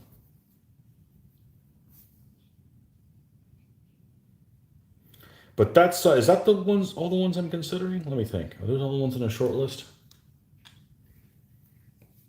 And they're all kind of unusual. It's not like I want to go out and build. As much as I would like to build a medieval French army, everybody's got one of them. Except our group. We don't have one in our group. But that's fine. I just, they're too powerful. They're too, I'd rather play something that I could bulk up or streamline to, depending on what the event is. So. All right, I'm pretty happy with that color. We're going to go ahead and paint the shield on there now. Okay, so because I don't want to paint just these red stripes all the way across like he's some kind of crossing guard or something like that, and it's going to look too much like this type of thing. Now I'm probably not going to bring his the horse coverings up to white, because I like that there's a differentiation here. Because look, now we're starting to see what this is going to maybe start looking like. Look at this other guy on this side. We got John Stewart. Right? Is that what his name is? Damn it, I gotta remember what his name is. A lot of Johns. John Stewart and John de Soulis. Okay, so this is de Soulis here. This is Eddie and John Stewart on this side, okay? And then the Soulis going to have the flag there. So, anyhow, not sure if you're still watching, Greg, but the flag, I printed them up. The flag that you sent over to me. Oh, got a whole right side up. Probably going to go with this size one. And we're going to put that on this guy here. And I'm also going to paint this. This is my intent. I may just say screw it and I'm not going to do it. But I can handle painting this close enough. I'm going to paint this emblem on Eddie's shield. So, because he's got enough of this red chevron business going on. He needs something a little bit more regal. I mean, he did get crowned the King of Ireland. He was only the King of Ireland for, just a few years, but, still needs something a little bit more regal. And it'll tie him into the motif on the flag. So that's, and inadvertently, it's actually blue and white, which ties into John Stewart, which is pure coincidence. But anyhow, which is also the same reason why a guy that's dressed like that is not carrying the flag. It's too much of a one thing. So, yeah, I'll have to check out his army on Facebook. And I know they make impaled figures, but they don't make impaled figures impaled the correct way. Because the figures that are impaled through the midsection, and that's not how the impaling happened. So the impaling happened through, I'm not going to give anything away, but somewhere where there's already a starting point for an entry location.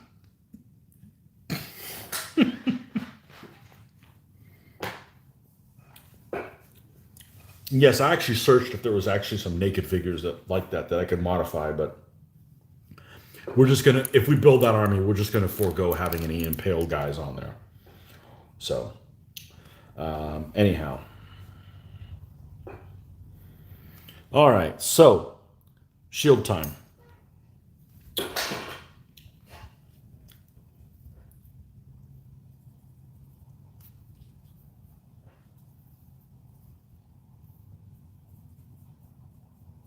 Oh, and Anglo-Irish. Anglo-Irish, of course, are another army that's on the list because they're the enemy of these guys.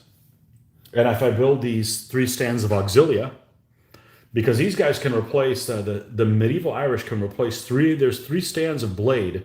They can replace them with 3 stands of fast auxilia. I'm wondering, well, why the hell would I ever want to do it? Well, if we do some kind of theme that's really wimpy, you can use them. Plus, there's exactly 3 stands of auxilia in the Anglo-Irish army. So by building the option for this, I already have 3 elements for the Anglo-Irish. And I don't think I've got to paint any figure.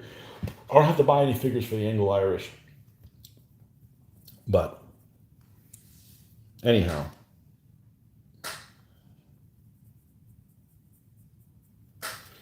All right, so we're going to do a shield. We don't want it too small, because we do want it to take up some space. So we're going to put the top of it. Make sure we've got enough flow on this, because you don't want this to catch. It's okay if I have a little booger up on it. It's easy to fix.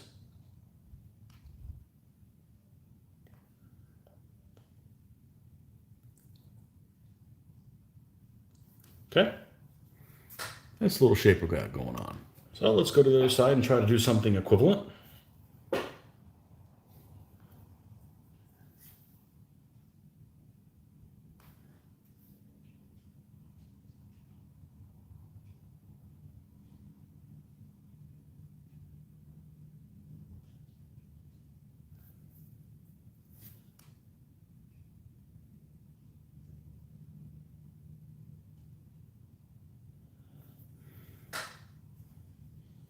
Well, that didn't work out. So we got it on this side. I'm pretty happy with that one. Now let's flip it over. Ready? And go. Much smaller. Okay, no problem.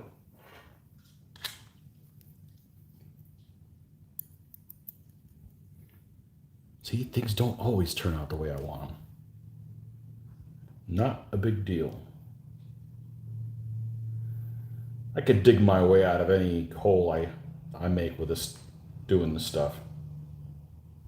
We'll cover this over some. so that it's not glaring. Let's just cover over the whole thing.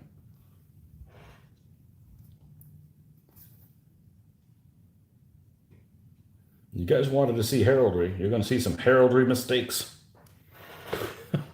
Not a problem. That's another thing. I paint so thin, so it doesn't really matter. It's easy to cover up all the stuff. So, 11 folks watching. Man, you guys are really quiet. Oh man. I haven't heard anybody complaining about buffering, so it must be working okay on the weekends.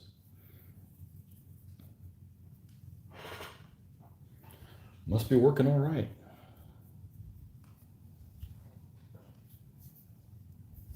I gotta wait for this to dry a tiny bit. Now I like the height's fine. There's just not a lot of space on this other side to do it, so we're gonna have to cut it a little bit wider.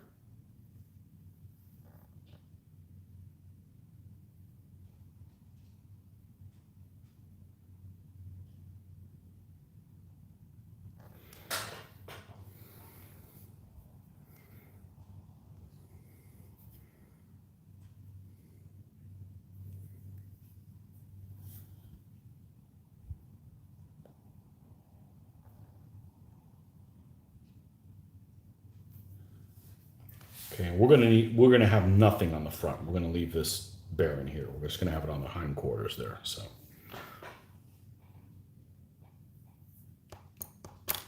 too busy sorting the lead pile. Excellent. I actually love doing that, especially when you haven't done it in a long time. Like, oh man, I forgot I had these guys. Right? That's a great feeling.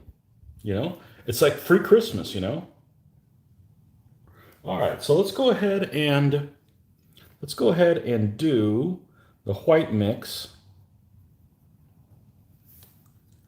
and fill this in.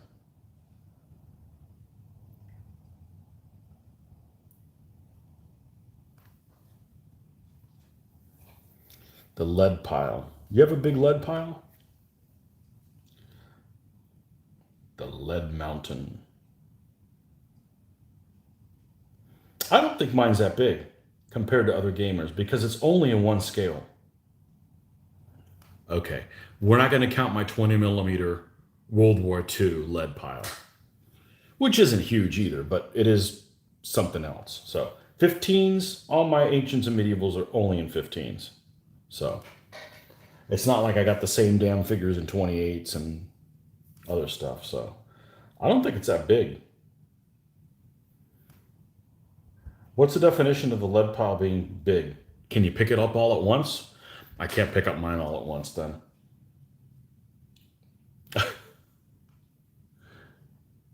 I shouldn't pick it all up all at once. Let's put it that way.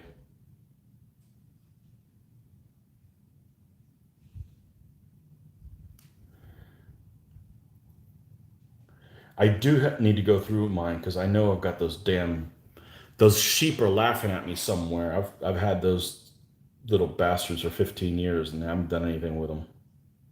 And their time has come.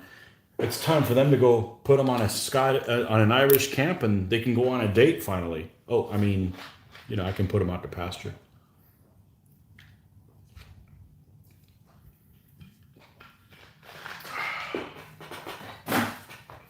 All right. Now, same technique we did.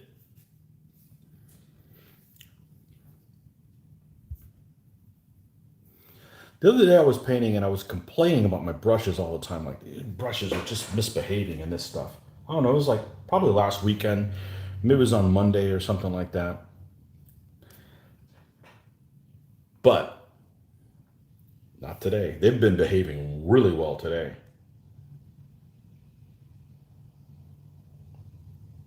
There's one. There's the other. Any little bits down here. Okay.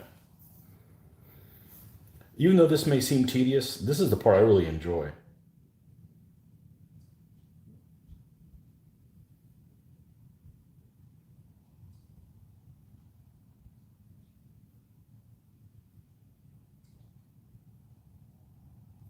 Don't get too wet. You'll end up running.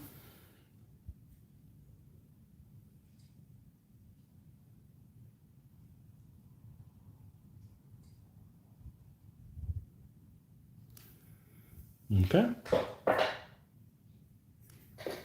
Go to the other side. Same deal.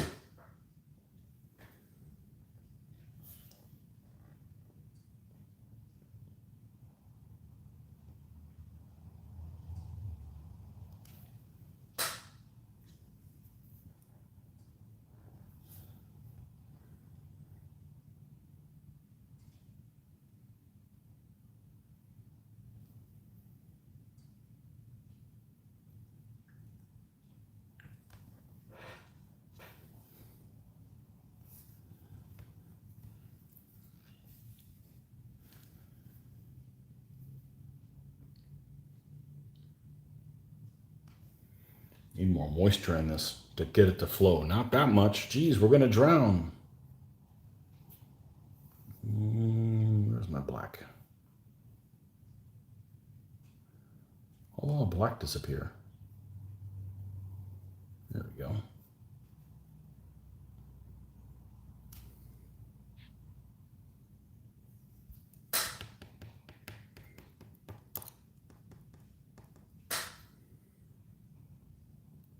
What is my favorite piece of terrain for defense? We'll come back to that. Jeffrey Smith says, I've become aware that I am suffering from sable. Stash acquired beyond life expectancy. Yeah, that doesn't take long. That's, you know. Yeah, there's some things I'm never going to get around to. I'm never going to get around to painting some of my 20 mil World War IIs. That's okay. I don't feel like I need to sell them. Nobody's going to want them. And you know, I'd rather have them than get rid of them for $50 or $100 or $200, and all the trouble that would be to get rid of them. So, what's my favorite piece of terrain for defense? I feel like I'm not very defensive. I feel like there's always somewhere you can attack. So, piece of terrain for defense that I like. Honestly, I like woods. I like woods because they block line of sight and they block the other guy's enemy command control. I feel like for all the mistakes and stuff that I do, you know, look, I'm playing like my life isn't depending on it because it isn't. Okay. So I like to wing things a lot. I feel like I still do a really good job of keeping my guys in command control. So I prefer a smaller board because it's easier to keep in command control. And I like woods because they block line of sight and can impede my opponent. So my preference would probably be woods. There's other things you could do.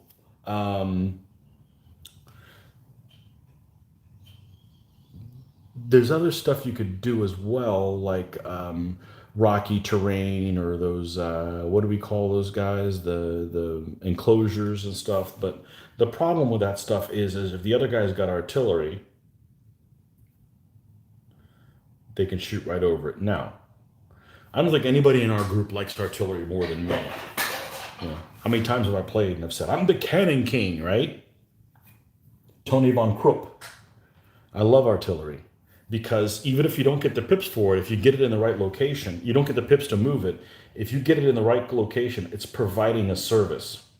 It's making the other guy's life hell, and you don't even have to move it if you get it in the right place. So the main thing is you got to make sure to put it in the correct place. With that said, I'm the one that likes artillery in our group more than anybody else. I still don't want to put open terrain where the other guy can just have a free hand in doing it. I'd rather have some woods and stuff. Yeah, I prefer woods to hills. I'm not a hill fan. I'm afraid to put the hill in a place where it will benefit my opponent. So I would rather have, because of the whole height advantage thing, I'd rather have woods where they apply evenly to both sides. So I would say woods. Woods is my favorite defensive terrain. So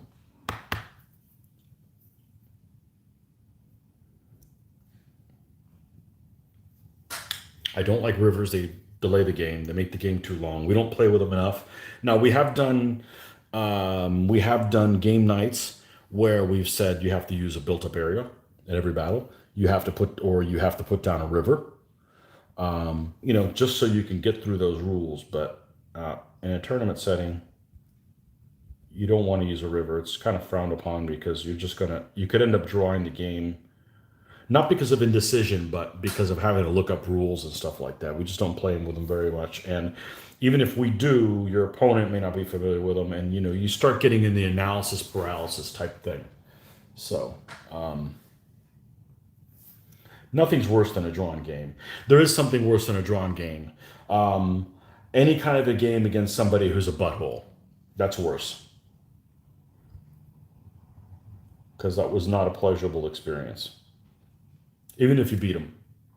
So. Luckily, those don't happen very often.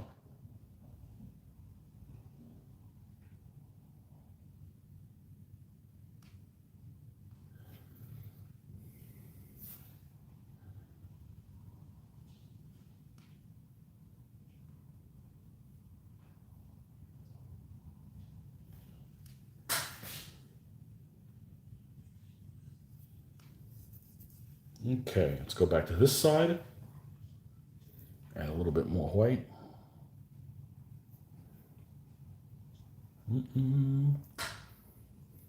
5 hours and 15 minutes. Yeah, buddy.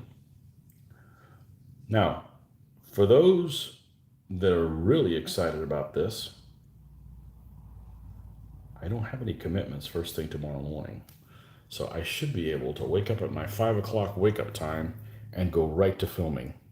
So that's by 5:30 Eastern Standard Time, I should be on here. And I'm hoping between tonight and tomorrow morning, because I should be able to paint until 8 for sure. So that's at least a 3-hour session. I think between those two times, assuming I don't wake up with a headache, which doesn't really happen, but I'm just saying, covering all my bases, right? You want to be humble because if you run your mouth, you end up having to pay the piper. With any luck, I should be able to finish these guys tomorrow.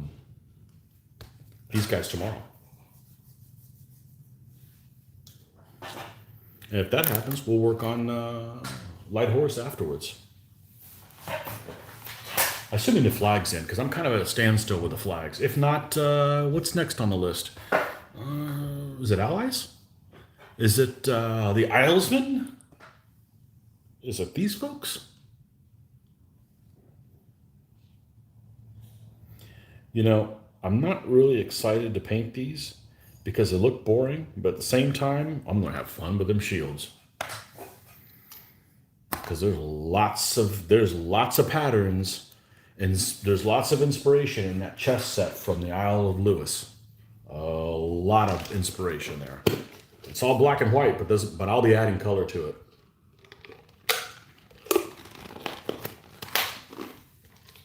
So that's probably what I will do. Those will all get done before I move on to another army. So.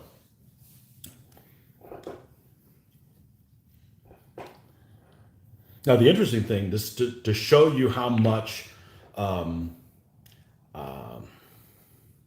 flexibility this silly army has, they can take as Scots. They can is it 3 elements they can take? It's 3 elements instead of the blade that they can take. They can take and make any combination of solid pike, solid blades, or fast bows. So I could actually take 3 fast bows in the army instead of any of the Gallowglass or pikemen. And then I could take the Scots Islanders as allies, and they have to take 2 blades, because one of them has to be the general's element. The other one has to be the most common. Well, those 2 things are blade, but the third one can be anyone from an army, so they could take another bow. So this silly Irish army could end up having 4 fast bow in it. So it actually has a lot of flexibility, this army. So you can play them a lot of different ways. So that's kind of cool that they have a lot of. What the problem is going to be is on my win-loss ratio, I'm going to have to create different columns. Okay, playing them with these allies, playing them with this way. You know, I think they're going to be a lot of fun. I think they're going to be a lot of fun to play these guys. So in the future, I'm definitely looking for armies that have allies because it allows me to play them in different ways. Now, I don't like allies because the increased pip cost, and I'm very frugal when it comes to pips. So I don't want to spend more than I need to because you never know when they're going to be that way. I've lost the 9 games in a row. Now I'm on a 9-game losing streak, but I don't think any of those games was due to me not getting enough pips. So they weren't really frustrating games. There's a frustrating game when it's like, okay, I know exactly what I need to do. If I just roll a 2 for pips and you roll a 1, and you go, okay, I survived this. Then next time they come around, all I need is a 2, and you roll a 1 again. When stuff like that happens, you're like, what are you going to do? You know, you're being outmaneuvered, and there's nothing you can do about it. None of the games really were due to that. They were just due to my guys being candy asses and not being able to roll in combat. So, you know, it happens. It's happened to my opponent too.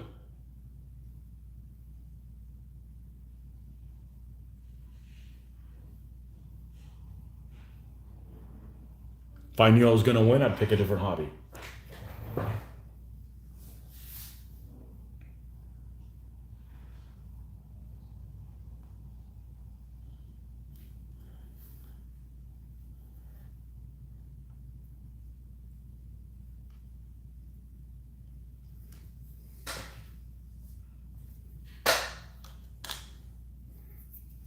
You know what would be a cool game if I didn't have anything to do? Mitch and I try to paint a figure together. He paints normally, I try painting left-handed. He'd probably do better than I would. I can't do shit left-handed. I can't do shit left-handed. He jokes, he says he's got a unit of Confederate infantry or whatever. I mean, a unit like 5 stands or something with like 5 guys on them that he painted. And he's like, hey, here's the one unit that I painted. Now you know why I don't paint. Well, somebody gave up too easily.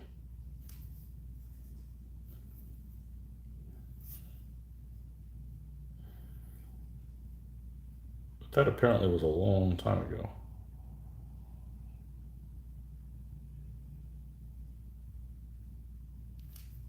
Okay. Let's see what we got now. Yeah, look at that. Hey, he's got another shield too. Yeah, baby. All right. Now, let's go ahead and do I need to clean up the shield now or?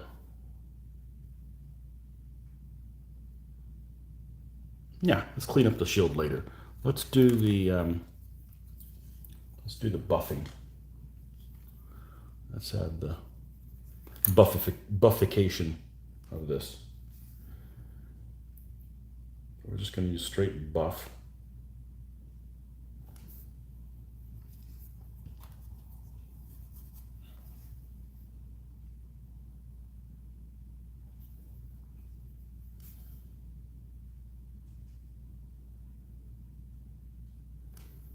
You know, I've been at this for almost 5.5 hours, which seems like a really long time, and it kind of is. I could be doing other stuff, but I'd still have these figures to paint if I hadn't been doing this, so I might as well do this. It's not like the figures ain't going to paint themselves.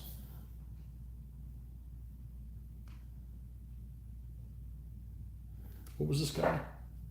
John de Soulis?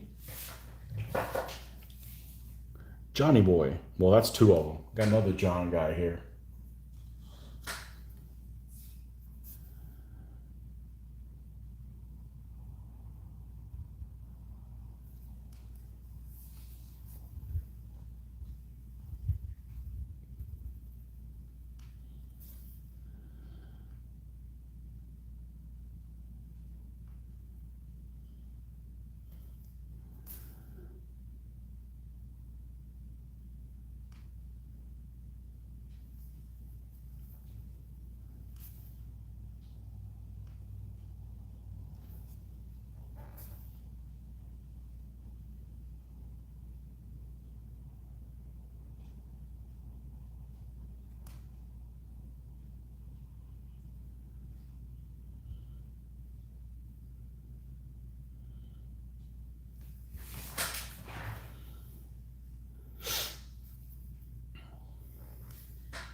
I guess I've gotten up enough that my ass isn't really sore, which would be the part that would be sore on me. It wouldn't be my back, it wouldn't be anything else.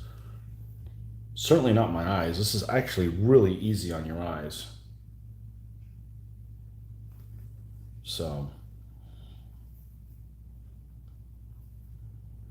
all right, let's take, we still got some white that's alive here. Let's lighten this up a little bit.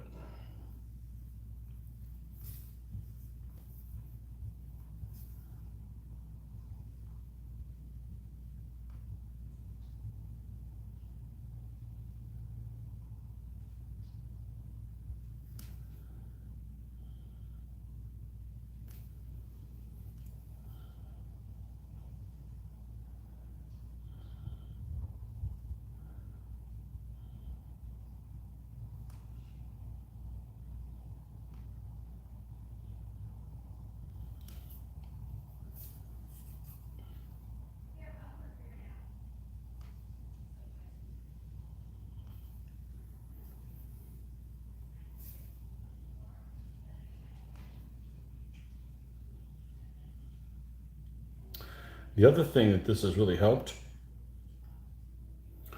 that I haven't snacked at all. And for those of us that like to eat, yep, that's me. That's a good thing. So, thanks for keeping me entertained that I haven't snacked.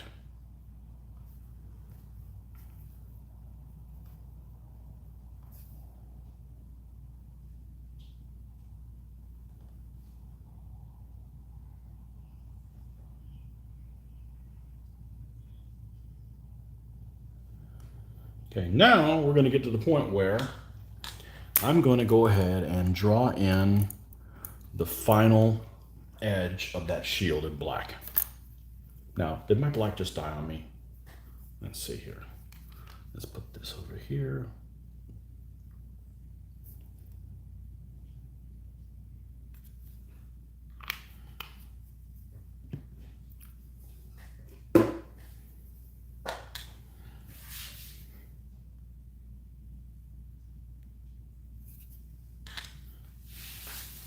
Going through your lead pile. What are you going through your lead pile for? What you looking for? Did you find it?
Did the lead pile fall on you and you got buried alive?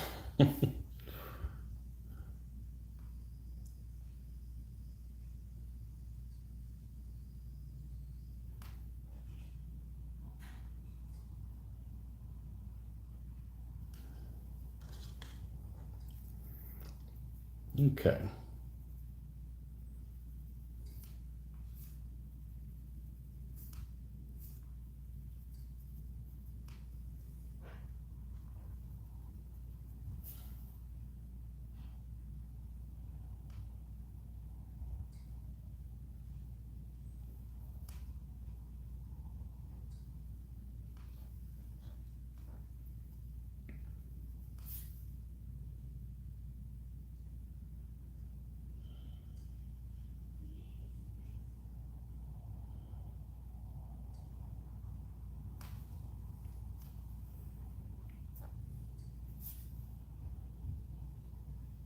Now this is also going to be another dark colored horse.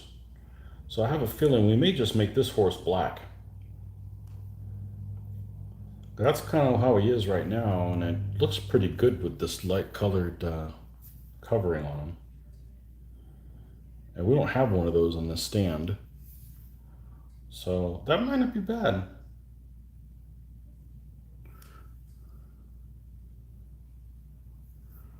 Okay. I'm sorting it into projects that are viable. Those for games and periods that our group plays rather than, ooh, shiny projects.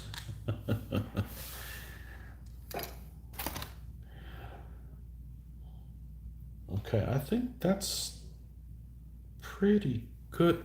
Let me shore up this. I think we missed some there.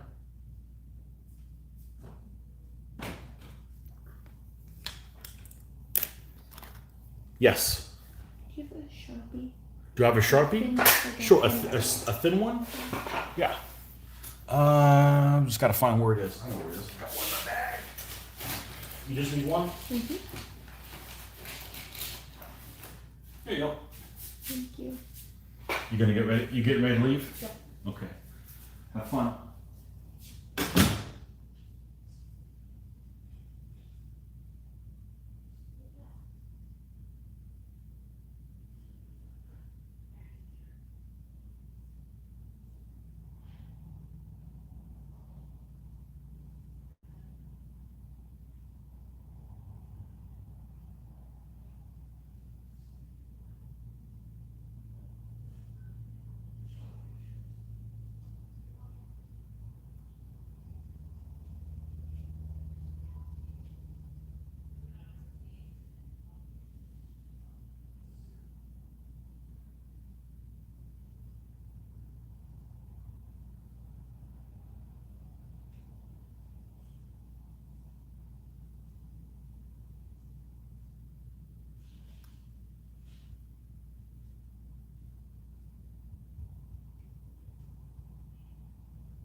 Okay.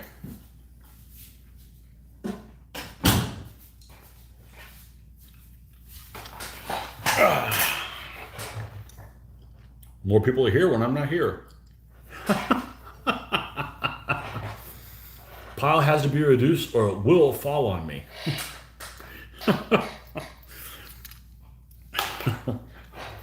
Make sure you wear stilts.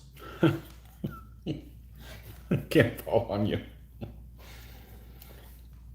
Okay, so we're done with this guy. Except for the horse. Let's go paint this pole. Okay, I don't want a light color on it because the flag is light colored. We still have this brown. There it is. That'll work.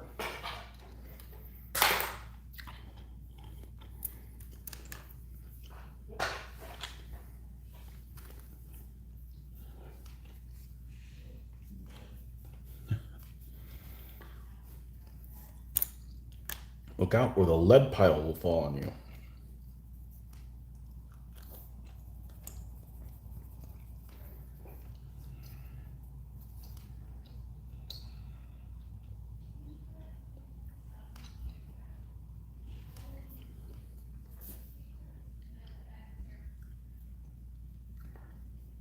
Well, at the rate we're going, the next time I'll film, these guys should be ready. So, we'll see if I spent hundreds of hours on painting a bunch of losers.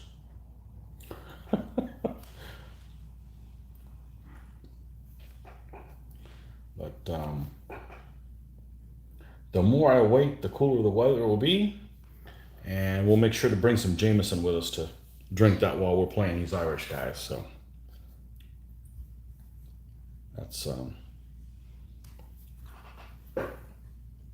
it's. I don't drink very much, but it's hard to drink after work on a weeknight. It makes me sleepy, and I'm up at 5 a.m. anyways. So.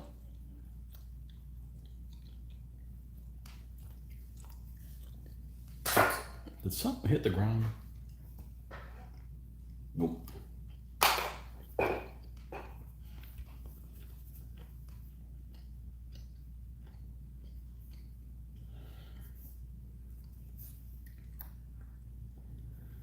So tomorrow morning,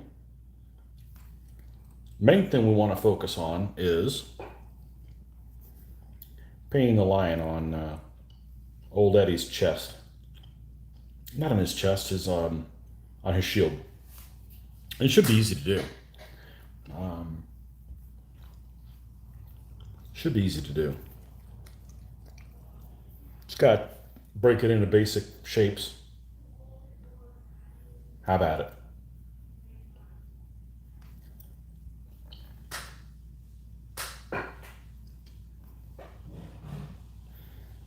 I've done one before for my Norwegians. My Norwegians have a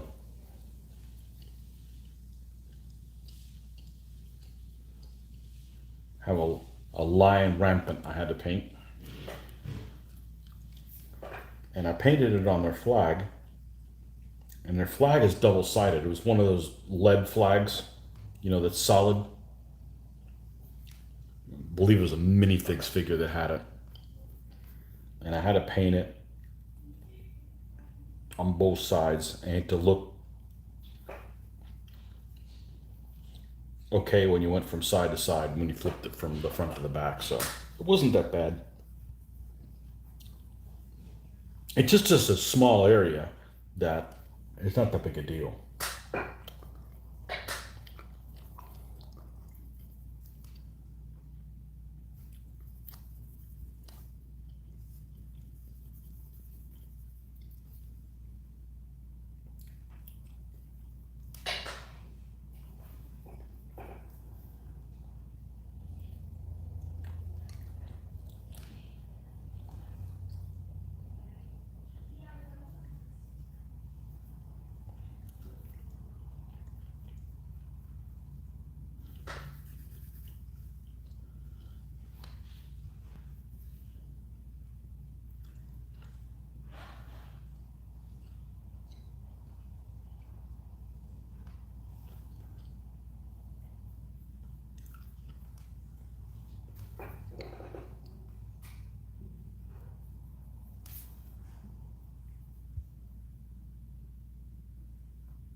Okay.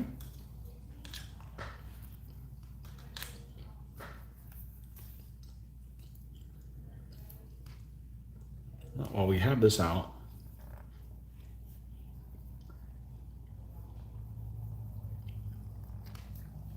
let's paint the back of the shield.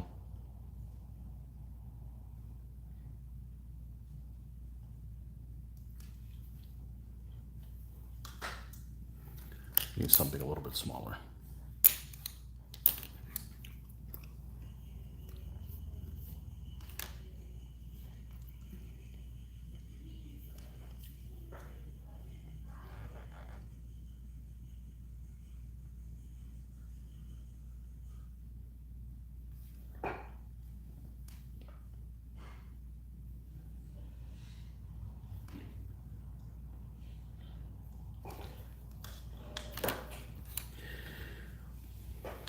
We've got the scabbard to paint.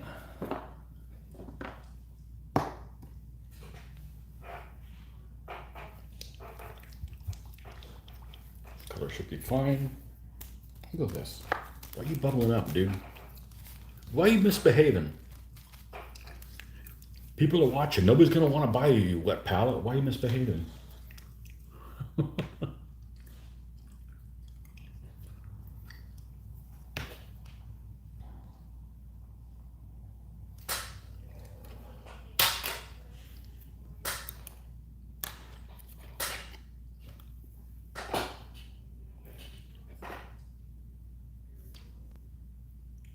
Wow, how'd that get so damn wet?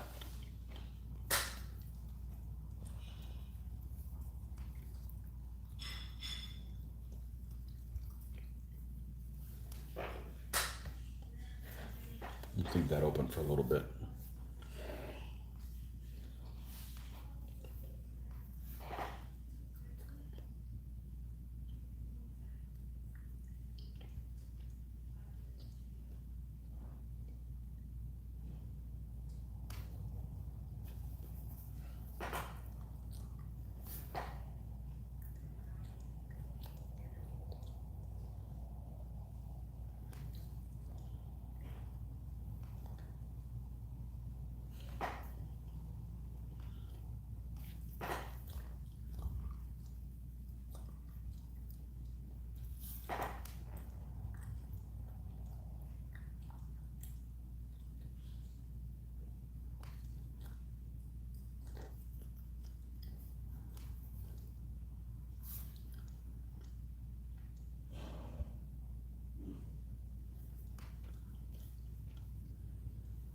Okay. I don't remember if we null oiled this guy's helmet. It looks like I did. We'll just assume that we did. And treat it as such.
Okay.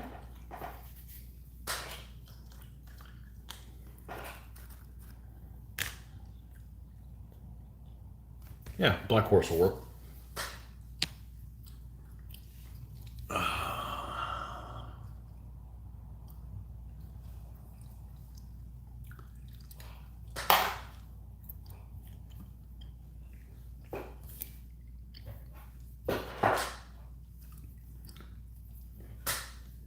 Let's move Eddie back here. We're not going to get to him tonight. Hoping we get this guy down. We'll be in great shape then. We'll have one. We'll have one shield to paint, and what else would we have on him? And some horsehair. Piece of cake. Piece of freaking cake. All right, so black horse, right? Got it. Let's do something a little crazy. Uh-oh. Let's cover everything. I was hoping it wasn't so damn watery. Jeez, what the hell happened here? What's the meaning of this?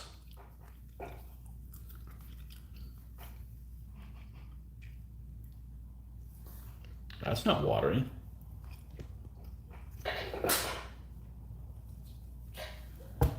All right, let's paint everything we can see on the horse black.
Whoa! Aha!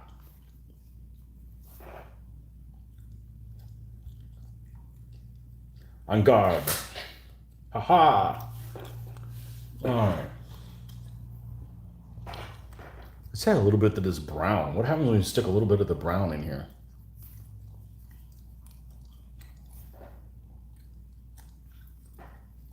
Probably nothing if it's going to be that little of a brown amount.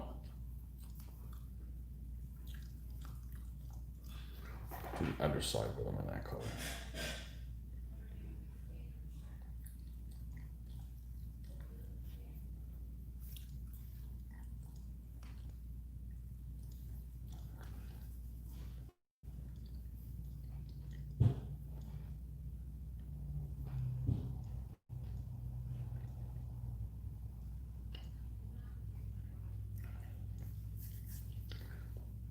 Okay. Now, we're not going to add any more brown to that. We don't want any more brown out in my life, but we're going to treat this just as adding a little bit of white to it. Little bit, tiny little bit.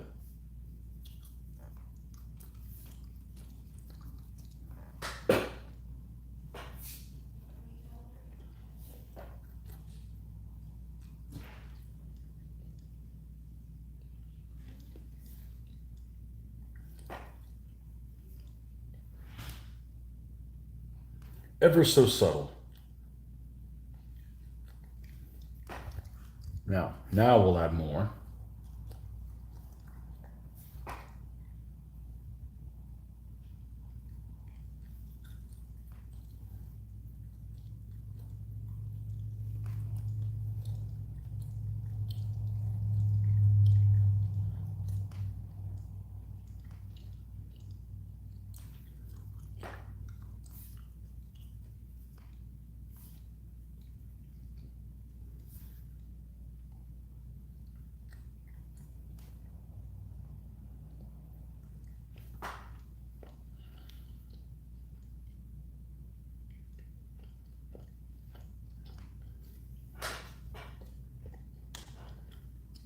And we're going to put socks on this guy.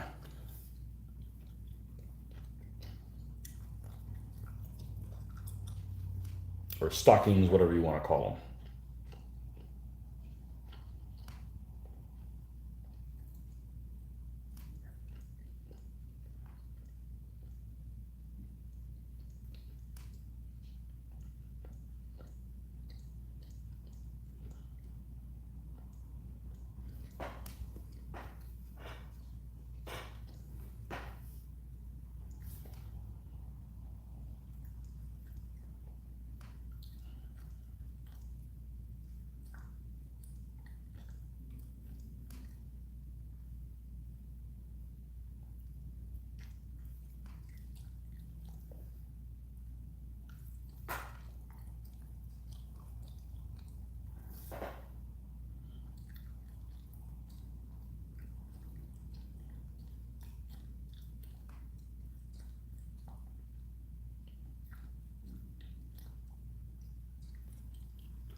Okay.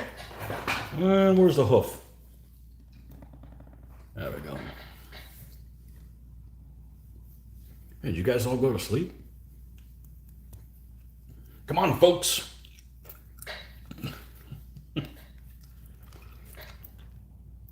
Creepy lurkers.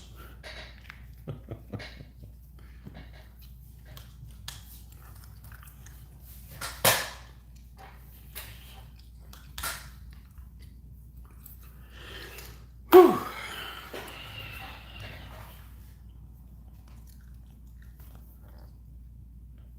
I'm telling you, I would have quit a long ass time ago if I wasn't filming.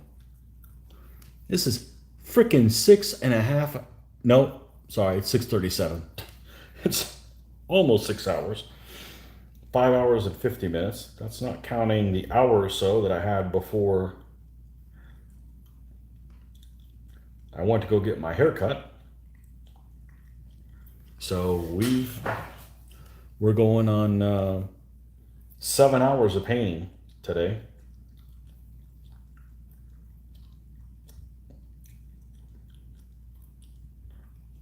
Man, I could get a lot done if I could just get paid to do this and stay at home, right?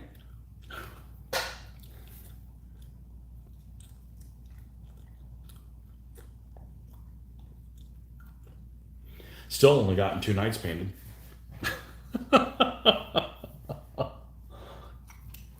Hey, it takes time, dudes. It take a time.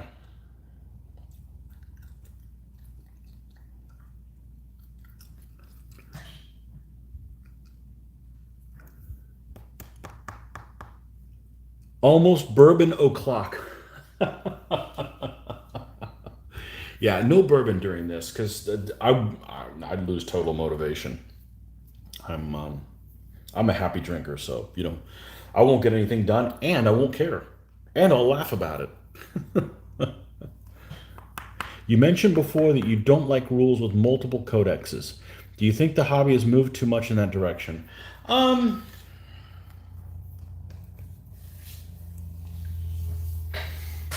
I've been gaming since '86. So what have I noticed? I think too many people are nomadic. I think the fact that I've stuck with this silly set of rules since 2004 is exceptional. I think most people are always looking for this special set of rules and overbuy, and I think people have seen the Games Workshop model and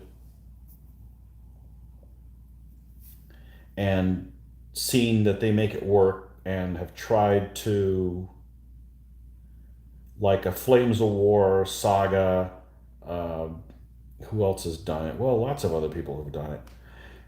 I don't like the codex stuff because I'm interested. If I'm interested in playing a period, I want to play it from all sides and experience. Like if I'm playing a Crusades game, I don't want to just be like, I only want to play the Franks. I don't want to play the Muslim armies. I want to play it from all sides. I want to experience the problems that different folks, different armies have in situations. Okay, and I from the get go. So, has the hobby gone too much in that direction? I think the hobby has gone too far in the direction of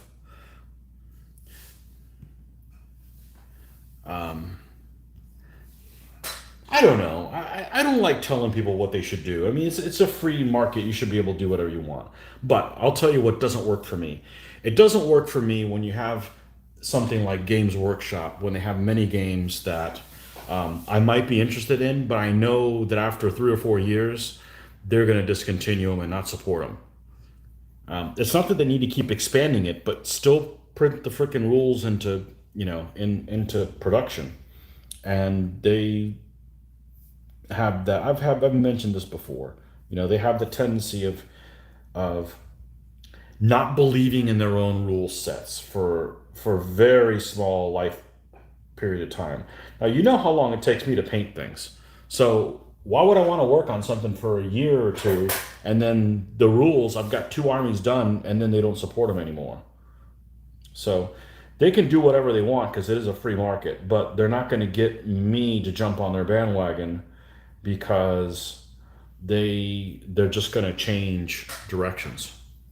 Now, I don't.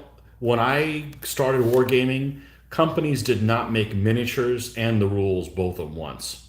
Now they're doing everything, and maybe they need to do that to make ends meet or to be profitable to make the miniatures, and I've seen that with the folks that just came out with is it Warlord? They came out with their World War II set that they did a scale that's weird, and they did their ships on stands that look like. The comments on those are hilarious, by the way. Some people are like, why would I want to build these guys? They're like, come on, a flip flop. I almost lost it when I saw that. So you've got companies that are supplying their own miniatures and they're making them in weird scales that aren't compatible with other folks. So if they want to play the rule set by the rules, they have to buy their figures. Now I get it; they're trying to run a business, and a miniatures hobby business is extremely hard to run. I get it, but it doesn't that doesn't appeal to me. Victory at sea, yeah. It doesn't appeal to me. Especially when one thing I did not know that was a possibility until I had friends that were playing Flames of War. They redesigned their whole rule set and changed them and came out with other rules. Like they weren't, and people had to rebuy stuff, and that turned a lot of people off. I didn't even know that that was even an option. I was just worried about the codex from the standpoint of like, yeah, I want, like if I'm doing Flames of War and they come out with mid-war Americans, mid-war Germans, mid-war Russians. Well, I want to do the freaking desert. Well, they may not release that for 3 or 4 years. Well, I'm not going to play it for 3 or 4 years until the desert comes out because that's what I'm interested in. I'd be more likely to play like a rule set where all the rules for all the tanks were already out. So. But hey, if it works for them and it's profitable, then it's not geared for me. So with Codex, it hurts much more when editions change. I like the fluff and special rules that result, however. I love the Flames of War website. The painting scheme that I use on these guys, this was a basing scheme that I saw on Flames of War. So I get ideas from other things. I like their fluff, but it doesn't really appeal to me to play the game. So when you see a battlefield that's 3 by 3 and it's tanks lined up right by each other like a Napoleonic firing column, it's like it just doesn't appeal to me. So Games Workshop will pull the edition change lever before publishing all the codexes. Yeah, you can do whatever you want. I mean, it's a free. Just like I don't like being told what to do, and I do the same thing. I don't tell people what to do. If you want to paint your knights freaking green, and they never use green, hey, it's your thing. Don't tell me what to do, and I won't tell you what to do. I have a very libertarian outlook when it comes to that. Now I don't, but you're not going to get me on your bandwagon. Now I'm just one person. It's not like the whole world revolves around me, but I'm just saying what appeals to me doesn't. You know how long it takes me to build these things, so I don't want to. I don't want to let go of this game. With all the problems that DBA has, not all the problems, but all the things that could be fixed. I'm not jumping ship and going to something else. I've got too much involved in this. I've lost too many brain cells on this stupid set of rules to go to something else. So, at the time of this, at this current time, so. Okay, so we got some rains to paint. We don't want them too light. We don't want them too dark. So somewhere in the middle, what we got, maybe something with a little bit of color. What's this look like? Nah. Nope. Ain't gonna do it.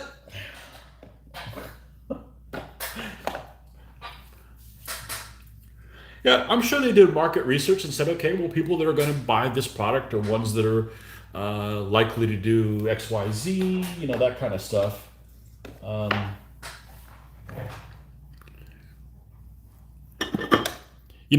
Another thing that appeals to me from wargaming is I don't like to keep up with the Joneses, and I don't like to throw money at a problem.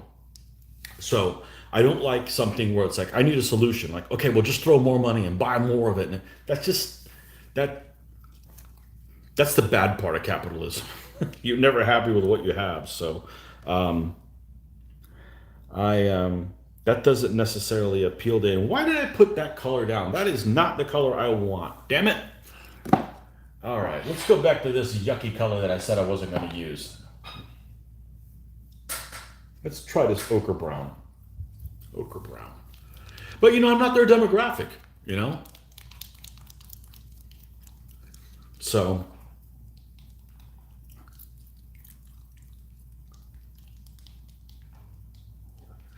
I'm not the demographic of people that want to play with unpainted figures.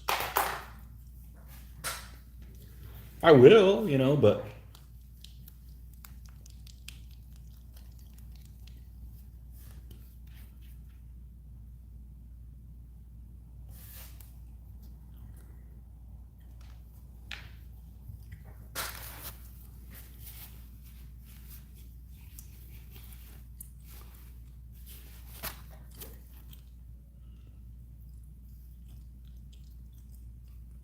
Whoa, hello, hello.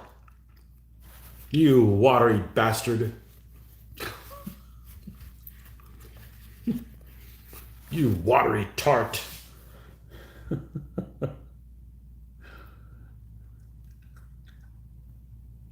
Man, I'm shedding. It's unusual. I always shower after I get a haircut. I'm going somewhere. I didn't this time. And these are these little bits of lay hair on here. We will before we get into bed for sure. I gotta shower every night, whether I need it or not, and I do need it. It's good for morale. So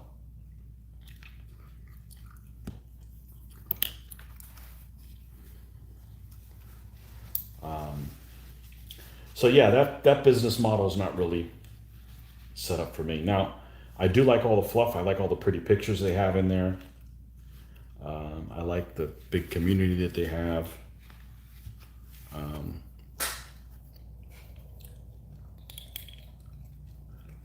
Only game I've ever played that you do tournaments in is DBA. So I'm kind of new to tournaments. I've only played tournaments in one game ever. DBA, that's it. The reason that appeals to me is because I want to play with my figures. And I want to bring my figures to play a game and use my figures in it. It's my incentive to build more, to collect more, whatever. If I'm going to play a game and somebody already has everything there for me, then why the hell should I spend my own money and paint figures when they're already there? So that's what really appeals to me. So a game that's pre-painted, or a game that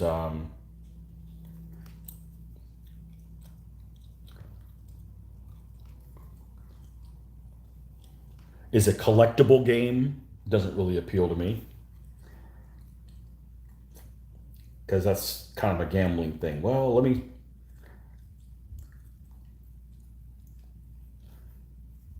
me buy 5 packs and see what I get.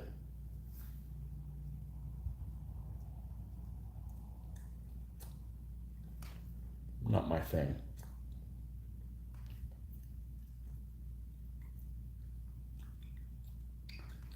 I'm also not a person that says, "Oh, I'm going to buy this army, and I'm only going to play this army, and this is how I'm going to play them, and I'm not going to play them any differently." And yeah, I have a feeling people that do that aren't a lot of fun, anyways.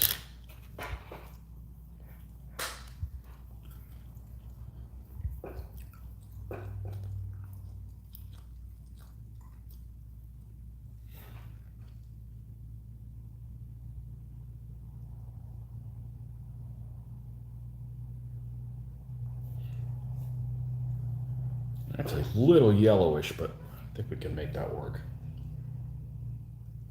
I'm glad I didn't go with a white covering on this guy. I think this is the way to go. At least it was a little different. I won't really know until I end up doing the varnishing, because that's when things really just go, "Wah," they just really take it to a different level.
Okay, So I'm going to stop for the night. What do we got? We go over 6 hours and 5 minutes. We're going to stop for the night. Well, it was for the afternoon, but now it's become the night.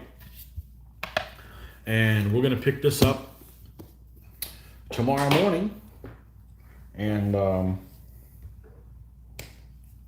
got a little bit of touch up him, but I need to stand up and stretch a little bit. And I talked about taking a shower, and I want to take a shower. So I'm going to check the mail first to make sure that those flags didn't come in. So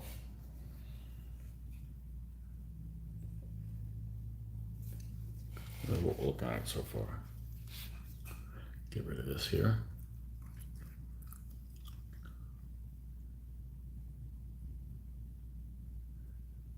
You know, a lot of historical gamers will say they hate tournament style play. Do you think that keeps DBA from having more widespread appeal? No, I don't think it affects it at all, because you don't have to play in tournaments.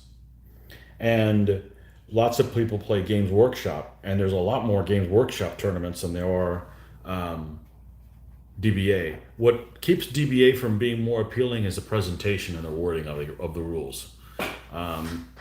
I get that the author wants the rules worded the way he wants them, and that's his set of rules, and that's the way we want them. And those of us that are on the outside would just wish more people would play them because they're awesome, despite their wording and despite their organization.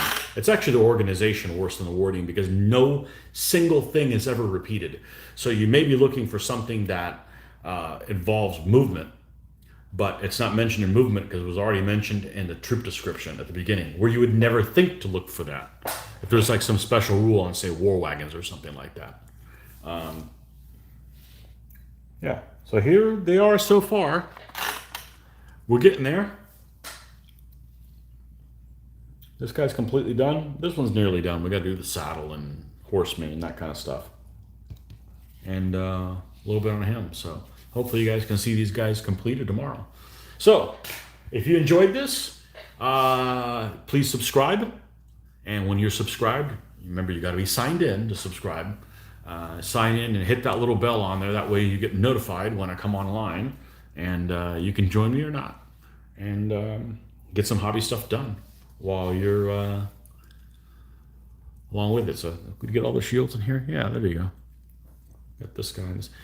Honestly, they look pretty good, but they won't look really good until they do the varnish. I don't know what happens when it does it, but it's like freaking magic. So anyhow, we'll catch you guys later. And like I said, I should be on in less than 12 hours. You could get your Tony fix. Anyhow, see you guys next time. Thanks for joining me, and keep up the good painting. See you, folks. Bye.